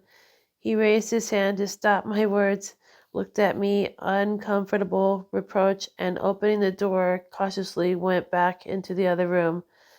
I walked out the back way just as Gatsby had when he had made his nervous circuit of the house half an hour before, and ran for a huge black knotted tree whose massive leaves made the fabric against the rain. Once more it was pouring, and my irregular lawn, well shaved by Gatsby's gardener, abundant in small, muddy swamps and prehistoric marshes. There was nothing to look at from under the tree except Gatsby's enormous house, so I stared at it like Kant at a church steeple for half an hour. A brewer had built an early in the period craze a decade before, and there was a story that he'd agreed to pay 5 years taxes on the neighboring cottages if the owners would have their roofs thatched with straw. Perhaps their refusal took to heart out his plan to found a family. He went into an immediate decline. His children sold his house with the black wreath still on the door. Americans, while occasionally willing to be serfs, always been obstinate about being pleasantry.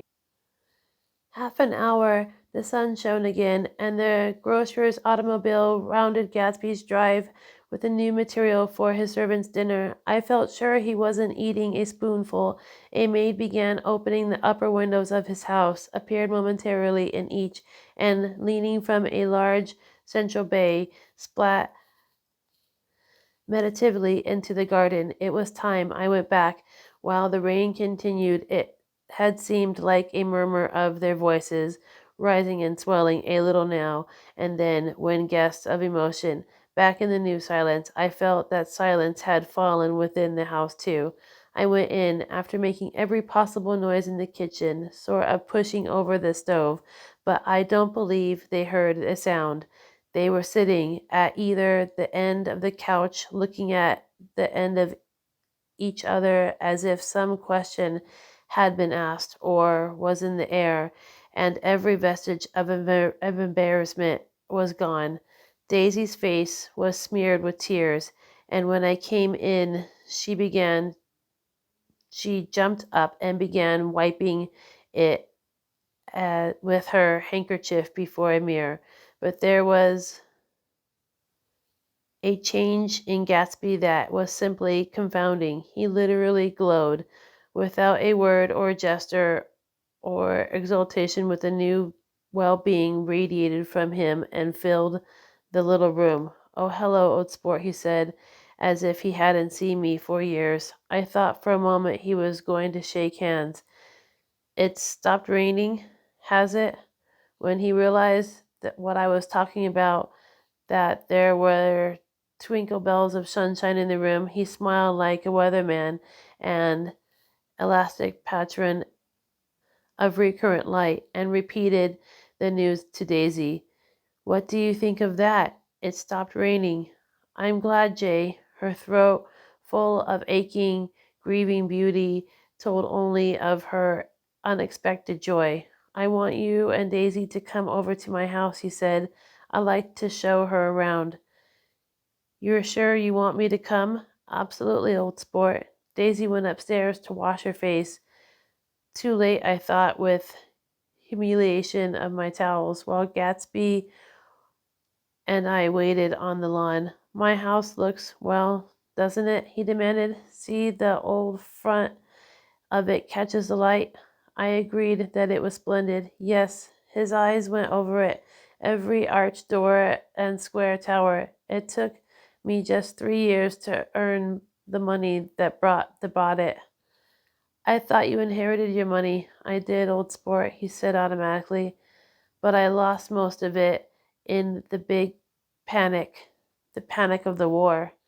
I think he hardly knew what he was saying, for when I asked him what business he was in, he answered, "That's my affair," before he realized that it wasn't the appropriate reply.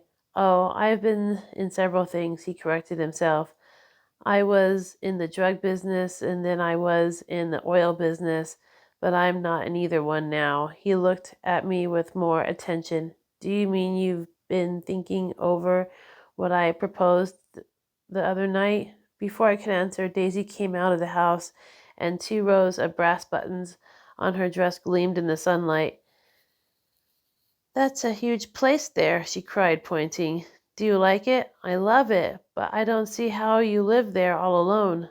"I keep it always full of interesting people, night and day, people who do interesting things, celebrated people." Instead of taking the shortcut along the Sound, we went down the road and entered by the big postern with enchanted murmurs. Daisy admired this aspect of that of the feudal silhouette against the sky, admired the gardens, the sparkling odor of jonquils, and the frothy odor of hawthorn and plum blossom, and the pale gold odor of kiss me at the gate. It was strange to reach the marble steps and find no stir of bright dresses in the door, and heard no sound but bird voices in the trees. And inside we wandered through Marie Antoinette music rooms of restoration saloons. I felt that there were guests concealed behind every couch and table, under orders to be breathlessly silent until we passed through. As Gatsby closed the door of the Myrtle College library, I could have sworn I heard an owl-eyed man break into the ghostly laughter. We went upstairs to the period bedroom swathed in rose and lavender silk, vivid with new flowers, through dressing rooms and pool rooms and bathrooms and sunken baths, introducing one into the one chamber where the disheveled man in pajamas was doing liver exercises on the floor. It was Mr. Klipspringer, the boarder. I had seen him wandering hungrily about the beach that morning. Finally, we came to Gatsby's own apartment, a bedroom and a bath and an Adam's study where we sat down and drank a glass of chartreuse he took from the cupboard in the wall.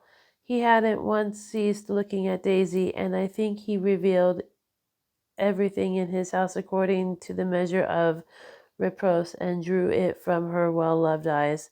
Sometimes he stared around at his possessions in a dazed way, as though in her actual astounding presence none of it was any longer real. Once he nearly toppled down a flight of stairs. His bedroom was the simplest room of all, except where the dresser was garnished with a toilet set of pure dull gold. Daisy took the brush with delight and smoothed her hair, whereupon Gatsby sat down and shaded his eyes and began to laugh. "It's the funniest thing, old sport," he said hilariously. "I can't when I try to." He had passed visibly through the states and was entering upon a third.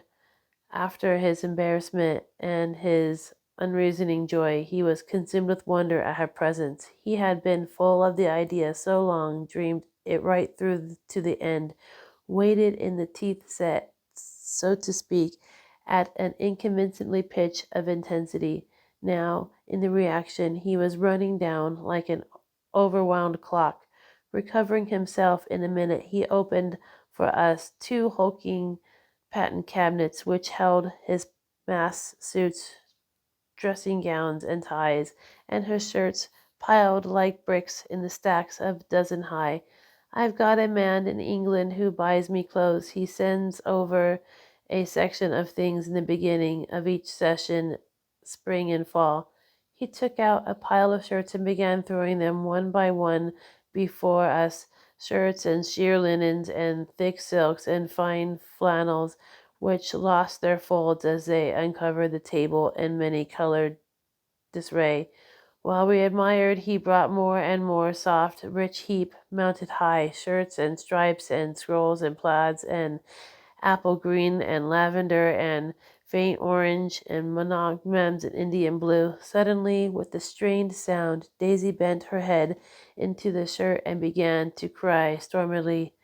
"They're such beautiful shirts," she sobbed, her voice muffled in the thick folds. "It makes me sad because I've never seen such beautiful shirts before." After the house, we were seen on the grounds at the swimming pool and the hydroplane and the midsummer flowers. But outside Gatsby's window it began to rain again, so we stood in a row looking at the corrugated surface of the Sound. "If it wasn't for the mist we could see your home across the bay," said Gatsby. "You always have a green light that burns all night at the end of your dock." Daisy put her arm through his abruptly, but he seemed absorbed in what he had just said. Possibly it occurred to him that the colossal significance of that light had now vanished forever. Compared to the great distance that had separated him from Daisy, it seemed very near to her, almost touching her. It had seemed as close as a star to the moon. Now it was again a green light on a dock. His count of enchanted objects had diminished by one. I began to walk about the room, examining various indefinite objects in the half darkness. A large photograph of an elderly man in yachting costume attracted me, hung on the wall over his desk. Who's this? That Mr. Dan Cody, old sport? The name sounded familiar. He's dead now. He used to be my friend years ago. There was a small picture of Gatsby, also in yachting costume, on the bureau. Gatsby with his head thrown back defiantly, taken apparently when he was about 18. I adore it, exclaimed Daisy. The pompadour. You never told me you had a pompadour or a yacht. Look at this, said Gatsby quickly. Here's a lot of clippings about you. They stood side by side examining it. I was going to ask to see the rubies when the phone rang and Gatsby took up the receiver. Yes, well, I can't talk now. I can't talk now, old sport. I said a small town. He must know what a small town is. Well, he's no use to us if Detroit is his idea of a small town. He rang off. Come here quick, cried Daisy at the window. The rain was still falling, but the darkness had parted in the west, and there was a pink gold billow of foamy clouds above the sea. Look at that, she whispered, and then after a moment, I'd like to just get one of those pink clouds and put you in it and push you around. I tried to go then, but they wouldn't hear of it. Perhaps my presence made them feel a little more satisfactorily alone. I know what you'll do, said Gatsby. We'll have Klipspringer play the piano.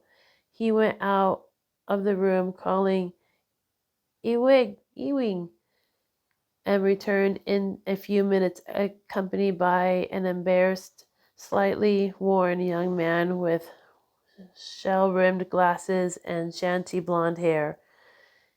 He's now a decently clothed in a sport shirt, open at the neck, sneakers and duck trousers and nebulous hue. Did we interrupt your exercises? Inquired Daisy politely. I was asleep, cried Mr. Klipspringer in a spasm of embarrassment. That is, I'd been asleep. Then I got up. Klipspringer plays the piano, said Gatsby, cutting him off. Don't you, Ewing, old sport? I don't play well. I hardly play at all. I'm all out of Well, we'll go downstairs, interrupted Gatsby. He flipped a switch. The gray windows disappeared as the house glowed full of light. In the music room, Gatsby turned on a solitary lamp beside the piano. He lit Daisy's cigarette from a trembling match and sat down with her on the couch far across the room, where there was no light save what a gleaming floor bounced in from the hall. When Klipspringer had played the love nest, he turned around on the bench and searched unhappily for Gatsby in the gloom. I'm all out of practice, you see. I told you I couldn't play. I'm all out of practice. Don't talk so much, old sport, commanded Gatsby. Play in the morning, in the evening. Ain't we got fun? Outside, the wind was loud, and there was a faint flow of thunder along the sound. All the lights were going in the West Egg now. Electric trains, Men caring were plunging homes through the rain. New York. It was 4 hours profound human change, and excitement was generating into the air. One thing's for sure, and nothing's super. The rich get richer, and the poor get children. In the meantime, in between time, as I went over to say goodbye, I saw the expression of bewilderment had come back to Gatsby's face, as though a faint doubt had occurred to him as the quality of his present happiness. Almost 5 years. There must have been moments even that afternoon when Daisy tumbled sore of his dreams, not through her own fault, because of the colossal vanity of his illusion. It had gone beyond her, beyond everything. He had thrown himself into it with creative passion, adding it to all the time, decking it out with every bright feather that drifted his way. No amount of fire or freshness can challenge what a man will store up in his ghostly heart. As I watched him adjust himself a little, visibly, his hand took hold of hers, and she said something low in his ear and turned toward her as a rush of emotion. I think that voice held him most, with the fluctuating feverish warmth, because it couldn't be overdreamed. That voice was a deathless song that had forgotten me, but Daisy glanced up and held out her hand. Gatsby didn't know me now at all. I looked once more at them as they looked back at me, remotely possessed by intense life. Then I went out of the room, down the marble steps, into the rain, leaving them together. Chapter 6. About this time, an ambitious young reporter from New York arrived one morning at Gatsby's door and asked him if he had anything to say. Anything to say about what? He inquired Gatsby politely. Why, any statement to give out. It transpired after a confusion 5 minutes that the man had heard Gatsby's name around his office in connection which he either wouldn't reveal or didn't fully understand.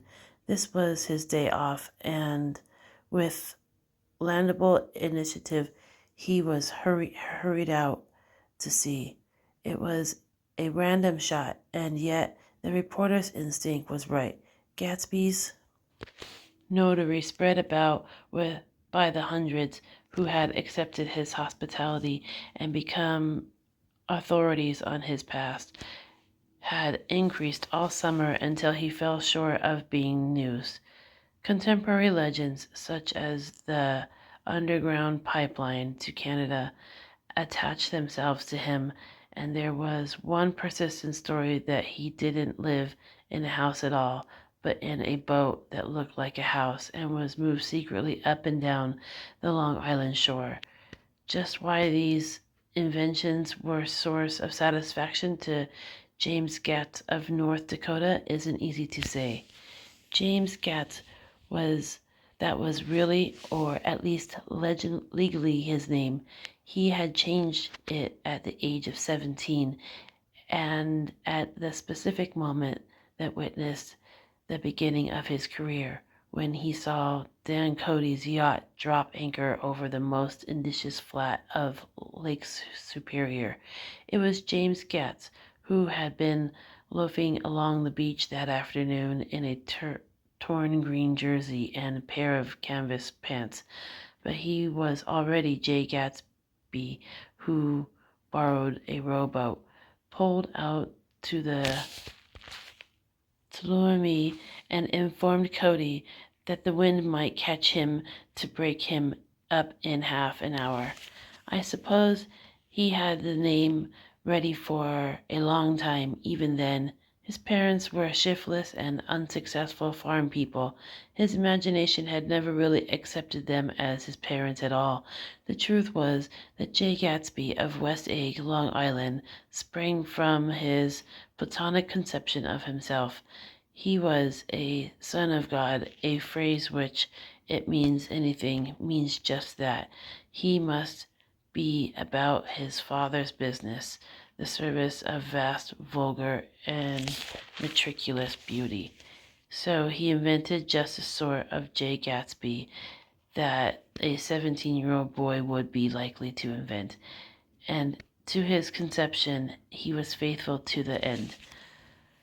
For over a year, he had been beating his way along the south shore of Lake Superior as a clam digger and a salmon fisher, or in any other captivity that brought him food and bed.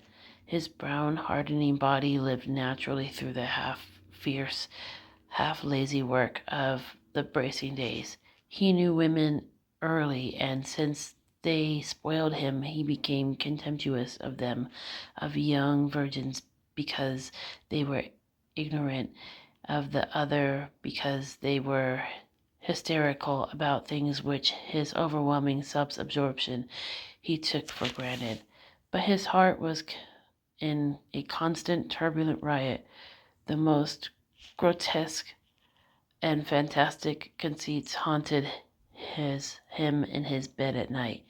A universe of ineffective gaudiness spun itself out in his brain while the clock ticked on washstand and the moon soaked with the wet light his tangled clothes upon the floor.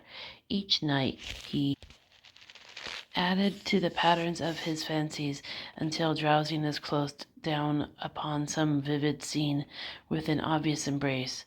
For a while these reveries provided an outlet for his imagination.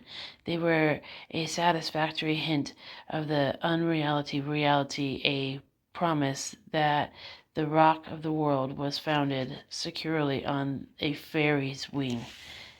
An instinct toward his future glory had led him, some months before, to a small Lutheran college of St. Olaf in southern Minnesota. He stayed there 2 weeks, dismayed at its furious indifference to the drama of his destiny, to destiny himself, and despising the janitor's work with which he was to pay his way through. Then he drifted back to Lake Superior, and he was still searching for something to do on the day that Dan Cody's yacht dropped anchor in the shallows alongshore. Cody was 50 years old then, a product of Nevada silver fields and Yucatan, of every rush metal since '75. The transactions in Montana copper that made him many times a millionaire found him physically robust, but on the verge of soft mindlessness, and suspecting this, infinite number of women tried to separate him from his money. The none too satisfactory ramifications by which Ella Cale, the newspaper woman, played Madame de Maintenon to talk weakness and sent him to sea in a yacht, were common knowledge to the turgid subjournalism of 1902. He had been coasting along all too hospitable shores for 5 years when he turned to James Gatt's destiny at Little Girl's Point. To the young Gatts, resting on his oars and looking up at the railed deck, the yacht represented all the beauty and the glamour in the world. I suppose he smiled at Cody. He had probably discovered that people liked him when he smiled. At any rate, Cody asked him a few questions. One of them elicited the brand new name and found that he was quick and extravagantly ambitious. A few days later, he took him to Duluth and brought him a blue coat, 6 pair of white duck trousers, and a yacht cap. And when the Tumuli left for the West Indies and was Prairie Coast, Gatsby left too. He was employed by a vague personality capacity while he remained with Cody. He was intern, steward, mate, skipper, secretary, and even jailer for Dan Cody. Sober, knew what lavish doings Dan Cody drunk might soon be about, and he provided such contingencies by reposing more and more trust in Gatsby. The arrangement lasted 5 years, during which the boat went 3 times around the continent. It might have lasted indefinitely, except for the fact that Ella Cale came on board one night in Boston, and a week later Dan Cody in hospital died. I remember the portrait of him up in Gatsby's bedroom, a gray, florid man with a hard, empty face, the prisoner debauchee who during one phase of American life brought back to the eastern seaboard the savage violence of the frontier brothel and saloon. It was indirectly due that Cody and that Gatsby drank so little. Sometimes in the course of gay parties, women used to rub champagne into his hair. For himself, he formed the habit of letting liquor alone. And it was from Cody that he inherited money, a legacy of $25,000. He didn't get it. He never understood the legal device that was used against him, but that was remained of millions that went inact to Ella Cale. He was left with the singularly appropriate education, the vague contour of J. Gatsby that filled out the substantially of a man. He told me all this much later, but I've put it down here with the idea exploding those first rumors about his antecedents, which were even fairly true.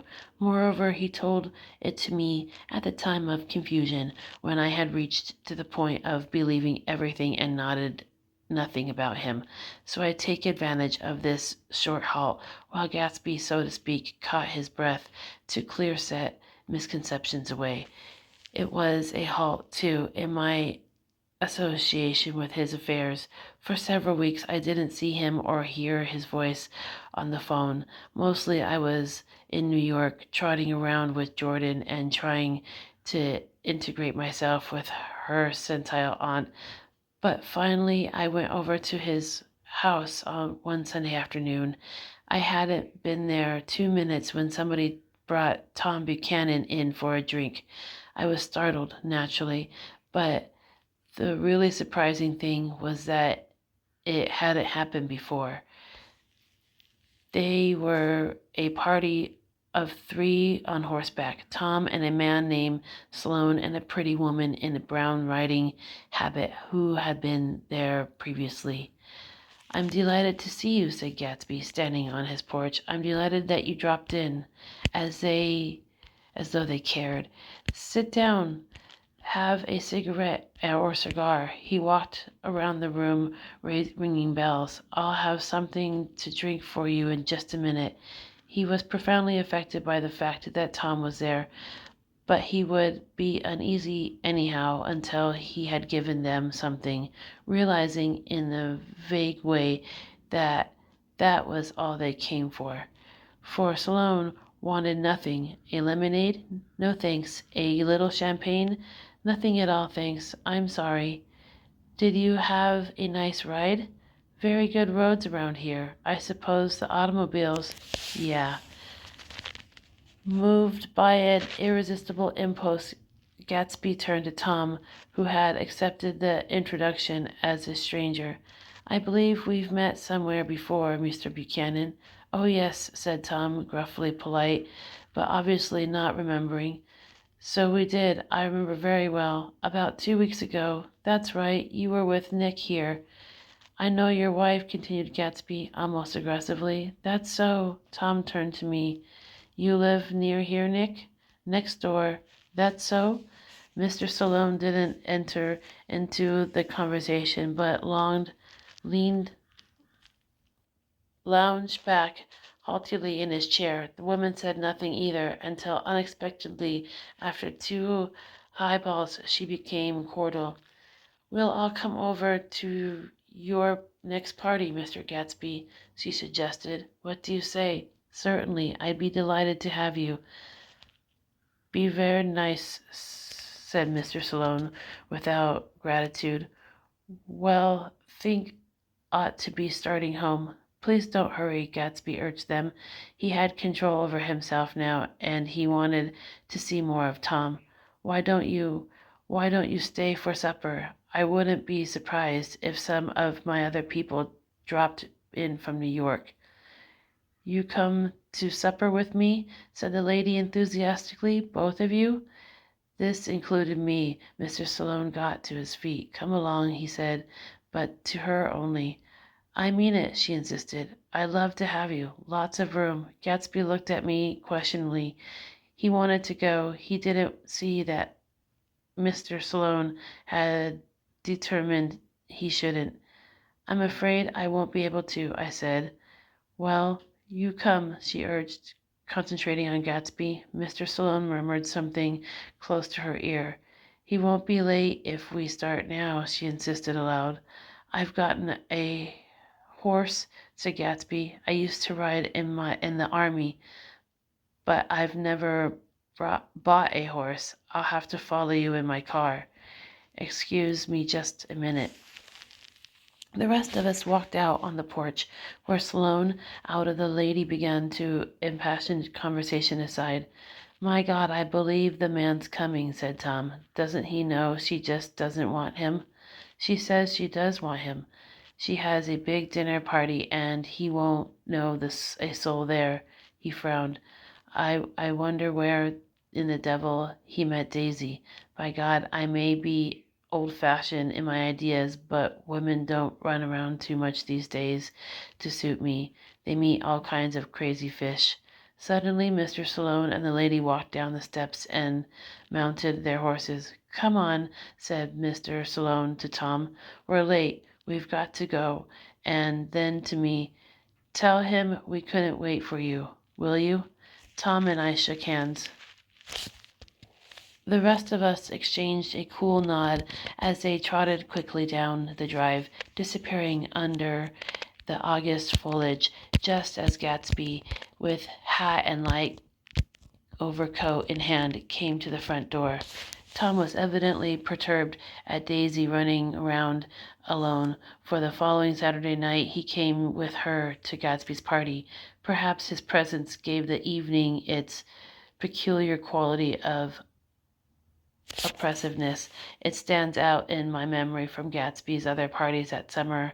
There were the same people, or at least the same sort of people, the same profusion of champagne, the same many-colored, many-keyed commotions, but I felt an unpleasantness in the air, a pervading harshness that hadn't been there before, or perhaps a merely grown used to it, grown to accept West Egg as a world complete in itself, with its own standards and its own great figures, second to nothing because it had no conscience of being so. And now I was looking at it again through Daisy's eyes. It is invariably saddening to look through new eyes at things upon which you have extended your own powers of adjustment.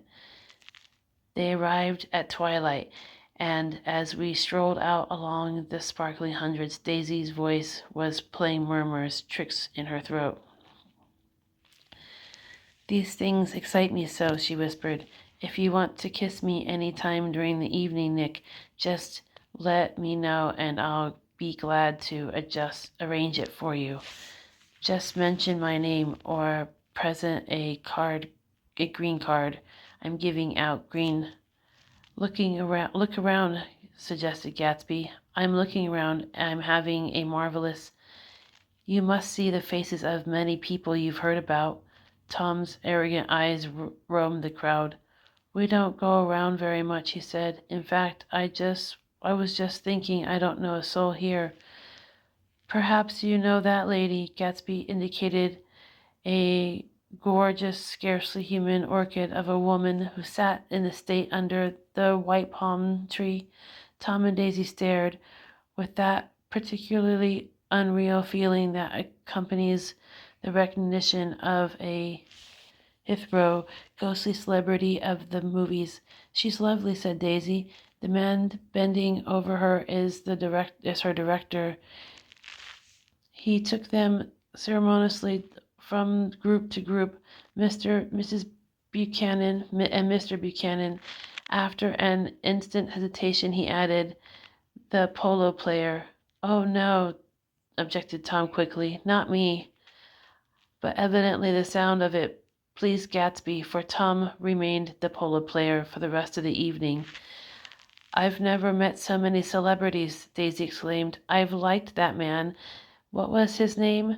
With the sort of blue nose, Gatsby identified him, adding that he was a small producer. Well, I liked him anyhow. I'd like rather not to be the polo player, said Tom pleasantly. I'd rather look at these famous people in oblivion.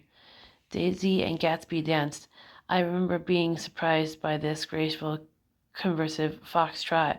I had never seen him dance before, and then they sauteed over to my house and sat on the steps for half an hour, while at her request I remained watchfully in the garden in case there's a fire or a flood, she explained, or any act of God. Tom appeared from his oblivion as we were sitting down to supper together. Do you mind if I eat with some people over here? He said. A fellow's getting off some funny stuff.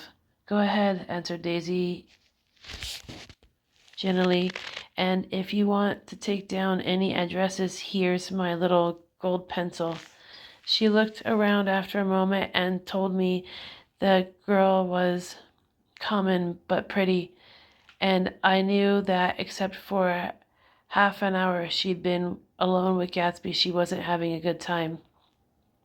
We were at a particularly tipsy table, and that was my fault. Gatsby had been called to the phone, and I'd enjoyed these same people only 2 weeks before.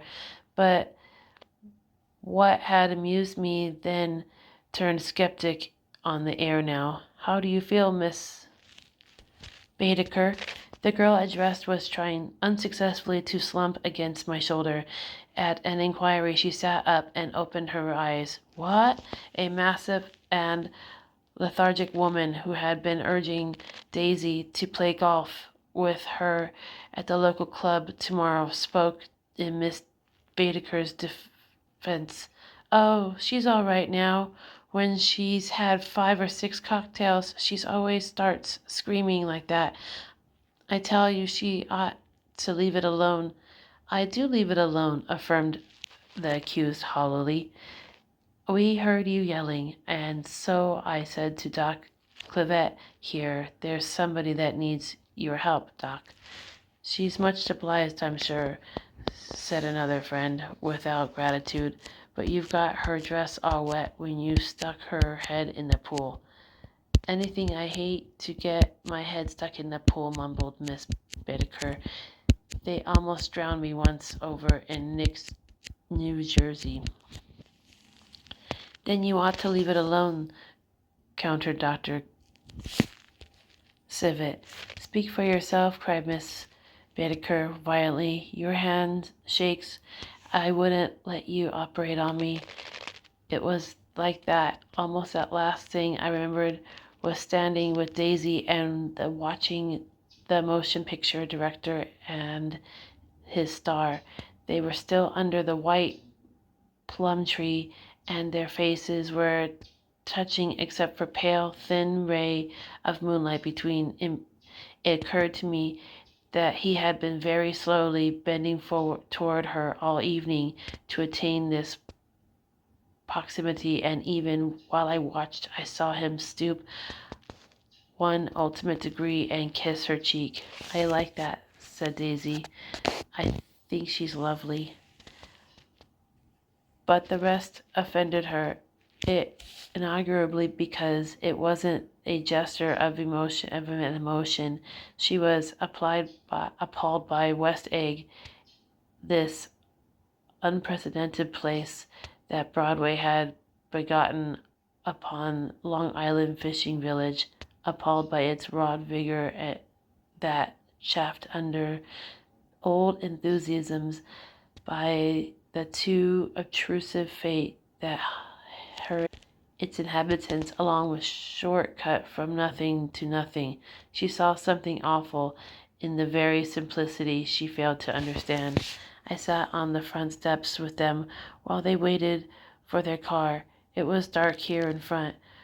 Only the bright door sent 10 square feet of light boiling out into the soft black morning. Sometimes the shadow moved against a dressing room blind above gave way another shadow, an indefinite procession of shadows, who ruggedly with the power of invisible glass. Who this is Gatsby anyhow? Demanded Tom suddenly. Some big bootlegger. Where do you hear that? I inquired. I didn't hear it. I imagined it. A lot of these newly rich people are just bootleggers, you know.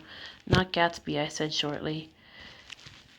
He was silent for a moment. The pebbles of the drive crunched under his feet. Well, he certainly must have strained himself to get this menagerie together.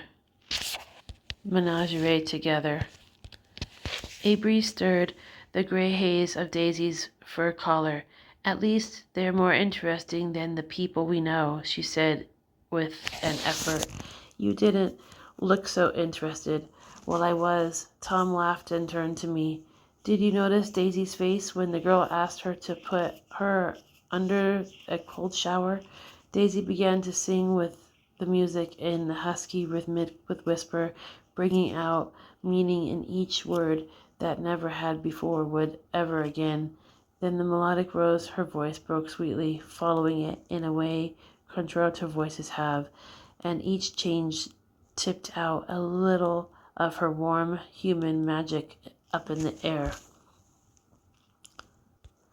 Lots of people come who haven't been invited, she said suddenly. That girl hadn't been invited. They simply forced their way in and he's too polite to object. I'd like to know who he is and what he does, insisted Tom. And I think I'll make a point of finding out. I can tell you right now, she answered. He owned some drugstores, a lot of drugstores. He built them up himself. A Dolce limousine came rolling up the driveway. Good night, Nick, said Daisy. Her glance left me at Sot and lighted up the top of the steps where 3 o'clock in the morning, a neat, sad little waltz of the year, was drifting out open door.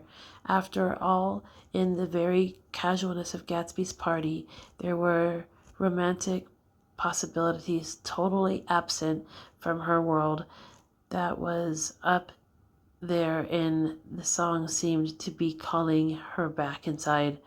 What would happen now in the dim, inaugural hours? Perhaps some unbelievable guest would arrive, a person infinitely rare and to be marveled at, some authentic, radiant young girl who, with one fresh glance at Gatsby, one moment of magical encounter, would blot out those 5 years of unwavering devotion. I stayed late at night. That night, Gatsby asked me to wait until he was free, and I lingered into the garden until inevitably swimming party had run up, chilled and exalted, from the black beach until the lights were extinguished and the guest rooms overhead. When he came down the steps at last, the tanned skin was drawn unusually tight on his face, and his eyes were bright and tired. She didn't like it, he said immediately. Of course she did. She didn't like it, he insisted. She didn't have a good time. He was silent, and I guessed at his unutterable depression. I feel far away from her, he said. It's hard to make her understand. You mean about the dance? The dance? He dismissed. All the dancers had given with a snap of finger. Old sport, the dance is unimportant. He wanted nothing less of Daisy than that she should go to Tom and say, I never loved you. After that, after she had obliterated 4 years with that sentence, they could decide upon the more practical measures to be taken. One of them was that after she was free, they were to go back to Louisville and be married from her house, just as if it were 5 years ago. And she doesn't understand, he said. She used to be able to understand. We'd sit for hours. He broke off and began to walk up and down the desolate path of fruits, rinds, and discard favors of crushed flowers. I wouldn't ask too much of her, I ventured. You can't repeat the past. Can't repeat the past? He cried incredulously. Why, of course you can. He looked around him widely, as if the past were lurking here in the shadow of his house, just out of reach in his hand. I'm going to fix everything just the way it was before, he said, nodding determinedly. She'll see. He talked a lot about the past, and I gathered he wanted to recover something, some idea of himself, perhaps, that had gone into loving Daisy. His life had been confused and disordered since then, but if he could once return to its certain starting place and go over it all slowly, he could find out what that thing was. One autumn night, 5 years before, they had been walking down the street when the leaves were falling, and they came to a place where there were no trees on the sidewalk, was white with moonlight.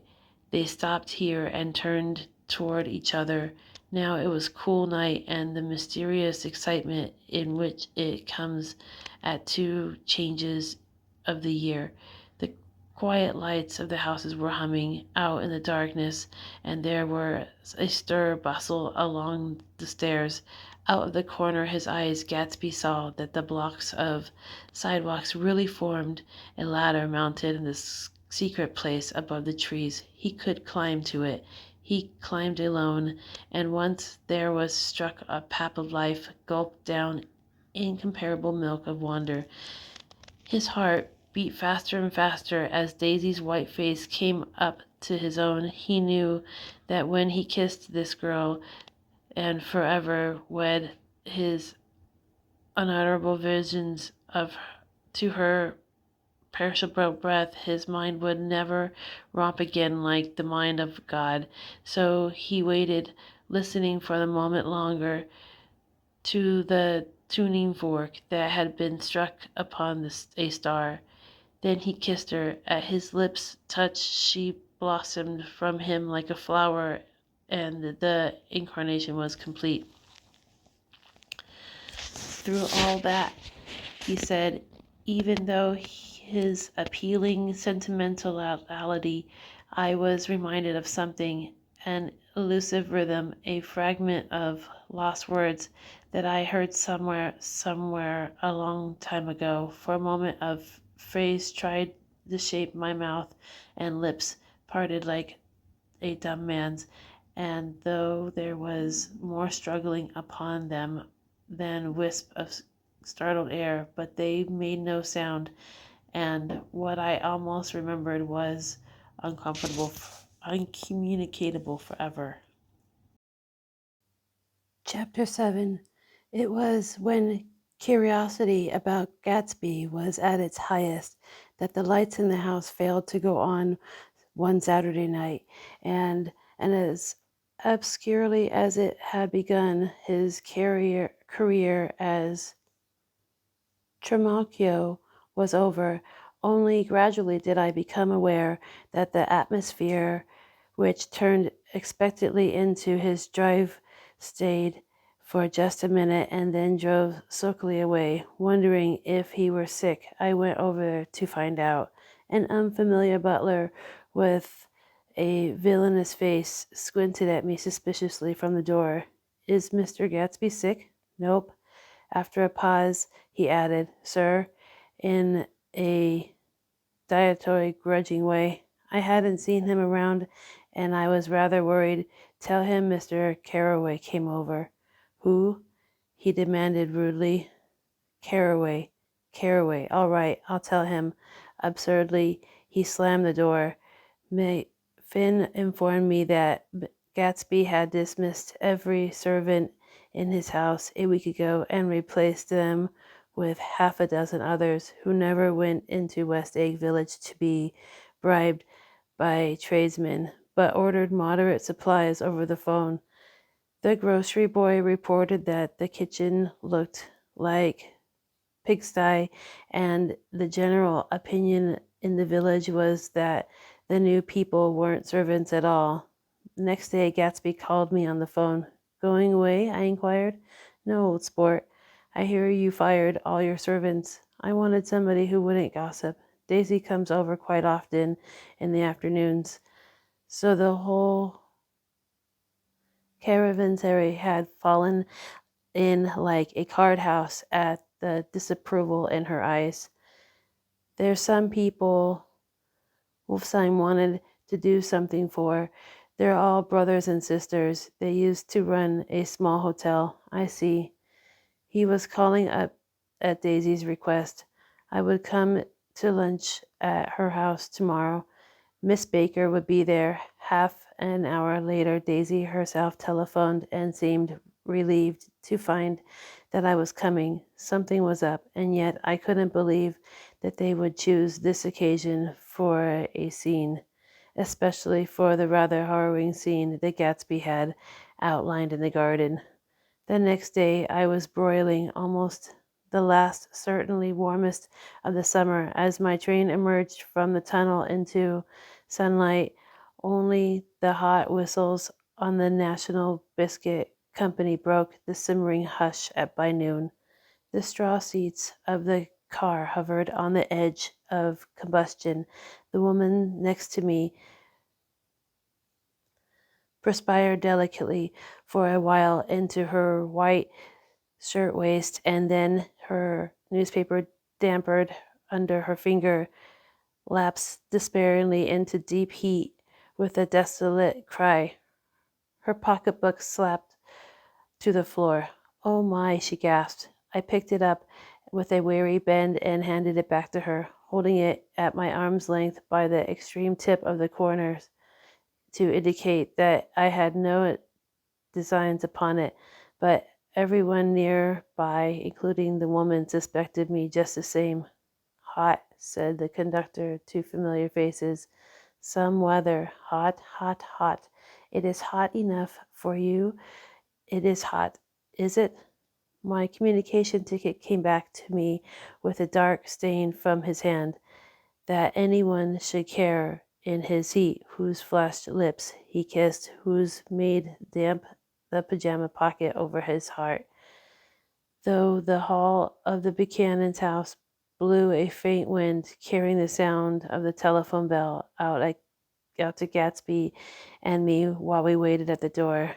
The master's body, roared the butler in the mouthpiece. I'm sorry, madame, but we can't furnish it. It's too hot for a touch this noon. What he really said was, yes, yes, I'll see. He sat down the receiver and came toward us, glistening slightly to take our stiff straw hats. Madame expects you in the saloon, he cried, needless indicating the direction. In the heat, every extra gesture was an affront to the common store of life. The rooms, shadowed well with awnings, was dark and cool. Daisy and Jordan J. upon enormous couch, like silver idols, weighing down their own white dresses against the singing breeze of fans.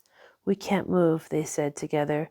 Jordan's fingers, powdered white over their tan, rested for a moment in mine. And Mr. Thomas Buchanan, the athlete? I inquired. Simultaneously, I heard his voice, gruff, muscled, husky, at the hall telephone. Gatsby stood in the center of the crimson carpet and gazed around with fascinated eyes. Daisy watched him and laughed, her sweet, excited laugh. A tiny gust of powder rose from her bosom into the air. The rumor is, whispered Jordan, that's that Tom's girl on the telephone. We were silent. The voice in the hall rose high with annoyance. Very well, then. I won't sell you the car at all. I am under no obligations to you at all. And for as you bothering me about it at lunchtime, I won't stand that at all. Holding down the receiver, Daisy said cynically, No, he's not. I assured her. It's a bona fide deal. I happen to know about it. Tom flung open the door, blocked out its space for a moment with the thick body, and hurried into the room. Mr. Gatsby, he put out his broad, flat hand with well-concealed dislike. I am glad to see you, sir. Nick, make us a cold drink, cried Daisy. As he left the room again, she shot up and went over to Gatsby and pulled his face down, kissing him on the mouth. You know I love you, she murmured. She forgot there's a lady present, said Jordan. Daisy looked around doubtfully. You kissed Nick too. What a low, vulgar girl. I don't care, cried Daisy, and began to clog on the brick fireplace. Then she remembered the heat and sat down guiltily. On the couch, just as freshly laundered nurse leading a little girl came into the room. Blessed precious, she crooned, holding out her arms. Come to your mother that loves you. The child, relinquished by the nurse, rushed across the room and rooted shyly into her mother's arms. The blessed precious, did mother get powder on your old yellowy hair? Stand up now and say, howdy do. Gatsby and I, in turn, leaned down and took the small, reluctant hand. Afterward, he kept looking at the child with surprise. I don't think he had ever really believed in its existence before. I got dressed before luncheon, said the child, turning eagerly to Daisy. That's because your mother wanted to show you off. Her face bent into a single wrinkle of the small white neck. You dream, you absolute little dream. Yes, admitted the child calmly. Aunt Jordan's got on a white dress, too. How do you like mother's friend? Daisy turned her around so she faced Gatsby. Do you think they're pretty? Where's Daddy? She doesn't look like her father, explained Daisy. She looks like me. She's got my hair and shape of the face. Daisy sat back upon the couch. The nurse took a step forward and held out her hand. Come, Pammy. Goodbye, sweetheart. With a reluctant backward glance at the well-disciplined child, held to her nurse's hand and was pulled out the door, just as Tom came back, proceeding 4 gin rickeys that clicked full of ice. Gatsby took his drink. They certainly look cool, he said, with visible tension. We drank in long, greedy swallows. I read somewhere that the sun's getting hotter every year, said Tom genuinely. It seems that pretty soon the earth's going to fall into the sun. Or wait a minute, it's just the opposite. The sun's getting colder every year. Come outside, he suggested to Gatsby. I'd like to have a look at the place. I went with them out to the verandas, and on the green sound, stagnant in the heat, one small sail crawled slowly toward the fresher sea. Gatsby's eyes followed it momentarily. He raised his hand and pointed across the bay. I'm right across from you. So you are. Our eyes lifted over the rose beds and the hot lawn at the weedy refuse of the dog days along shore. Slowly, the white wings of the boat moved against the blue, cool limit of the sky. Ahead lay the scalloped ocean and the abandoning blessed isles. There's sport for you, said Tom, nodding. I'd like to be out there with him about an hour. We had luncheon in the dining room, darkened against to the heat, and drank down nervous gaiety with the cold ale. "What'll we do with ourselves this afternoon?" cried Daisy. "And the day after that, and the next 30 years. "Don't be morbid," Jordan said. "Life starts all over again when it gets crisp in the fall." "But it's so hot," insisted Daisy, on the verge of tears, "and everything's so confused. Let's all go to town." Her voice struggled as though the heat beating against it, molding its seamlessness into forms. "I've heard of making a garage out of a stable," Tom was saying to Gatsby, "but I'm the first man who ever made a stable out of a garage." "Who wants to go into town?" demanded Daisy intently. Gatsby's eyes floated toward her. "Ah," she cried, "you look so cool." Their eyes met, and they stared together at each other, alone in space. With an effort, she glanced down at the table. "You always look so cool," she repeated. She had told him she loved him, and Tom Buchanan saw. He was astounded. His mouth opened a little, and he looked at Gatsby and then back at Daisy as if he had just recognized her as some one he knew a long time ago. "You resemble the advertisement of a man," she went on innocently. "You know the advertisement of the man?"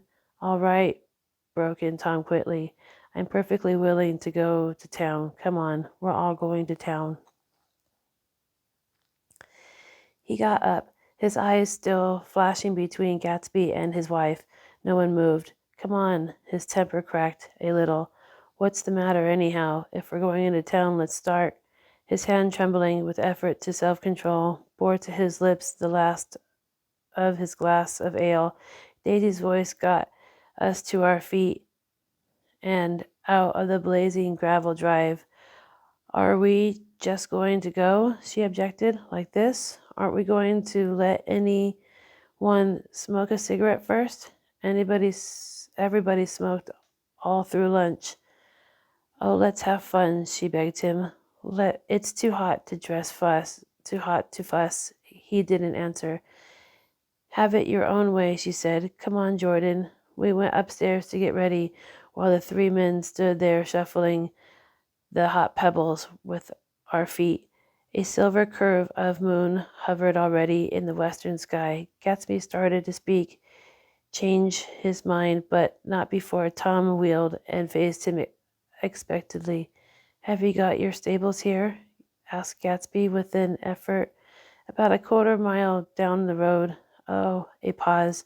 "I don't see the idea of going to town," broke out Tom savagely. "Woman gets these notions in her head." "Shall we take anything to drink?" called Daisy from the upper window. "I'll get some whiskey," answered Tom. He went inside. Gatsby turned to me rigidly. "I can't say anything in his house, old sport." "She's got an iridescent voice," I remarked. "It's full of—" I hesitated. "Her voice is full of money," he said suddenly. That was it. I'd never understood before. It was full of money. That was the inexhaustible charm that rose and fell in it, the jingle of it, the cymbals' song of it. High in a white palace in The King's Daughter, the Golden Girl, Tom came out of the house wrapping a quarter bottle in a towel, followed by Daisy and Jordan wearing small tight hats of metallic cloth and carrying light capes over their arms. "Shall we go in my car?" suggested Gatsby. He felt the hot green leather of the seats. "I ought to have left it in the shade." "Is it standard shift?" Tom demanded. "Yes." "Will you take my coupe and let me drive your car to town?" The suggestion was distasteful to Gatsby. I don't think there's much gas," he objected. "Plenty of gas," said Tom boisterously. He looked at the gauge. If it runs out, I can stop by the drugstore. You can buy anything at the drugstore nowadays." A pause followed this apparently pointless remark. Daisy looked at Tom, frowning, and an indefinable expression, at once definitely unfamiliar and vaguely recognizable, as if I only heard it described in words, passed over Gatsby's face. "Come on, Daisy," said Tom, pressing her with his hand towards Gatsby's car. "I'll take you in this circus wagon." He opened the door, but she moved out from the circle of his arm. "You take Nick and Jordan. We'll follow you in the coupe."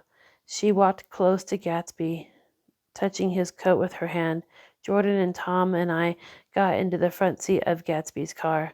Tom pushed the unfamiliar gears tentatively, and we shot off into the oppressive heat, leaving them out of sight behind."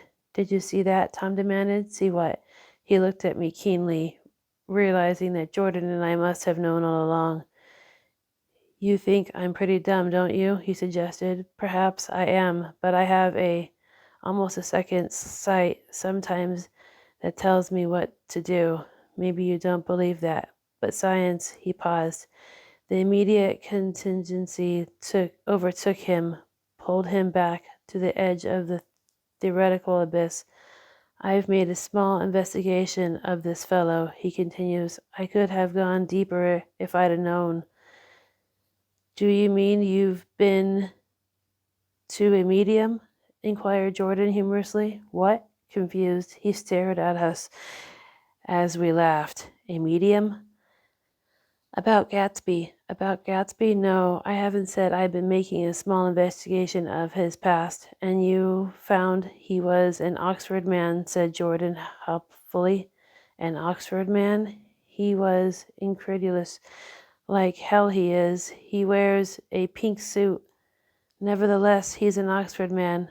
"Oxford, New Mexico," snorted Tom contemptuously, "or something like that." "Listen, Tom, if you're such a snob, why did you invite him to lunch?" demanded Jordan crossly. "Daisy invited him. She knew him before we were married.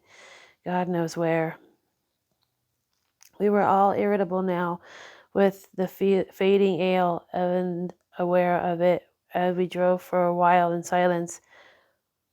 Then, as Dr. T.J. Ecclesburg's faded eyes came into sight down the road, I remembered Gatsby's caution about gasoline.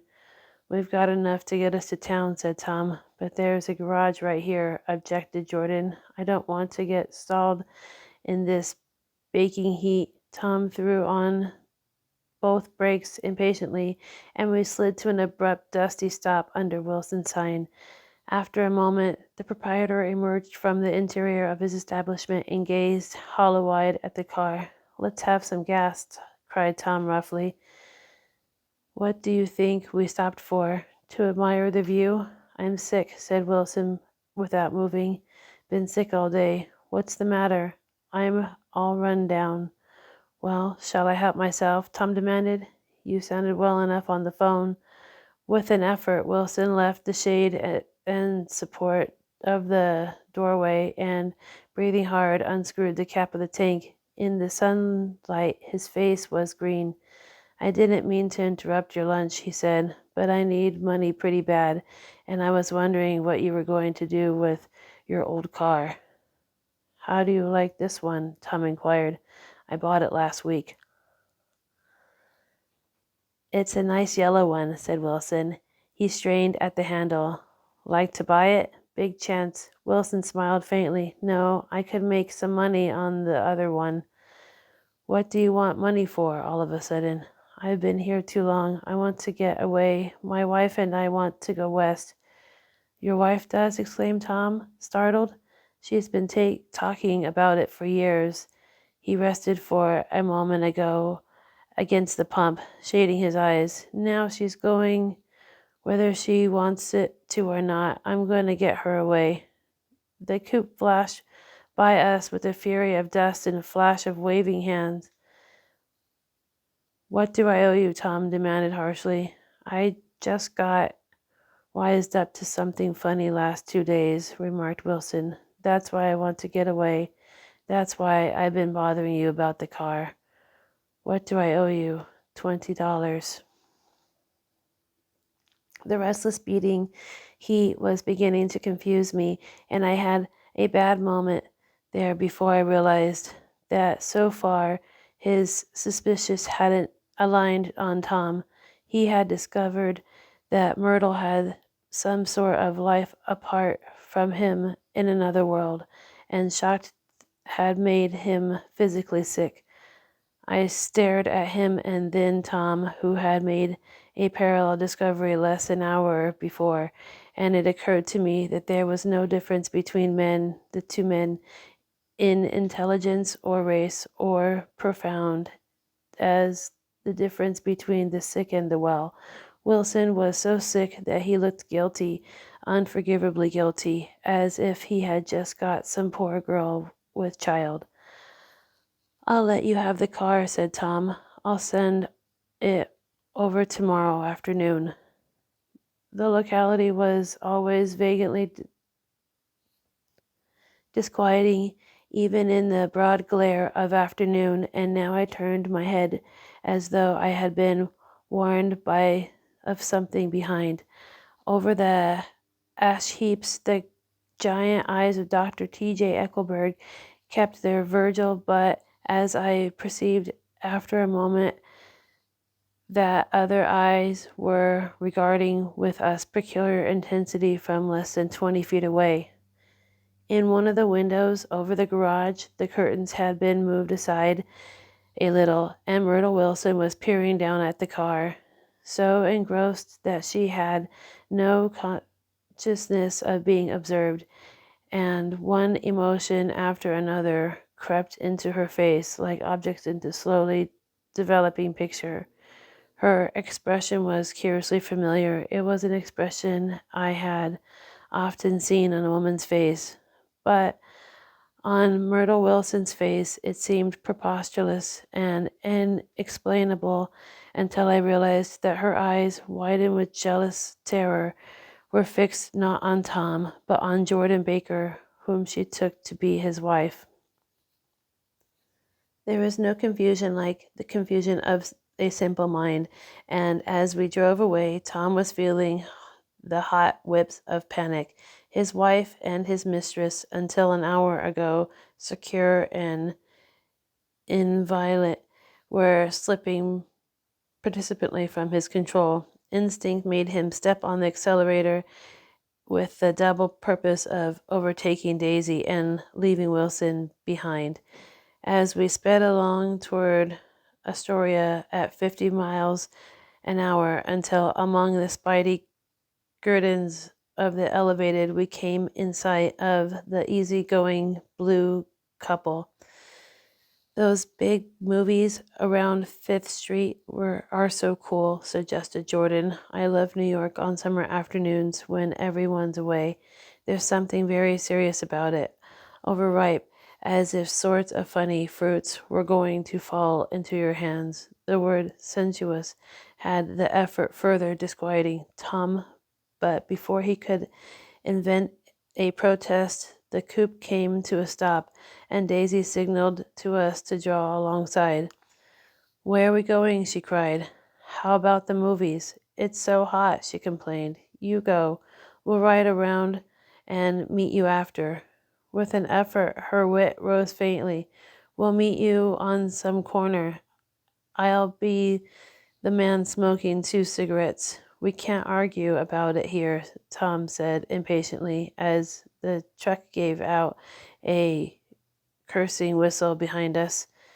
"You follow me to the south of the Central Park in front of the plaza." Several times he turned his head and looked back at their car, and if the traffic delayed them, he slowed up until they came into sight.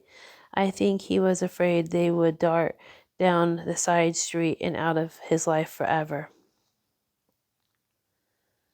But they didn't, and we all took less explainable steps and engaged at the parlor of the suite at the Plaza Hotel. The prolonged and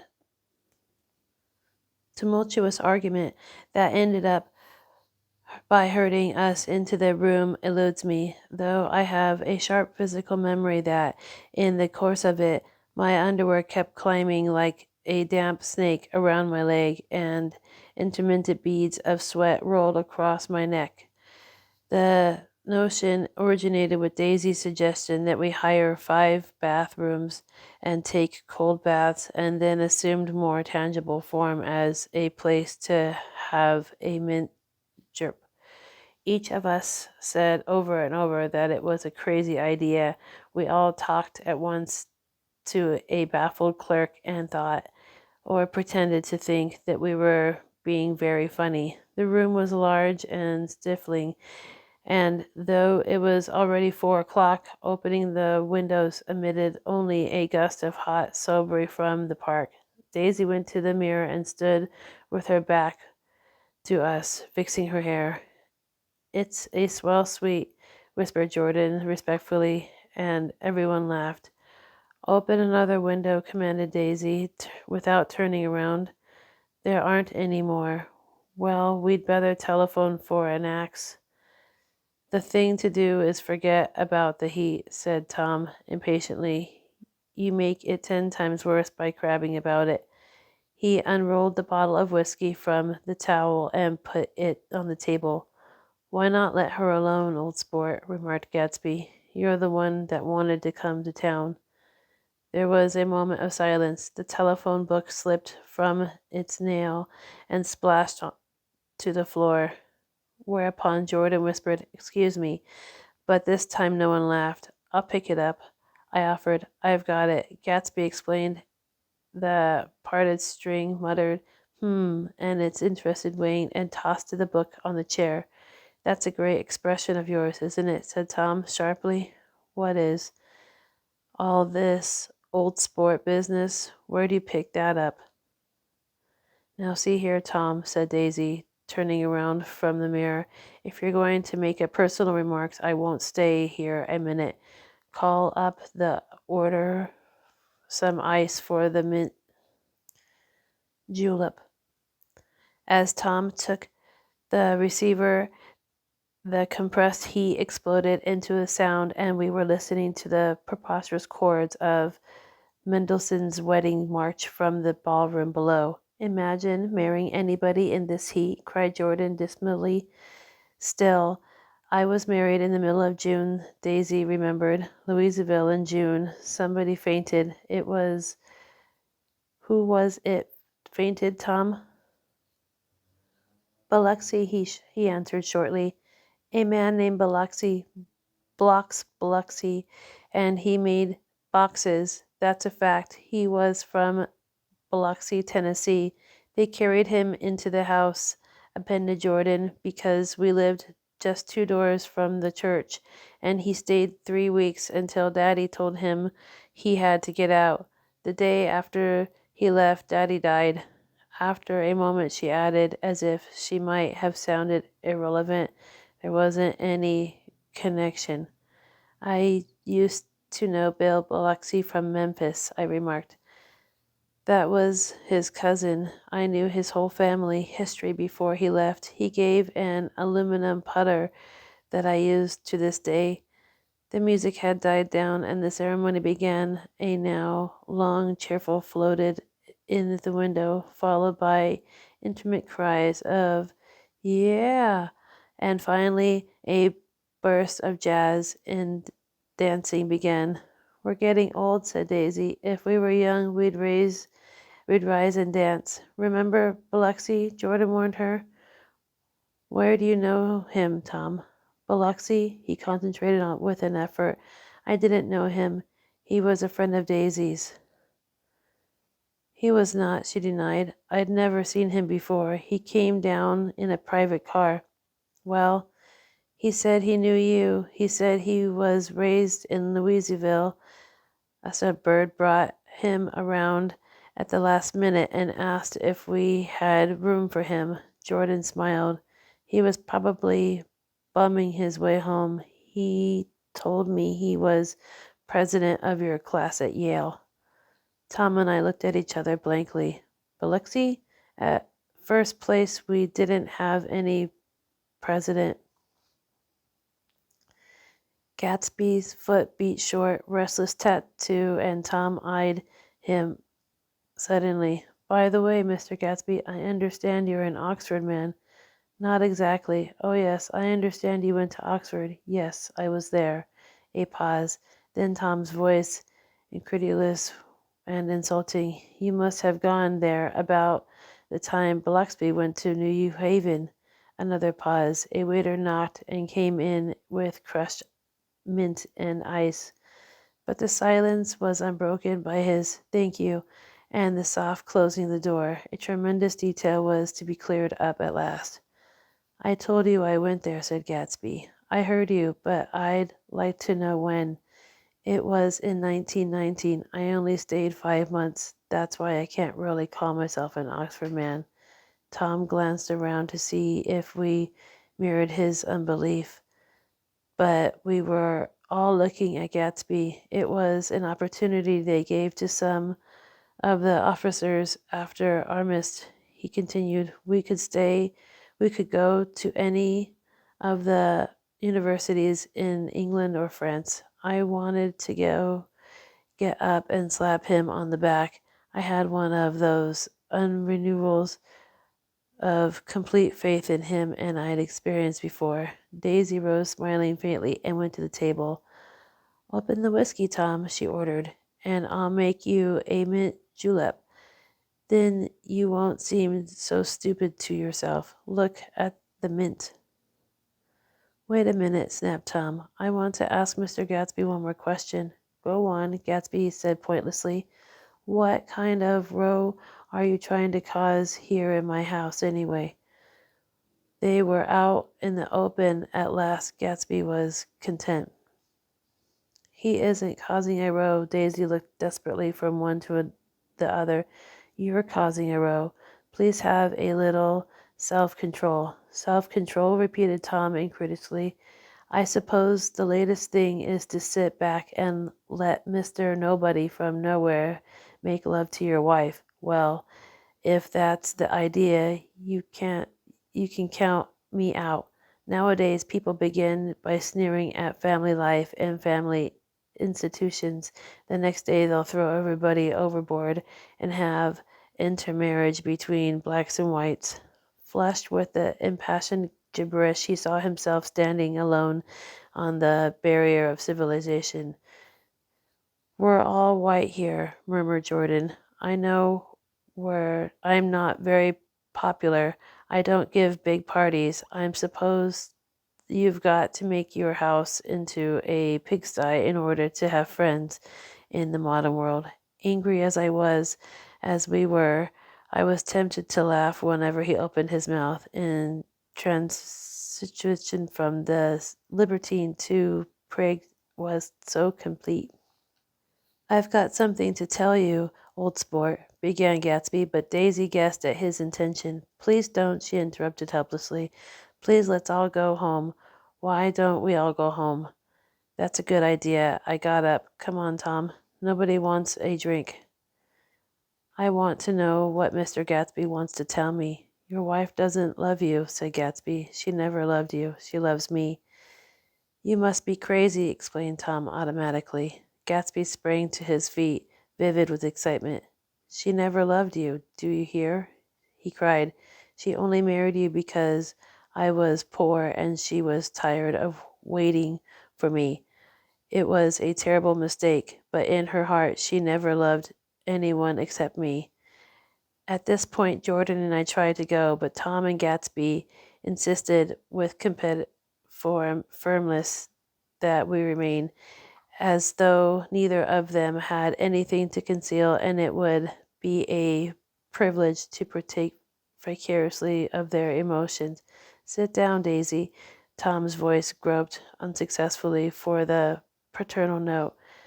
What's been going on? I want to hear all about it. I told you what's been going on, said Gatsby. Going on for 5 years, and you didn't know. Tom turned to Daisy sharply. You've been seeing this fellow for 5 years? Not seeing, said Gatsby. No, we couldn't meet. But both of us loved each other all the time, old sport, and you didn't know. I used to laugh sometimes, but there was no laughter in his eyes. To think that you didn't know. Oh, that's all. Tom tapped his thick finger together like a clergyman and leaned back in his chair. You're crazy, he exploded. I can't speak about what happened 5 years ago because I didn't know Daisy then, and I'll be damned if I see how you got within a mile of her unless you brought the groceries to the back door. But all the rest of that's a goddamn lie. Daisy loved me when she married me, and she loves me now. No, said Gatsby, shaking his head. She does, though. The trouble is that sometimes she gets foolish ideas in her head and doesn't know what she's doing. He nodded sagely. And what's more, I love Daisy too. Once in a while, I go off in a spree and make a fool of myself, but I always come back. And in my heart, I love her all the time. You're revolting, said Daisy. She turned to me, and her voice, dropping an octave lower, filled the room with thrilling scorn.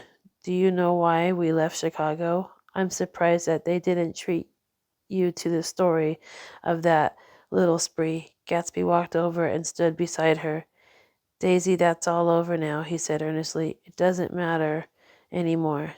Just tell him the truth, that you never loved him, and that's all wiped out forever. She looked at him blindly. Why? How could I love him? Possibly. You never loved him. She hesitated. Her eyes fell on Jordan and me with sort of an appeal, as though she realized at last what she was doing, and as though she had never all along intended doing anything but at all. But it was now done. It was too late. I never loved him, she said, with perceptibly reluctance. Not at Kapiolani, demanded Tom suddenly. No. From the ballroom beneath, muffled and into suffocating chords were drifting up on hot waves of air. Not that day I carried you down from the porch bowl to keep your shoes dry. There was a husky tenderness in his tone. Daisy? Please don't. Her voice was cold, and the rancour was gone from it. She looked at Gatsby. There, Jay, she said, but her hand, as she tried to light a cigarette, was trembling. Suddenly she threw the cigarette and the burning match on the carpet. Oh, you want too much, she cried to Gatsby. I love you now. Isn't that enough? I can't help what's past. She began to sob helplessly. I did love him once, but I love you too. Gatsby's eyes opened and closed. You loved me too, he repeated. Even that's a lie, said Tom savagely. She didn't know you were alive. Why, there's things between Daisy and me that you'll never know, things that neither of us can ever forget. The words seemed to bite physically into Gatsby. I want to speak to Daisy alone, he insisted. She's all excited now.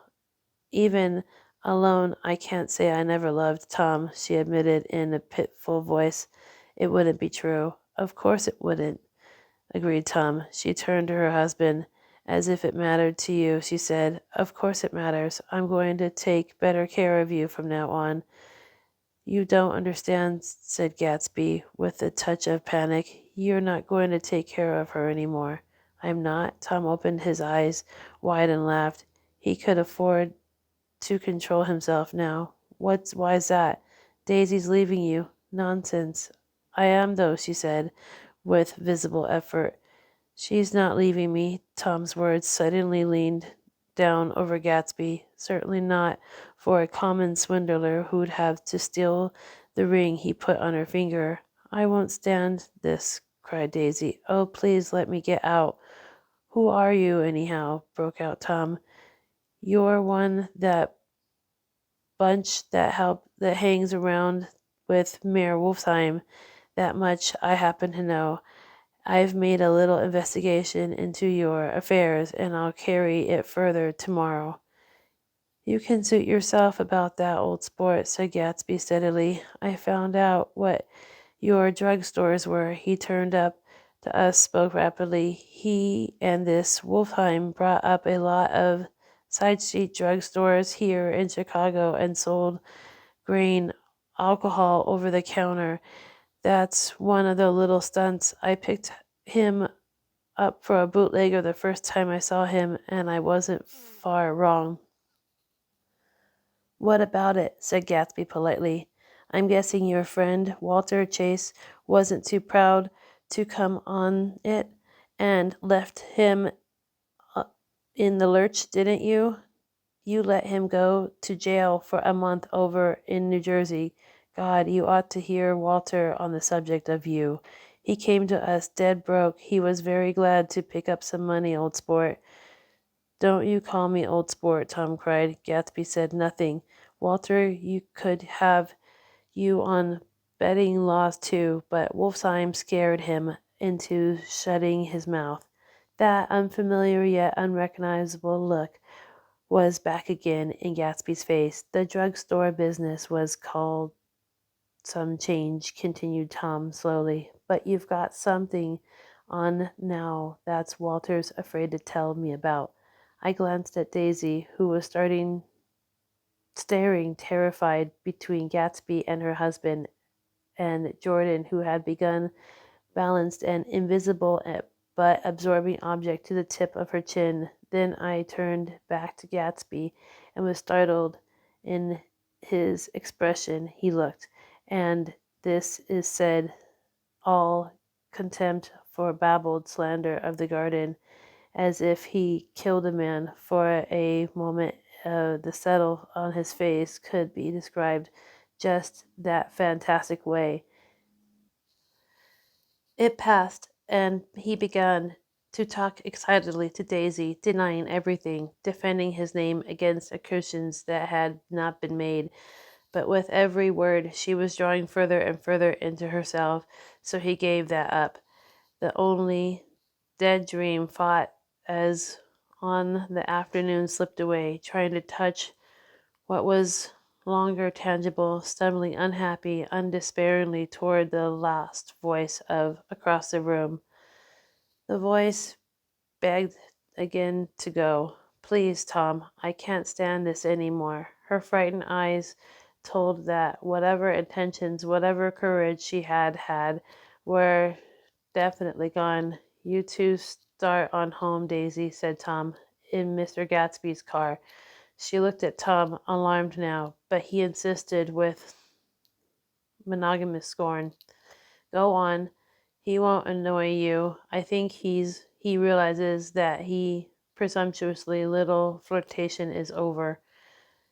We were gone without a word, snapped out, made incidental, isolated like ghosts, even from our pity. After a moment, Tom got up and began wrapping the unopened bottle of whiskey in a towel. Want any of this stuff, Jordan? Nick? I didn't answer. Nick? He asked again. What? Want any? No. I just remembered that today's my birthday. I was 30. Before he stretched the proportioned menacing road to a new decade. It was 7 o'clock when we got into the coupe with him and started for Long Island. Tom walked in this incessantly, exulting and laughing, but in his voice was remote from Jordan and me, and the foreign clamor on the sidewalk or the tumult of the elevated overhead. Human sympathy has its limits, and we were content to let their tragic argument fade with the city lights behind. 30. The promise of a decade of loneliness, a thinning list of single men to know, a thinning briefcase, enthusiasm thinning hair. But there was Jordan beside me, who, unlike Daisy, was too wise ever to carry well fought, forgotten dreams from age to age. We passed over the dark bridge. Her wonder face fell lazily against my coat shoulder, and formidable stroke of 30 died with the reassuring pressure of her hand. So we drove toward death through the cooling twilight. The young Greek Michaelis, who ran coffee joint beside The ash heaps was the principal witness at the inquest. He had slept through the heat until after 5. He was strolled over to the garage and found George Wilson sick in his office, really sick, pale as his own, pale hair shaking all over. McKellis advised him to go to bed, but Wilson refused, saying that he'd miss a lot of business if he did. While his neighbor was trying to persuade him, a violent racket broke out overhead. "I've got my wife locked up in there," explained Wilson calmly. "She's going to stay there till the day after tomorrow, and then we're going to move away." McKellis was astonished. They had been neighbors for 4 years, and Wilson had never seemed faintly capable of such a statement. Generally, he was one worn-out man with he wasn't working. He sat on a chair in the doorway and stared at people in cars and passed along the road. When they spoke to him, he invariably laughed in an agreeable, colorless way. He has his wife's man and not his own. So naturally, McKellis tried to find out what had happened, but Wilson wouldn't say a word. Instead, he began to throw curious suspicious glances his visitor and ask him what he'd been doing in certain times on certain days, just as the latter for his restaurant, and McKellis took the opportunity to get away, intending to come back later, but he didn't. He supposed he forgot to, that's all. When he came outside again, a little after 7, he was reminded of the conversation between he had heard Mrs. Wilson's voice, loud and scolding, downstairs in the garage. "Beat me," he heard her cry. "Throw me down and beat me, you dirty little coward." A moment later she rushed out into the dusk, waving her hands and shouting. Before he could move from his door, the business was over. The death car, as the newspaper called it, didn't stop. It came out of the gathering darkness, wavered tragically for a moment, and then disappeared around the next bend. McKellis wasn't even sure of its color. He told the first policeman that it was a green light. The other car, the one going toward New York, came to a rest 100 yards beyond, and its driver hurried back to where Myrtle Wilson, her life violently extinguished, knelt in the road and mingled her thick, dark blood with the dust. McKellis and this man reached her first, but when they had torn open her shirtwaist, still damp with perspiration, they saw that her left breast was swinging loose like a flap, and there was no need to listen for a heart beneath. The mouth was wide open, ripped at the corners, as though she had cocked a little, giving up tremendous vitality which she had sworn so long. We saw 3 or 4 automobiles and the crowd when we were still some distance away. "Wreck," said Tom. "That's good. Wilson will have a little business at least." He slowed down, but still without any intention of stopping, until, as we came nearer, the hushed, intent faces of people at the garage door made him automatically put on the brakes. "We'll take a look," he said doubtfully. "Just a look." I became aware now of a hollowing, wailing sound which issued instantly from the garage, a sound which, as we got out of the coupe, walked towards the door, resolved itself into words, "Oh my God," uttered over and over in a gasping moan. "There's some bad trouble here," said Tom excitedly. He reached up on tiptoes and peered over the circle heads in the garage, which was lit only by a yellow light in the swinging wire basket overhead. Then he made a harsh sound in his throat, and with a violent thrusting movement of his powerful arm pushed his way through. The circle closed up again, and a running murmur of exposition. It was a minute before I could see anything at all. Then new arrivals deranged the line, and Jordan and I were suddenly pushed inside. Murder Wilson's body wrapped in a blanket and then in another blanket as though she suffered from a chill in the hot heat night, lay on a work table by the wall, and Tom, in his back to us, was bending over it motionless. Next to him stood a motorcycle policeman taking down names with much sweat and correction in the little book. At first, I couldn't find the source of high, groaning words that echoed clamorously through the bare garage. Then I saw Wilson standing on the raised threshold of his office, swaying back and forth, holding to the doorpost both with hands. Some men were talking to him in a low voice and attempting, from time to time, to lay hand on his shoulder, but Wilson neither heard nor saw. His eyes would drop slowly from swinging the light and the laden table by the wall, then jerk back to the light again, and he gave out an innocent, his high, horrible call. Oh my God, oh my God, oh my God, oh my God. Presently Tom lifted his head with a jerk, and after staring around the garage with glazed eyes, addressed a mumbled, incoherent remark to the policeman. May the policeman was saying, or nor correct the man.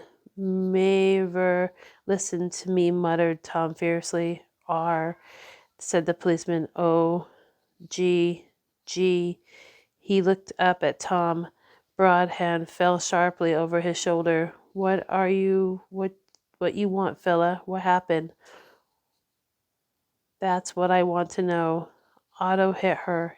Instantly killed. Instantly killed, repeated Tom, staring. She ran out in a road. Son of a bitch didn't even stop his car. There was 2 cars, said Michael Ellis. One coming and one going, see? Going where? Asked the policeman keenly. One going each way. Well, his hand rose toward the blankets and stopped halfway and fell to his side. She ran out, and there was another one coming from New York.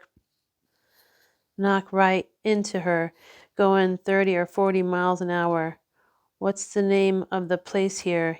Demanded the officer. Hasn't got any name. A pale, well-dressed Negro stepped near. It was a yellow car, he said. Big yellow car. New. See the accident? Asked the policeman. No, but the car passed me down the road, going faster than 40, going 50, 60. Come here and let's have your name. Look out now. I want to get his name. Some words in the conversation must have reached Wilson, swaying in the office door, for suddenly a new theme found voice among his gasping cries. You don't have to tell me what kind of car it was. I know what kind of car it was. Watching Tom, I saw the wad of muscle back of his shoulders tighten under his coat. He looked quickly over to Wilson and, standing in front of him, seized him firmly with up his arms. You've got to pull yourself together, he said, soothing gruffness. Wilson's eyes fell upon Tom. He started up on his tiptoes and then would have collapsed to his knees had not Tom held him upright. Listen, said Tom, shaking him a little. I just got here a minute ago from New York. I am bringing you that coupe we've been talking about. That yellow car I was driving this afternoon wasn't mine. Do you hear? I haven't seen it all afternoon. Only the Negro and I were near enough to hear what he said, but the policeman caught something in the tone and looked over with truculent eyes. What's all that? He demanded. I'm a friend of his. Tom turned his head, but kept his hands firm on Wilson's body. He says he knows the car that did it. It was a yellow car. Some dim impulse moved the policeman to look suspiciously at Tom. And what color's your car? It's a blue car, a coupe. We've come straight from New York, I said. Someone who had been driving a little behind us confirmed this, and the policeman turned away. Now, if you'll let me have the name again, correct? Picking up Wilson like a doll, Tom carried him into the office and set him down in a chair and came back. If somebody'll come here and sit with him, he snapped up authoritatively. He watched while two men standing closest glanced at each other and went unwilling into the room. Then Tom shut the door on them and came down the single step, his eyes avoiding the table. He passed close to me and whispered, "Let's get out." Self-consciously, with his authoritative arms breaking the way, we pushed through the still gathering crowd, passing a hurried doctor in Kay's hand, who had been sent for in wild hope half an hour ago. Tom drove slowly until we were beyond the bend. Then his foot came down hard, and the coupe raced along through the night.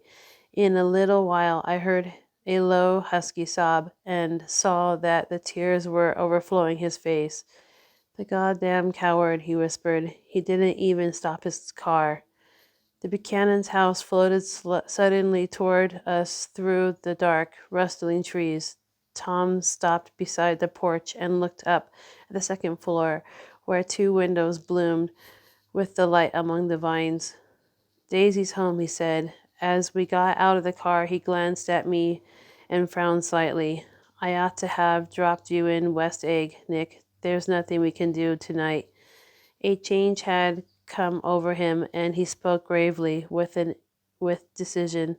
As we walked across the moonlit gravel to the porch, he disposed of the situation a few brisk phrases.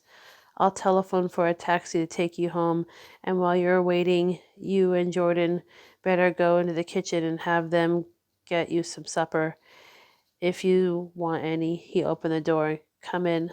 "No, thanks, but I'd be glad if you order me a taxi. I'll go wait outside." Jordan put her hand on my arm. "Won't you come in, Nick?" "No, thanks." I was feeling a little sick and I wanted to be alone, but Jordan lingered for a moment more. "It's only 9:30, she said. "I'd be damned if I go in. I'd had enough of them all for one day, and suddenly that included Jordan, too. She must have seen something of this in my expression, for she turned abruptly away and ran up the porch steps into the house. I sat down for a few minutes with my head in my hands until I heard the phone taken up inside, the butler's voice calling a taxi. Then I walked slowly down the drive, away from the house, intending to wait by the gate. I hadn't gone in 20 yards when I heard my name and Gatsby step from between two bushes into the path. I must have felt pretty weird by that time because I could think of nothing except the luminously of his pink suit under the moon. "What are you doing?" I inquired. "Just standing here, old sport." Somehow he seemed this capable occupation. For all I knew, he was going to rob the house in a moment. I wouldn't have been surprised to see sinister faces, the faces of Wolfheim people, behind in dark shrubbery. "Did you see any trouble on the road?" he asked after a minute. "Yes." He hesitated. "Was she killed?" "Yes, I thought so. I told Daisy I thought so. It's better that the shock should come all at once. She stood it pretty well." He spoke as if Daisy's reaction was the only thing that mattered. "I got to West Egg by the side road," he went on, "and left the car in my garage. I don't think anybody saw us, but of course, I can't be sure. I disliked him so much by that time I didn't find it necessary to tell him he was wrong." "Who was the woman?" he inquired. "Her name was Wilson. Her husband owns the garage." "How the devil did it happen?" "Well, I tried to swing the wheel," he broke off, and suddenly I guessed the truth. "Was Daisy driving?" "Yes," he said after a moment, "but of course I'll say I was. You see, when we left New York, she was nervous and she thought it would steady her to drive. and this woman rushed out at us just as we were passing a car coming the other way. It all happened in a minute, but it seemed to me that she wanted to speak to us, thought we were somebody she knew. Well, first Daisy turned away from the woman toward the other car, and then she lost her nerve and turned back. The second my hand reached the wheel, I felt the shock. It must have killed her instantly. It ripped her open. Don't tell me, old sport, he winced. Anyhow, Daisy stepped on it. I tried to make her stop, but she couldn't. So I pulled on the emergency brake, and then she fell over into my lap, and I drove on. She'll be all right tomorrow, he said presently. I'm just going to wait here and see if he tries to bother her that unpleasantness this afternoon. She's locked herself in her room, and he tries to brutality. She's going to turn the light and on and out again. He won't touch her, I said. He's not thinking about her. I don't trust him, old sport. How long are you gonna wait? All night if necessary, anyhow, till they all go to bed. A new point of view occurred to me. Suppose Tom found out that Daisy had been driving. He might think he saw a connection in it. He might think anything. I looked at the house. There were 2 or 3 bright windows downstairs in the pink glow from Daisy's room on the second floor. You wait here, I said. I'll go see if there's any sign of a commotion. I walked back along the border of the lawn, traversed the gravel softly, and tiptoed to the veranda steps.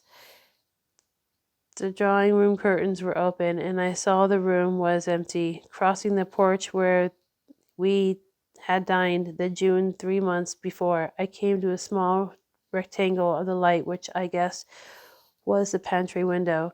The blind was drawn, but I found a rift at the sill. Daisy and Tom were sitting opposite ends of each other in the kitchen table, and with a plate of cold fried chicken between them and 2 bottles of ale. He was talking intently across the table at her, and his earnestness, his hand had fallen upon covered her own. Once in a while she looked up at him and nodded in agreement. They weren't happy, and neither of them touched the chicken or the ale. Yet they weren't unhappy either. They were unmistakable air of natural intimacy about the picture, and anybody would have said that they were conspiring together. As I tiptoed from the porch, I heard my taxi feeling its way along the dark road toward the house. Gatsby was waiting where I had left him in the drive. Is it all quiet up there? He asked anxiously. Yes, it's all quiet, I hesitated. You better come home and get some sleep. He shook his head. I want to wait here till Daisy does go to bed. Good night, old sport.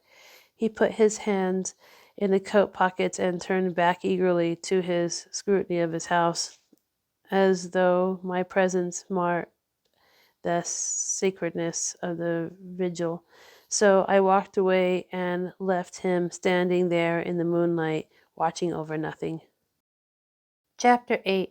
I couldn't sleep all night. A foghorn was groaning incessantly on the sound, and I tossed half sick between grotesque reality and savage frightening dreams. Toward dawn, I heard a taxi go up Gatsby's drive, and immediately I jumped out of bed and began to dress. I felt that I had something to do, to tell him, something to warn him about. The morning would be too late. Crossing his lawn, I saw his front door was still open, and he was leaning against the table in the hall, heavily with dejection or sleep. Nothing happened, he said wanly. I waited. About 4 o'clock she came to the window and stood there for a minute and then turned out the light. His house had never seemed so enormous to me as it did that night when we hunted through the great rooms for cigarettes. We pushed aside curtains that were like pavilions and fell over numerous feet of dark wall for electric light switches. Once I tumbled over a sort of splash upon keys of ghostly piano. There was inexplicable amount of dust everywhere, and the rooms were musty, as though they hadn't been aimed for days. I found the door of the unfamiliar table with two stale, dry cigarettes inside, throwing open the French windows and drawing room. We sat smoking out into the darkness. You ought to go away, I said. It's pretty certain they'll trace your car. Go away now, old sport? Go to Atlantic City for a week, or up to Montreal. He wouldn't consider it. He could possibly leave Daisy until he knew that what she was going to do. He was clutching at some last hope, and I couldn't bear to shake him free. It was the night that he told me the strange story of his youth with Dan Cody. Told it to me because Jay Gatsby had broken up like a glass against Tom's hard malice, and the long secret extravaganza was played out. I think that he would have acknowledged anything now without reserve, but he wanted to talk to Daisy. She was at first nice girl he had ever known. In various unrevealed capacities he had come into contact with such people, but always with indistinguishable barbed wire between them. He found her excitingly desired. He went to her house at first with the officers from Camp Taylor, then alone. It amazed him. He had never been in such a beautiful house before, but he gave it an air of breathlessness intensity that with Daisy lived there, it was as cruel a thing to her as his tent out at Camp Waves to him. There was ripe mystery about it, a hint of bedrooms upstairs, more beautiful and cool than other bedrooms, of gay or radiant activities taking place through its corridors, and of romances that were not musty and laid away in lavender, but fresh, breathing the redolent of this year's shiny motor cars and dances whose flowers were scarcely withered. It excited him, too, that many men had already loved Daisy and increased her value in his eyes. He felt their presence about all the house, pervading the air with the shades and the echoes still vibrant emotions. But he knew that he was Daisy's house by a colonial accident, however glorious might be his future. As Jay Gatsby, he was at present penniless young man without a past, and at any moment the invisible cloak of his uniform might slip from his shoulders. So he made the most of his time. He took what he could get ravenously and unscrupulously. Eventually, he took Daisy one still October night, took her because he had no real right to touch her hand. He might have despised himself, for he certainly had taken her under false pretentious. I don't mean that he had traded on his platform, his phantom millions, but he had deliberately given Daisy a sense of security and let her believe that he was a person from much the same stratum as herself, that he was fully able to take care of her. As a matter of fact, he had no such facilities. He had no comfortable family standing behind him, and he was liable at the whim of an impersonal government to be blown anywhere about the world. But he didn't despise himself, and he didn't turn out as he had imagined. He had intently, probably, to take what he could and go, but now he found that he had committed himself to following of a grail. He knew that Daisy was extraordinary, but he didn't realize how extraordinary a nice girl could be. She vanished into her rich house, into her rich, full life, leaving Gatsby nothing. He felt married to her, that was all. When they met again 2 days later, it was Gatsby who was breathless, who was somehow betrayed.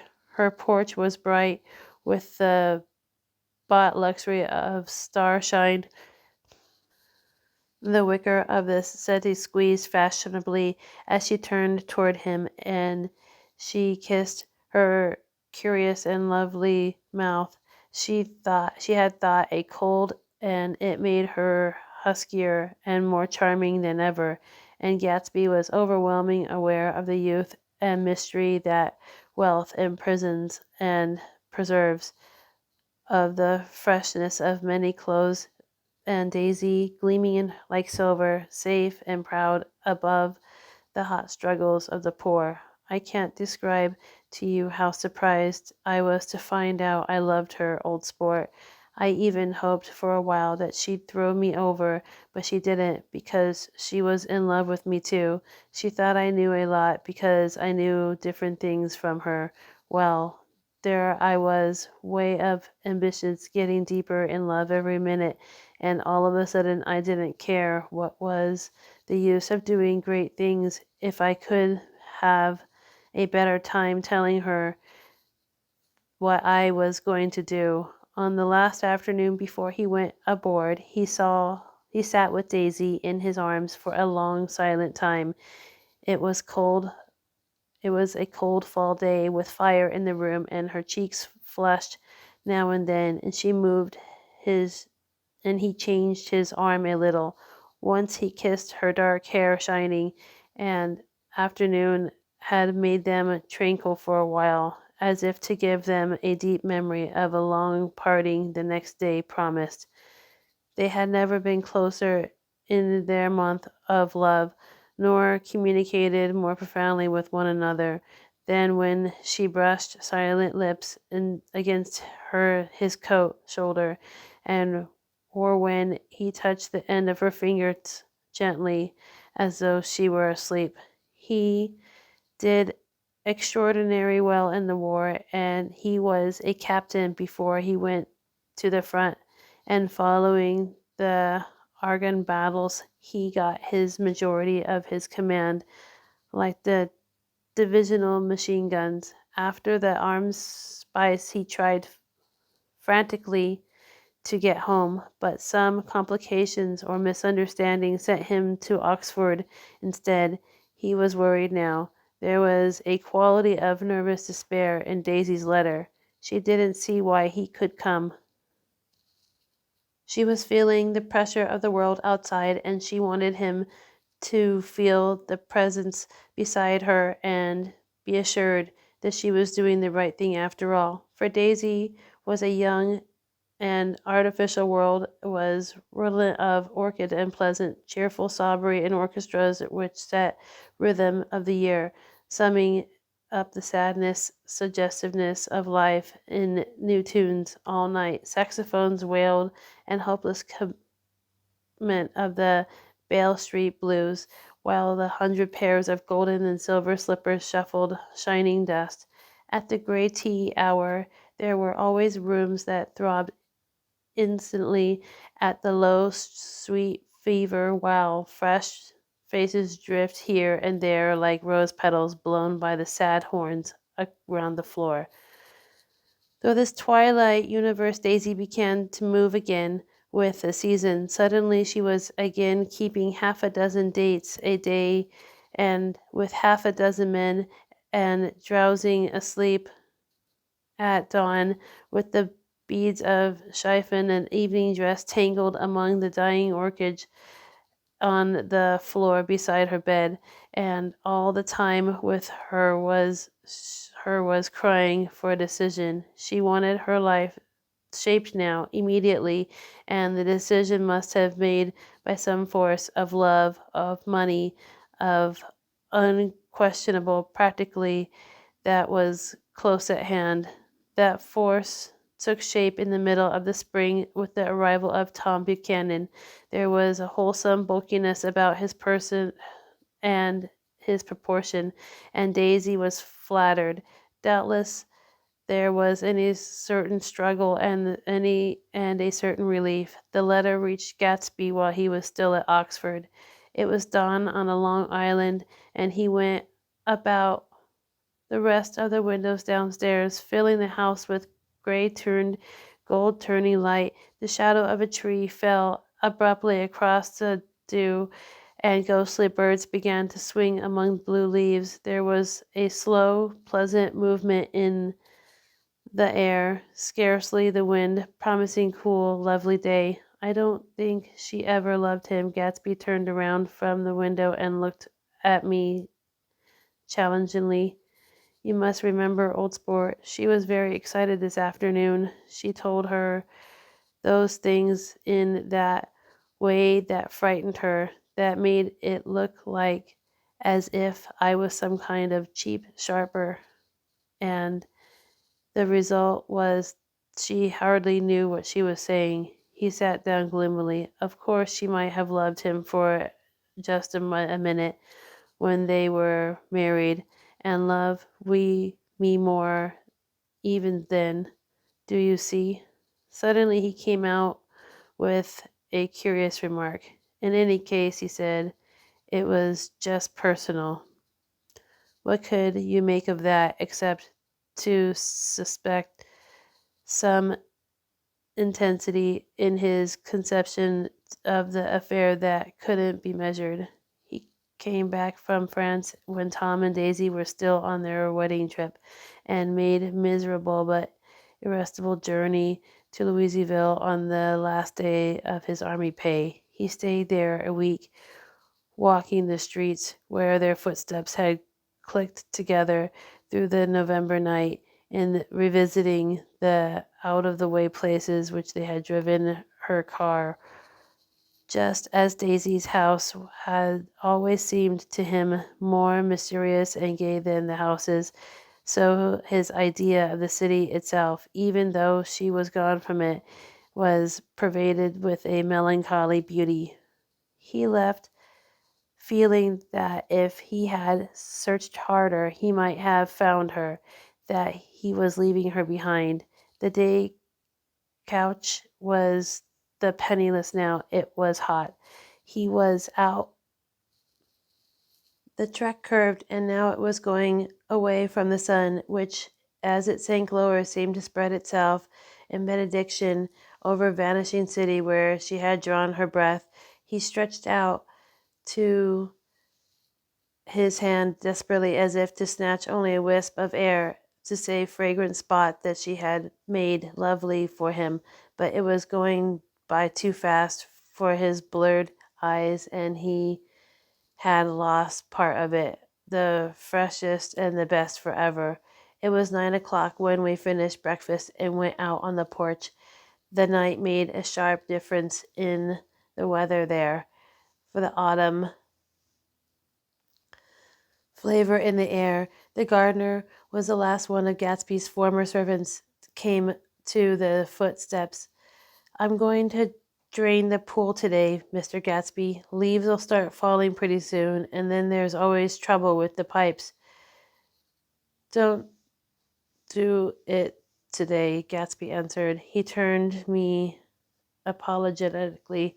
You know, old sport, I've never used that pool all summer. I looked at my watch and stood up. 12 minutes to my train. I didn't want to go to the city. I wasn't worth a decent stroke of work, but it was more than that. I didn't want to leave Gatsby. I missed that train, then another, before I could get myself away. I'll call you up, I said finally. Don't, old sport. I'll call you about noon. We walked slowly down the steps. I suppose Daisy will call too. He looked at me anxiously as if he hoped I'd collaborate this. I suppose so. Well, goodbye. We shook hands and I started away. Just before I reached the hedge, I remembered something and turned around. They're a rotten crowd, I shouted across the lawn. You're worth the whole damn bunch of put together. I always been glad that I said that. It was only a compliment I ever gave him because I disapproved of him from beginning to end. He nodded politely, and then his face broke into a radiant and understanding smile, as if we'd been ecstatic cahoots on the fact all the time. His gorgeous pink rag of a suit made a bright spot color against his white steps, and I thought of the night when I came to his ancestral home 3 months before. The lawn drive had been crowded with the faces who guessed his corruption, and he stood there, steps concealing his incorruptible dream, as he waved them goodbye. I thanked him for his hospitality. We were always thanking him for that. And the others. Goodbye, I called. I enjoyed breakfast, Gatsby. Up in the city, I tried a long while to list the quotations of an interminable amount of stock. Then I fell asleep and I started up with sweat breaking on my forehead. It was Jordan Baker. She often called me up at this hour because of uncertainty. Her own movements between hotels and clubs and private houses made her hard to find in any other way. Usually her voice came over with wire something fresh and cool, as if a divot from the green golf links had come sailing in at the office window, but this morning seemed harshly dry. I've left Daisy's house, she said. I'm at Hempstead, and I'm going down to Southampton this afternoon. Probably it had been tactful to leave Daisy's house, but the act annoyed me. Her next remark made me rigid. You weren't so nice to me last night. How could it have mattered then? Silence for a moment, then. However, I want to see you. I want to see you too. I suppose I don't go to Southampton and come into town this afternoon. No, I don't think this afternoon. Very well. It's impossible this afternoon. Various. We talked like that for a while, and then abruptly we weren't talking any longer. I don't know which of us hung up with a sharp click, but I didn't care. I couldn't have talked to her across the tea table that day if I ever talked to her again in this world. I called Gatsby's house a few minutes later, but the line was busy. I tried 4 times. Finally, an exasperated central told me the wire was being kept open for a long distance from Detroit. Taking out my timetable, I drew a small circle around the 3:50 train. Then I leaned back in my chair and tried to think. It was just noon. When I passed the ash heaps on the train morning I had crossed deliberately on the other side of the car. I suppose there'd be a curious crowd there all day, with little boys searching for dark spots in the dust, and some gregarious man telling over and over what happened until it became less and less real, even to him, and he couldn't tell it no longer, and Myrtle Wilson's tragic achievement was forgotten.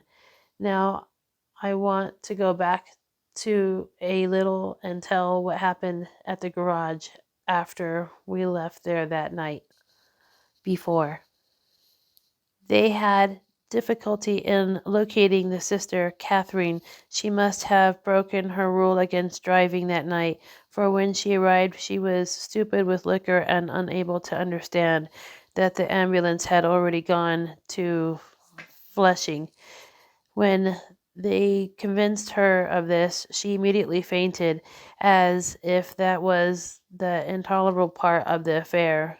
Someone, kind and curious, took her in his car and drove her in the wake of her sister's body. Until long after midnight, the changing crowd lapped up against the front of the garage, while George Wilson rocked himself back and forth on the couch inside.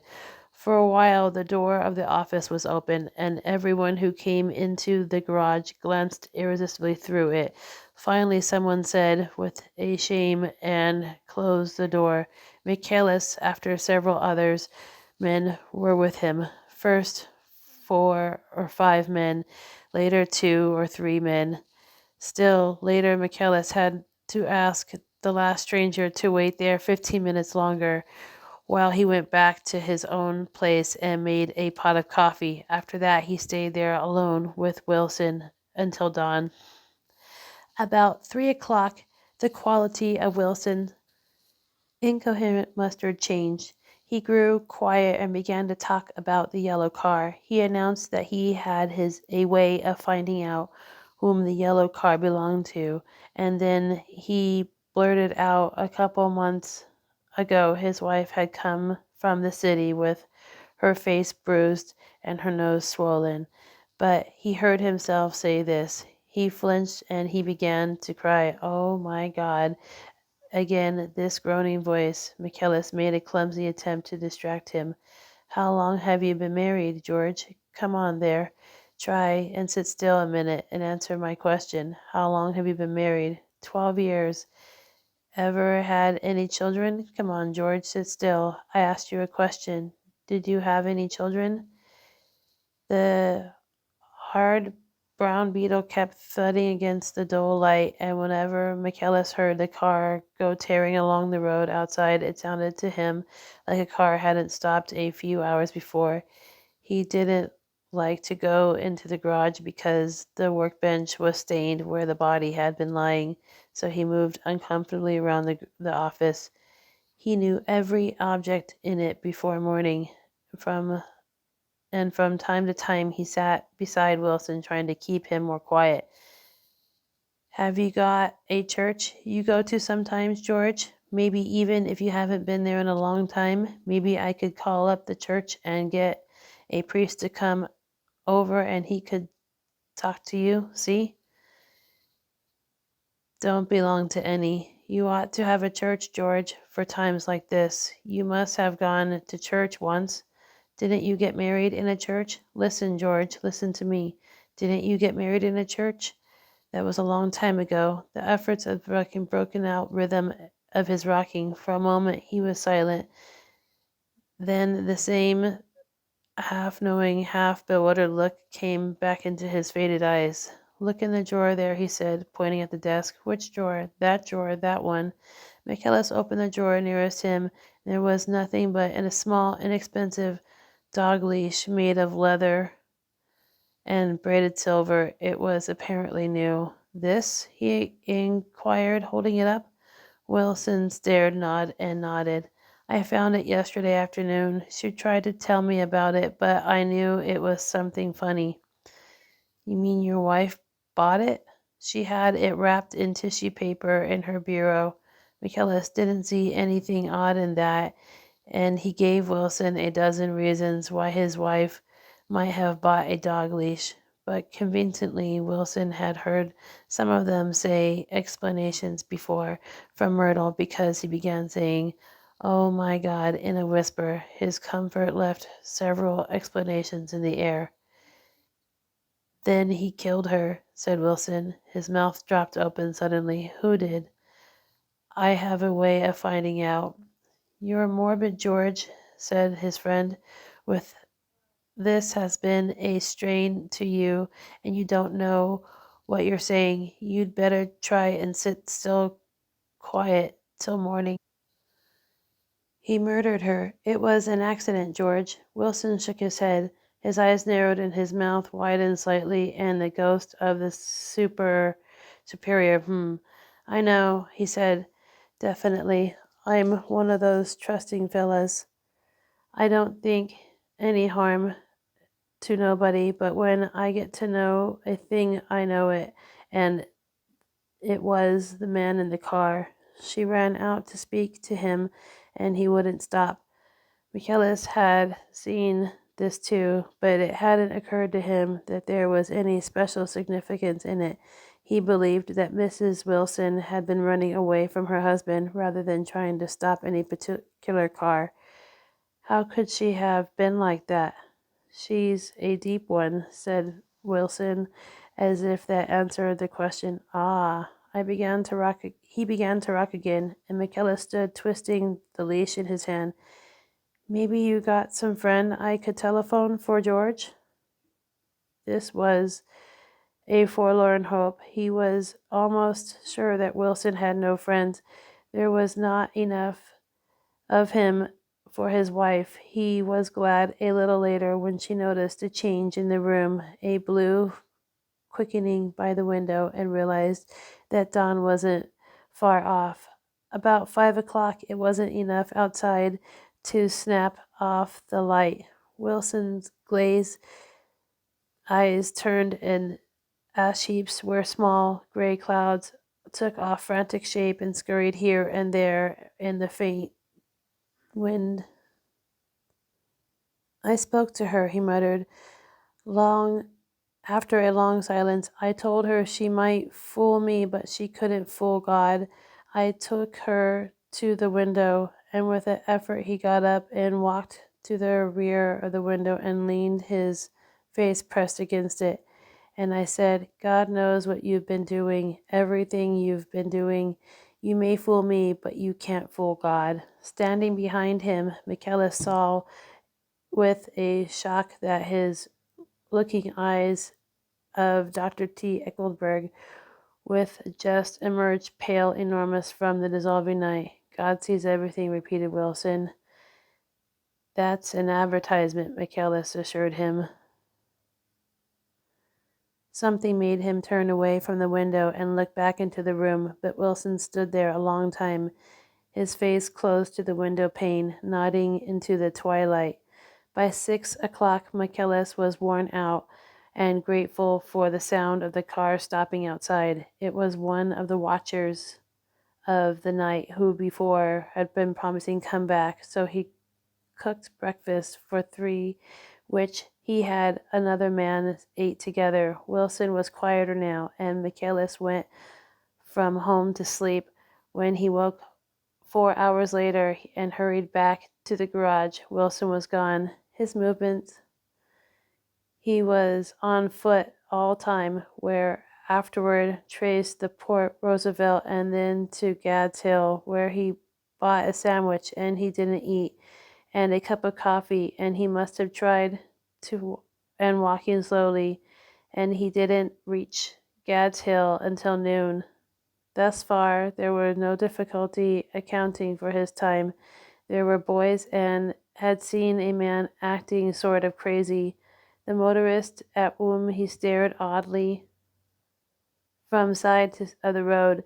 Then 3 hours had disappeared from view. The police and the strength of what he had, Michaelis had a way of finding out. Suppose that he spent that time going from the garage to garage thereabout inquiring for a yellow car. On the other hand, the garage man who had seen him even come forward, and perhaps an easier, surer way of finding out what he wanted to know. By 2:30 was the West Egg, and where he asked someone the way to Gatsby's house, so by the time he knew Gatsby's name. At 2 o'clock, Gatsby put on his bathing suit and left word with the butler that anyone phoned a word was to be brought to him at the pool. He stopped at the garage for a pneumatic mattress, and he amused his guests during the summer, and Chauffeur helped him pump it up. Then he gave instructions that the open car wasn't to be taken out underway under any circumstances, and this was strange because the front right fender needed repair. Gatsby shouldered the mattress and started for the pool. Once he stopped and shifted a little, and the chauffeur asked him if he needed help, but he shook his head and said in a moment, disappeared among the yellowish trees. No telephone massage arrived, but the butler went without his sleep and waited for it until 4 o'clock, until long after there was anyone to give it to if it came. I have an idea that Gatsby himself didn't believe it would come, and perhaps he's no longer cared. If that was true, he must have felt that he had lost the old worn world, paid a high price for living too long with a single dream. He must have looked up at the unfamiliar sky as though frightening leaves shivered as he found what a grotesque thing a rose is, how raw the sunlight was upon the scarcely created grass. The new world material without fortuitously about, like the ashes, fantastic figure gliding toward him through the atmosphere's tree. There was a faint, barely perceptible movement of water as the fresh flow from the urged. The chauffeur, he was one of the Wolfsheim's prestiges, heard the shots. Afterward, he could only say that he hadn't thought anything much about them and drove from the station directly to Gatsby's house by rushing anxiously up to the front steps was the first thing that alarmed anyone. But they knew then, I firmly believe, with scarcely a word, four of us, the chauffeur, butler, gardener, and I, hurried down to the pool.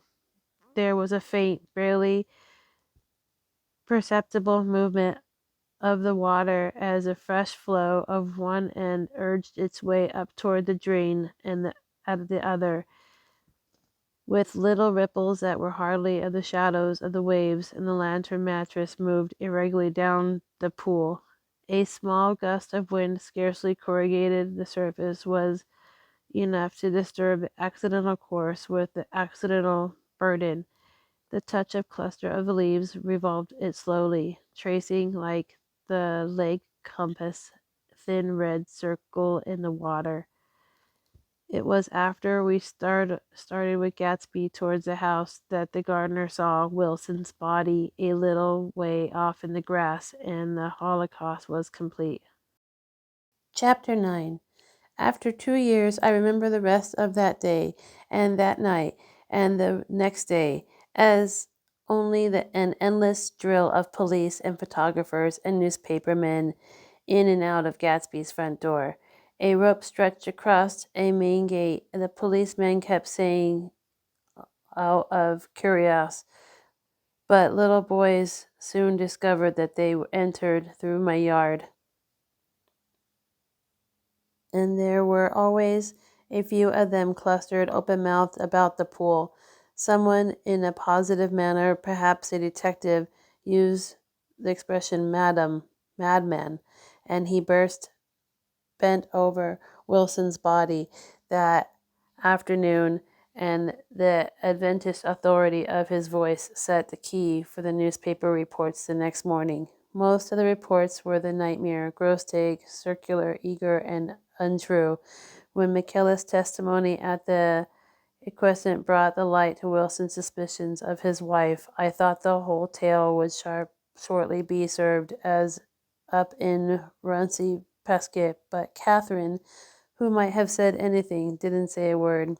She showed a surprisingly amount of character about it too, looked at the coroner with determination in her under her correct brow of hers, and swore that her sister had never seen Gatsby, that her sister was completely happy with her husband, and that her sister had been into no mischief whatsoever. She convinced herself of it and cried it into her handkerchief, as if the very suggestion was more than she could endure. So Wilson was reduced to a man deranged by grief, in order that the case might remain in its simplest form, and it rested there. But all this part of it seemed remote and unessential. I found myself on Gatsby's side, and alone, from the moment I telephoned news of the catastrophe to West Egg Village. Every surprise about him and every practical question was referred to me. At first I was surprised and confused. Then he lay in his house and didn't move or breathe or speak upon the hour. It grew upon me that I was unreasonable because no one else was interested, I mean, with that intense personal interest to which every one has some vague right at the end. I called up Daisy in half an hour, and we found him. Called her instinctively without hesitation, but she and Tom had gone away early that afternoon and taken baggage with them. Left no address? No. Say when they be back? No. Any idea where to? How could I reach them? I don't know. Can't say. I wanted to get somebody for him. I wanted to go into the room where he lay and reassure him. I'll get somebody for you, Gatsby. Don't worry. Just trust me. I'll get somebody for you. Mayor Wintime's name wasn't in the phone book. The butler gave me his office address on Broadway. I called information, but at the same time, I had the number. It was a long after 5, and no one answered the phone. Will you ring again? I've rang 3 times. It's very important. Sorry, I'm afraid there's no one there. I went back to the drawing room and thought for an instant that they were chance visitors, all these official people who suddenly filled it, but they drew back the sheet and looked at Gatsby with unremoving eyes. His protest continued in my brain. Look here, old sport, you've got to get somebody for me. You've got to try hard. I can't go through this alone. Someone started asking me questions, but I broke away and, going upstairs, looked hastily through the unlocked parts of his desk. He'd never told me, definitely, that his parents were dead, but there was nothing, only a picture of Dan Cody, a token of forgotten violence, staring down from the wall. Next morning, I sent the butler to New York with a letter to Wolfheim, which asked for information and urged him to come out on the next train. The request seemed superfluous when I wrote it.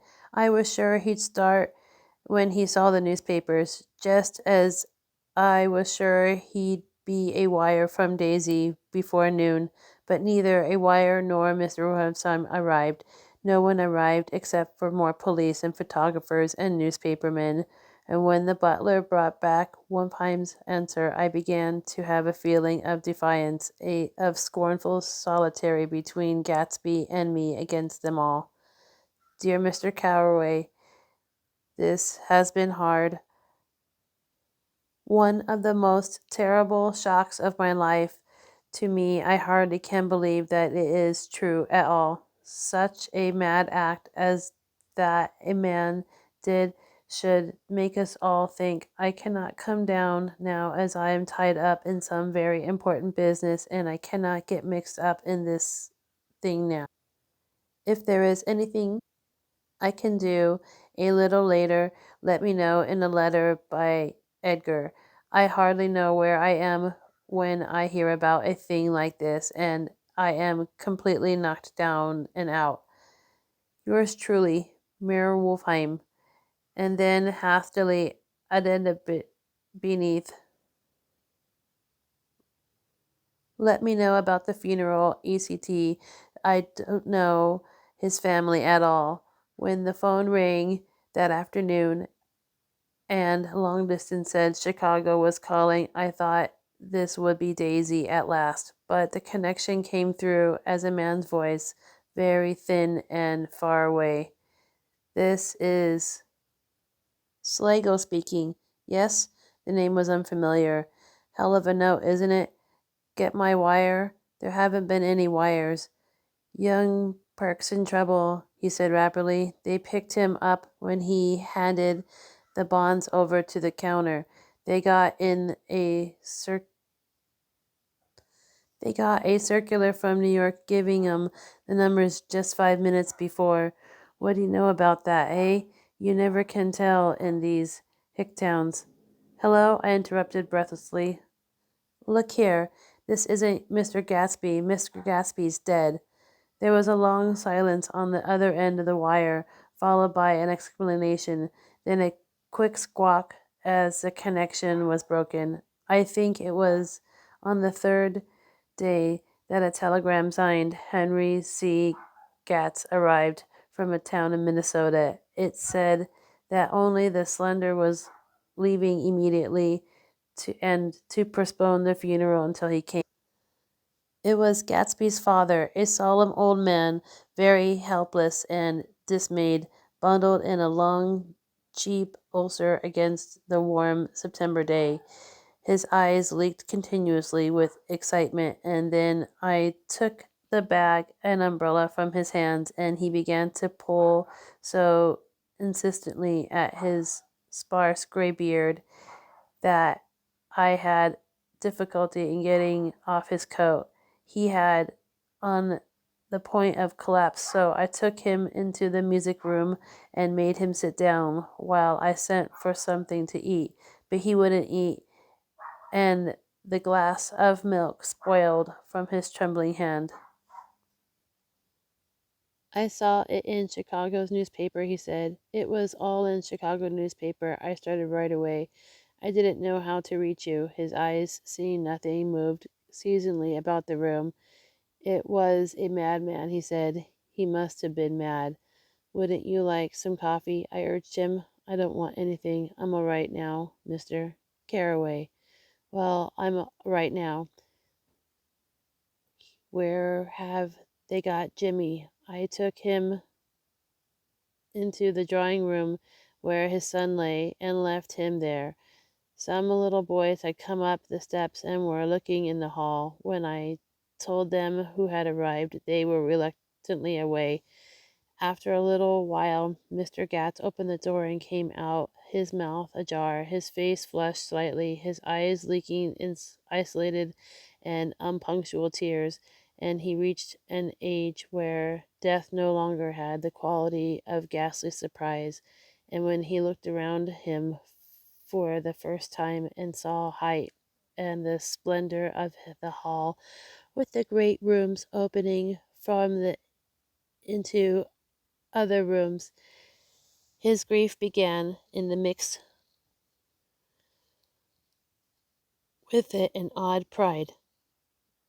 I helped him to a bedroom upstairs while he took off his coat and vest, and I told him all the arrangements had been deferred until he came.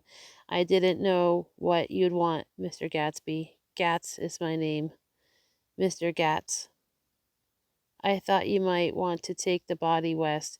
He shook his head. Jimmy always liked it better down east. He rose up his position in the east.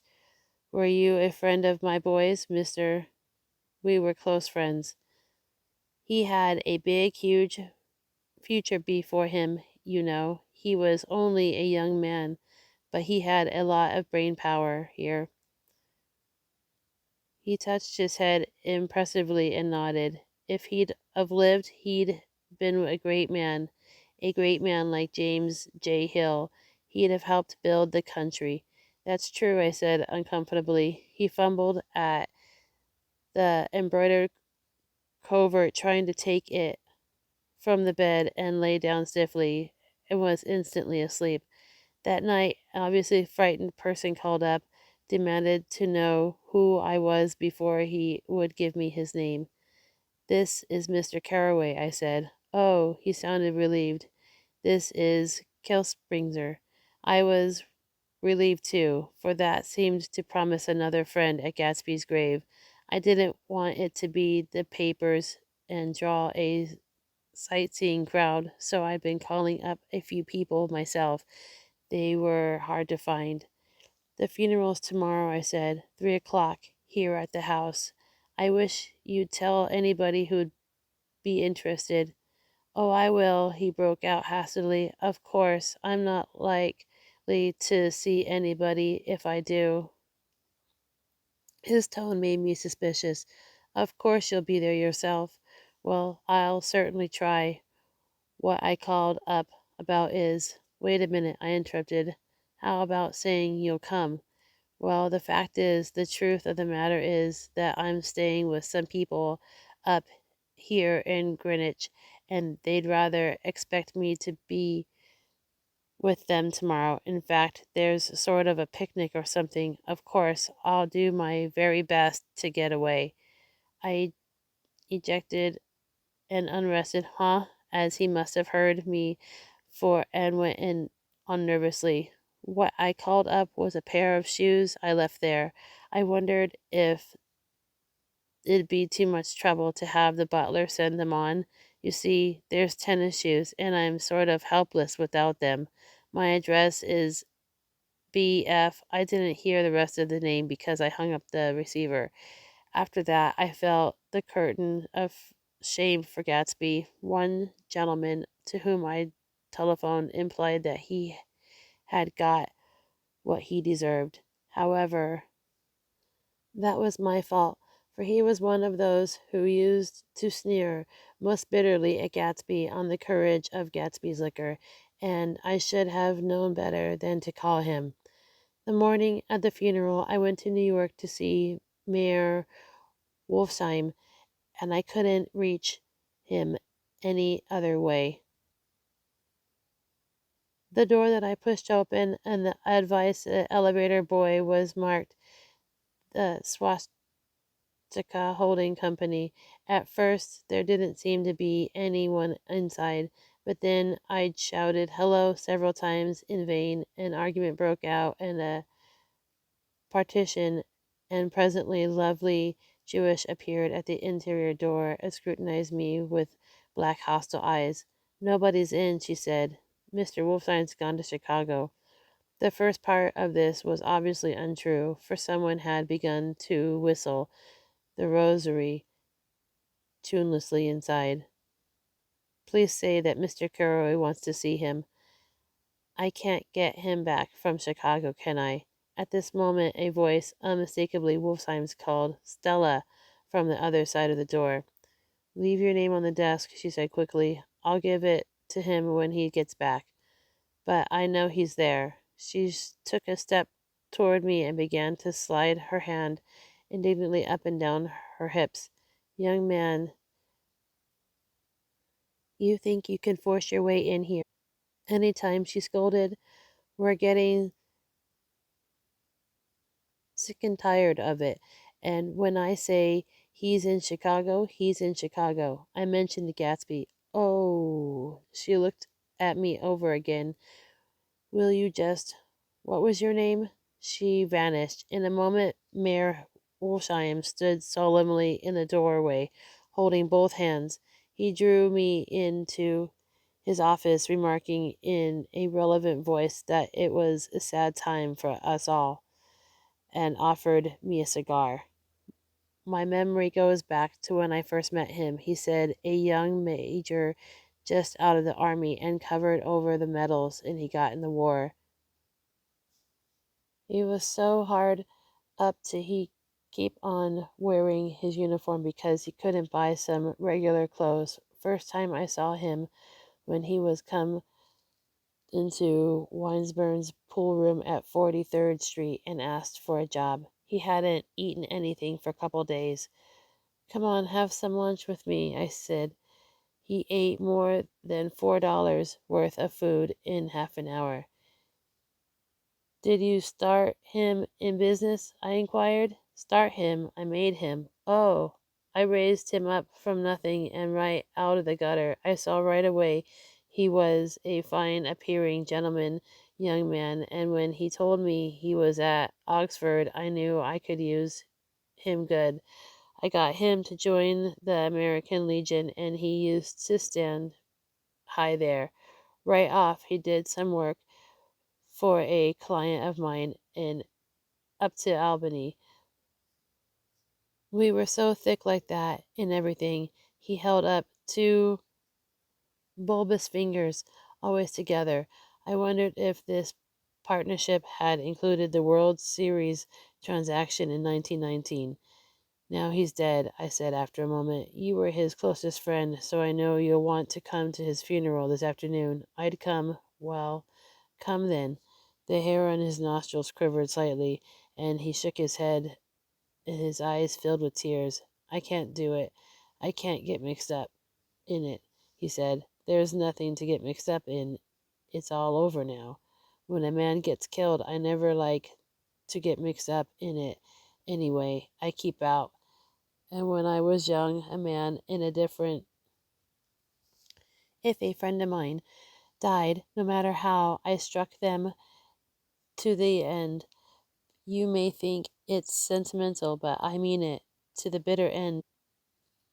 I saw that, for some reason of his own, he was determined not to come, so I stood up.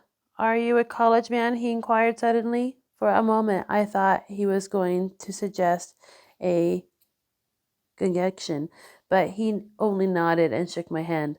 Let us learn to show our friendship for a man when he is alive and not after he is dead, he suggested. After that, my own rule is to let everything alone.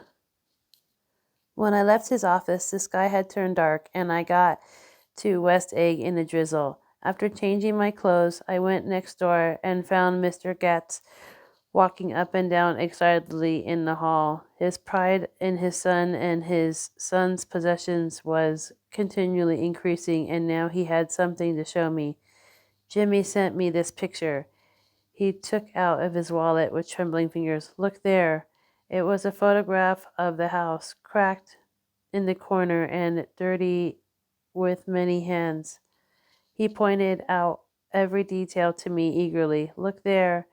And then he saw admiration from my eyes. He had shown it so often that I think it was more real to him now than the house itself. Jimmy sent it to me. I think it's a pretty picture. It shows up well. Very well. Had you seen him lately? He come out to see me 2 years ago and brought me the house I live in now. Of course he was broke up when he ran off from home, but I see now there was a reason for it. He knew he had a big future in front of him. Ever since he made success with the very generous with me, he seemed reluctant to put away the picture and held it for a minute lingeringly before my eyes.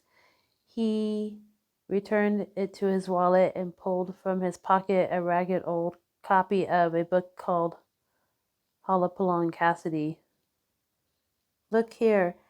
This is a book he had when he was a boy. It just shows you. He opened up at the back corner and turned it around for me to see. On the last fly leaf printed in the words schedule, and the date was September 12th, 1906, and underneath, raised from bed, 6 a.m., dumbbell exercises and wall scaling, 6:15 to 6:30, study electricity, etc. 7:15 through 8:15 work. 8:30, 4:30 p.m. baseball and sports. 4:30, 5 o'clock practice elocution, poise, and how to attain it. 5 to 6 study needed inventions. 7 to 9 general resolves, wasting no time at Schaefer's or LA a name indecipherable. No more smoking or chewing. Bath every day. Read one improving book or magazine per week. Save $5. Crossed out. 3 per week. Be better to parents. I come across this book by accident, said the old man. It just shows you, don't it? It just shows you? Jimmy was bound to get ahead. He always had some resolve like this or something. Do you notice that he's got about improving his mind? He always has great for that. He told me I ate like a hog once and I beat him for it. He was reluctant to close the book, reading each item aloud and then looking eagerly at me. I think he'd rather expect me to copy down the list for my own use. A little before 3, the Lutheran minister arrived from Flushing, and I began looking involuntarily out the window for other cars. So did Gatsby's father. And as the time passed and the servants came in and stood awaiting in the halls, his eyes began blinkingly anxiously, and he spoke of the rain in worried, uncertain way. The minister glanced several times at his watch, so I took him aside and asked him to wait for half an hour. But it wasn't any use. Nobody came. About 5 o'clock, our procession of 3 cars reached the cemetery and stopped thick drizzle beside the gate. First, a motor hearse, horribly black and wet. Then Mr. Gatz and the minister and I in the limousine, and a little later 4 or 5 servants and a postman and the Wastag and Gatsby station wagon, all wet to the skin, and we started through the gate into the cemetery. I heard a car stop and then the sound of someone splashing after us over the soggy ground. I looked up. It was a man with owl-eyed glasses whom I'd found marveling over Gatsby's books in the library one night 3 months before. I'd, I'd never seen him ever since. I don't know how he knew about the funeral or even his name. The rain poured down his thick glasses, and he took them off and wiped them to see protecting canvas unrolled from Gatsby's grave. I tried to think about Gatsby then for a moment, but he was already too far away. I could only remember without resentment that Daisy hadn't sent a message or a flower. Dimly, I heard someone murmur, "Blessed are the dead that the rain falls on," and then the owl-eyed man said, "Amen to that," in a brave voice. We struggled down quickly through the rain to the cars. Owl Eyes spoke to me by the gate. "I couldn't get to the house," he remarked. "Neither could anybody else." "Go on," he started. "Why, my God, they used to go there by hundreds." He took off his glasses and wiped them again, outside and in. "The poor son of a bitch," he said. "One of my most vivid memories is coming back west from prep school and later from college at Christmas time. Those went with father. Then Chicago would gather the old dim Union Station at 6 o'clock and December evening with a few Chicago friends already caught up in their own holiday gaieties to bid them a hasty goodbye. I remember 4 coats of the girls returning from Miss This or That, and the chatter of frozen breath and hands waving overhead as we caught sight of our old acquaintances and the matching invitations. "Are you going over to the Orderlies, the Hershey's, the Switzes?" And the long green thickets clasped tight in their gloves, and the murky yellow cars of the Chicago, Milwaukee's, and St. Paul's rode cheerful, looking at the Christmas itself on tracks beside the gate. When we pulled out into the winter night and the real snow, our snow, began to stretch out beside us and twinkle against the windows, and the dim lights, small Wisconsin stations moved by, a sharp wild breeze came suddenly into the air, and we drew it in deep breaths as we walked back from dinner through the cold vestibules, utterly aware of our identity with the country for one strange hour before we melted indistinguishably into it again. That's my Middle West, not the wheat or the prairies or the lost swade towns, but the thrilling returning trains of my youth, and the street lamps and the sleigh bells and the frosty dark and the shadows of the holly wreaths thrown by the lighted windows on the snow. I am part of that, a little solemn with the heels of those long winters, though a little complacent from growing up in the Caraway house in the city where dwellings are still called through decades by my family's name. I see now that this has been the story of the West after all. Tom and Gatsby, Daisy and Jordan and I were all Westerners, and perhaps we possessed some defiancy in common which made us subtly unadaptable to Eastern life.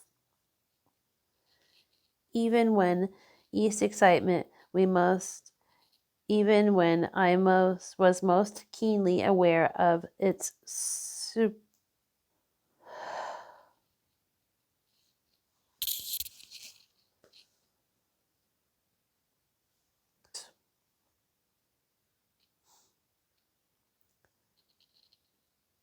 After Gatsby's death, the East haunted me like that, distorted beyond my eyes, power correction. So when the blue smoke of brittle leaves was in the air and the wind blew the wet laundry stiff on the line, decided to come back home. There was one thing I had done before I left, an awkward, unpleasant thing that perhaps better have been let alone, but I wanted things in order, not just to trust a bling and an indifferent sea swept to my refuge away. I saw Jordan Baker and talked over and around what had happened to us together and what had happened afterward to me, and she lay perfectly still, listening in a big chair.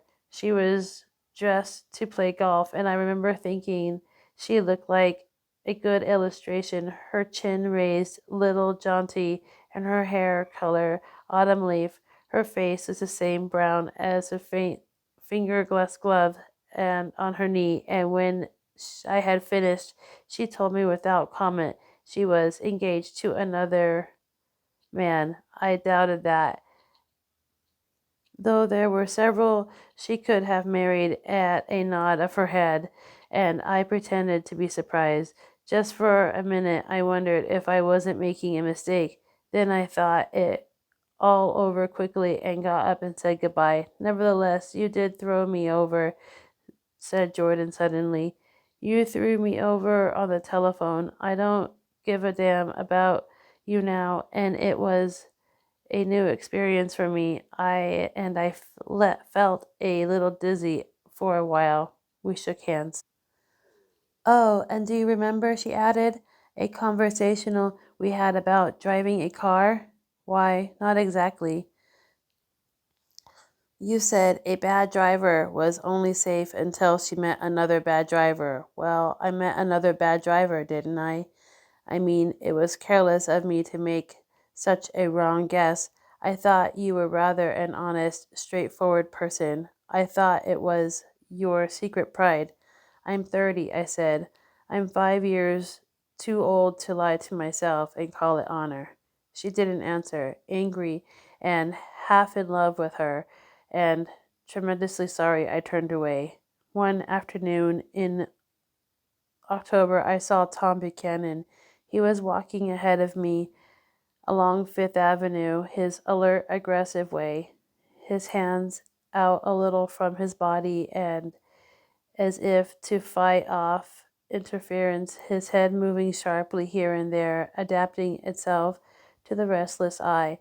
Just as I slowed up to avoid overtaking him, I stopped and began frowning into the windows of the jewelry store. Suddenly he saw me and walked back, holding out his hand.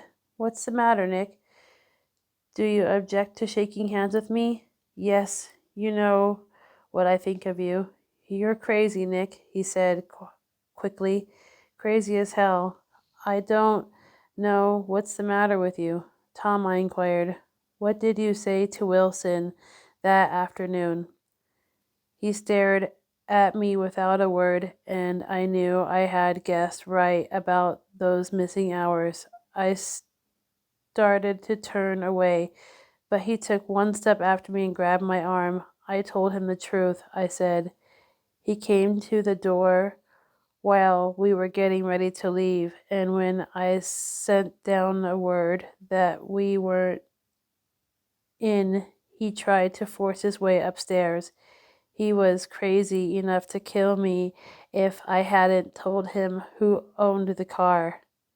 His hand was on the revolver in his pocket every minute he was in the house. He broke off defiantly. What if I did tell him?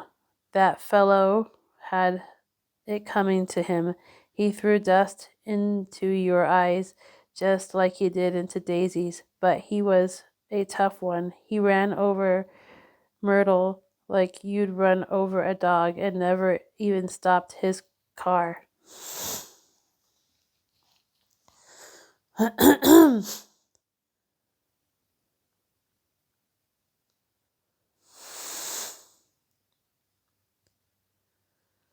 What he had done to him entirely justified. It was all very careless and confused. They were careless people, Tom and Daisy. They smashed up things and creatures and then retreated back into their money of their vast carelessness or whatever it was that kept them together and let other people clean up the mess they had made. I shook hands with him, and it seemed silly not to, for I felt suddenly as though I were talking to a child, and he went into the jewelry store to buy a pearl necklace, or perhaps only a pair of cuff buttons. Rid of my provincial skirmishes forever, Gatsby's house was still empty when I left.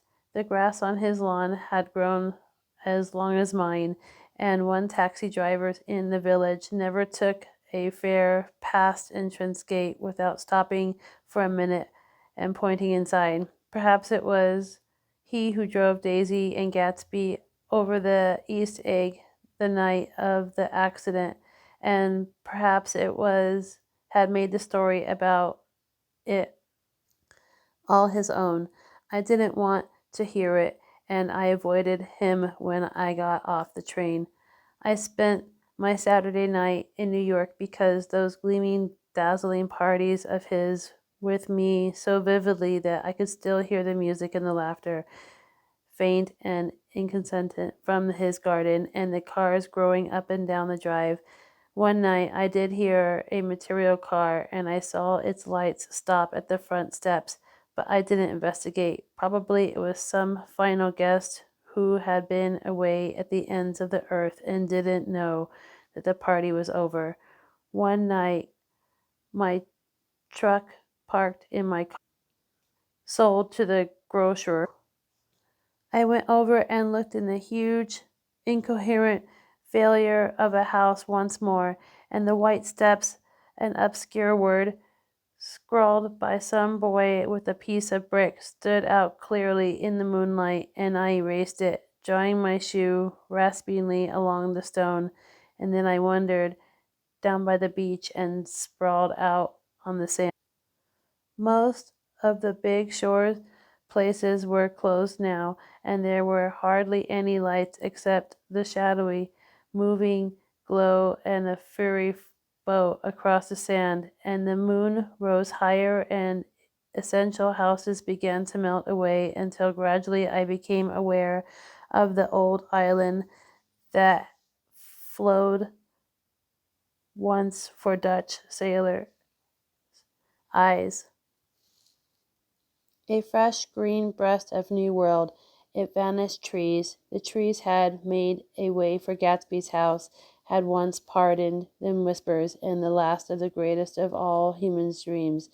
For a transitory enchant moment, a man must have held his breath in his presence of contentment, compelled into aesthetic contemplation he never understood nor desired, face to face for the last time in history with something commensurate to his capacity for wonder. As I sat there, brooding on an old unknown world, I thought of Gatsby, wonder when he first picked out the green light at the end of Daisy's dock. He had come a long way since this blue lawn, and his dream must have seemed so close that he could hardly fail to grasp it. He did not know that it was already behind him, somewhere back in the vast obscurity beyond the city, where the dark fields of the Republic rolled on under the night. Gatsby believed in the green light and the orgasmic future that year by year recedes before us. It eluded them, but that's no matter. Tomorrow we will run faster, stretch out our arms further, and one fine morning. So we beat on, boats against the current, borne back seizingly into the past. Feedbooks, www.feedbooks.com. Food for the mind.